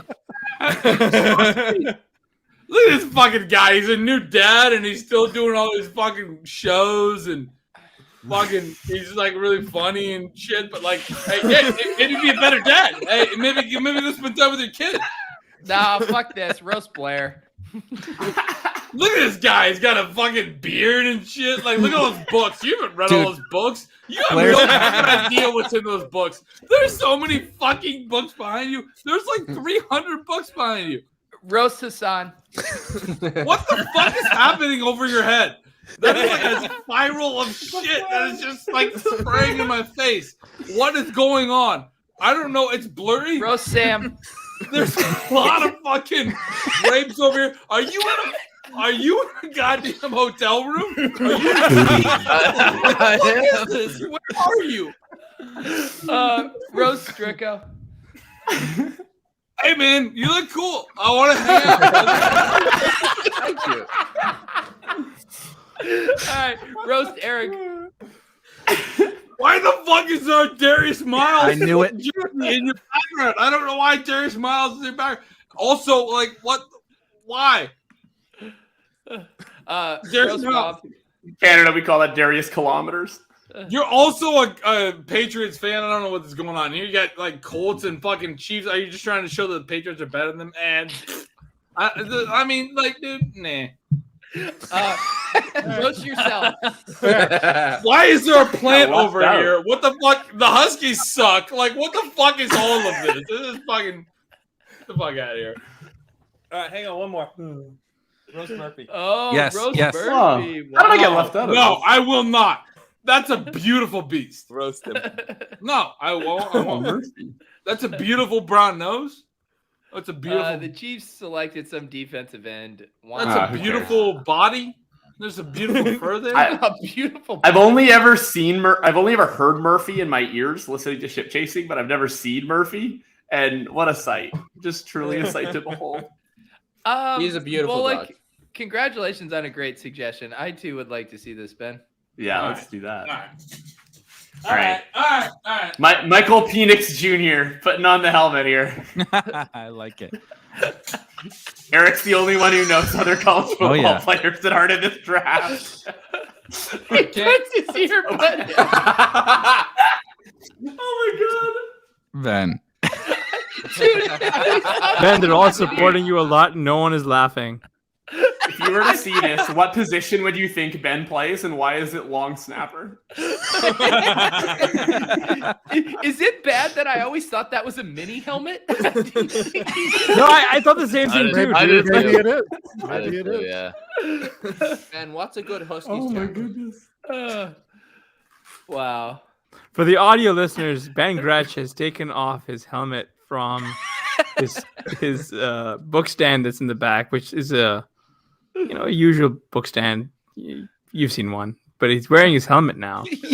Watching Well, with no books on it, it should be noted. Wow. There's 3 books on it. No, there are 3 books. 3 books Well, on actually, my there's shelf. And then there's like There's 2 5 coffee books. table Look at the books. shelf below. It's like like, Kelly I've O'Rourke's read hair all now, those books, Hasan. though. I've read all of Yeah. those books. I don't put books on my shelf that I haven't read. What are the 5 books on your shelf, Ben? I think everybody needs to hear. Let's do that. It looks like he's got Yeah, like let's hear who the moved 5 my books. cheese and All right. Okay. I'm sorry. I'll let you but borrow some books, Ben. Don't worry. Maybe one of the best Tonight on comments Ben's is bookshelf. Blair with 14,000 books behind him said Ben doesn't have any books on his. I mean, the reason Ben doesn't have any books is because Blair's got all of them, right? Ben, Where you're did a my candle hat guy go? like myself, right? Where the fuck did my hat go? Did you guys see my You got a hat? great head of hair, Gretch. Don't waste it. It's on the book stand now. Let it fly. I don't know why I said that. There we go. All right, I got essays and poems from Ralph Waldo Emerson. I don't know why that kills me so much. I named my second child Emerson, Pete. I'm sorry. I've had a million in Emerson. How do you feel about that? Is that funny to you? Is that funny to you? I mean, I will say, Look at Pete. He's so fucking. He's rattled. I got Pete rattled. I got Pete rattled. I rattled Pete. if you're gonna name your child after a book or an author, you better put it on your fucking shelf. So congratulations on that one. I really did name her Emerson, though. That's a true story. That's true. Her name's Emerson. and you love it so much, you just chucked it on the ground for the audience. Ralph Waldo Emerson is a fucking goddamn American poet. That's true. That is true. 101 If you've 101 not in read poetry. American Scholar, listen, go read American Scholar, Ralph Waldo Emerson. It was originally, I think, like a commencement speech at Harvard. Can you read us American an excerpt from Ralph Waldo Emerson, please read please? us an right excerpt. now? When we're done, I We- need a few a full tour. No, I mean, there's nothing that will change your life more. I'm promising you right now. Can you Ralph read Waldo us an Emerson. excerpt? We need Thinking an excerpt. Fast and Slow, Daniel Kahneman. Oh, nice. Drinking I have that fast on my bookshelf. and not slow. Drinking fast. Game Plan, Frank DuPont. Yeah, nice. Show me you know there's a who crowd this pleaser. fucking is. Yeah, the real For one. the audio Yeah. listeners, this book has a football in the shape of a brain inside of a head, which is very important context. Yeah. Also, for the audio listeners, that's not Jacob, who was born like before this was written, or like after this was written. This is the greatest fucking book ever written. This fucking book tells you everything you ever needed to know about football, and like 10 years earlier than you needed to learn it. Are you gonna name your next child? How most of us are friends. This is Water by David Foster Wallace. Another commencement speech. You should read that right now. You need This to read will that right Foster now. Wallace, man, who probably kill hasn't you. read Infinite Jest. This will fucking kill you. Like literally, it will break The you.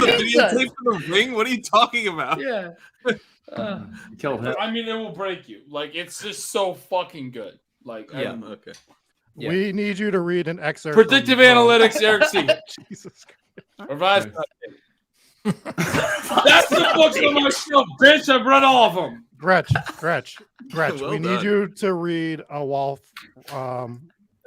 Waldo Emerson excerpt right now, please. Yeah. Oh, I got you. I got you. Work I got that.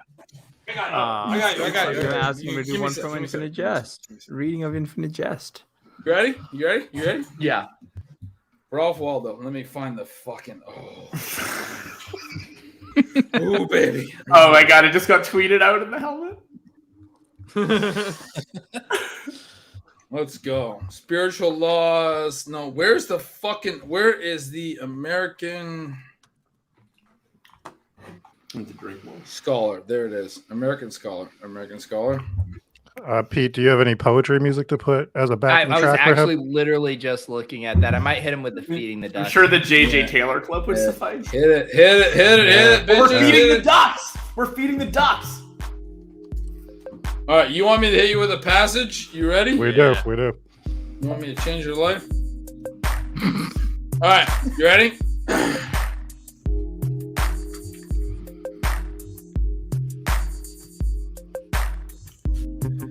American Scholar. Books are written on it by thinkers, not by man thinking. By men of talent, that is, who start wrong. Who set out from accepted dogma, not from their own sided principles. Meek young men grow up in libraries, believing it their duty to accept the views which Cicero, which Locke, which Bacon had given, forgetful that Cicero, Locke, and Bacon were only young men in libraries when they wrote these books. Hence, instead of man thinking, we have the bookworm. Hence, instead of the book-learned class, who value books as such, not as related to nature and the human constitution, but as making a sort of third estate with the huge world of I don't know. Books are the best of things, well used. Abused, among the worst. I'm gonna die. I gotta get you another one. Genius is always sufficiently the enemy of genius by over-influence. The literature of every nation bear me witness. The English dramatic poets have Shakespeareized now for 200 years. I mean, undoubtedly there is a right way of reading, though it be sternly subordinated. Man thinking must not be subdued by his instrument.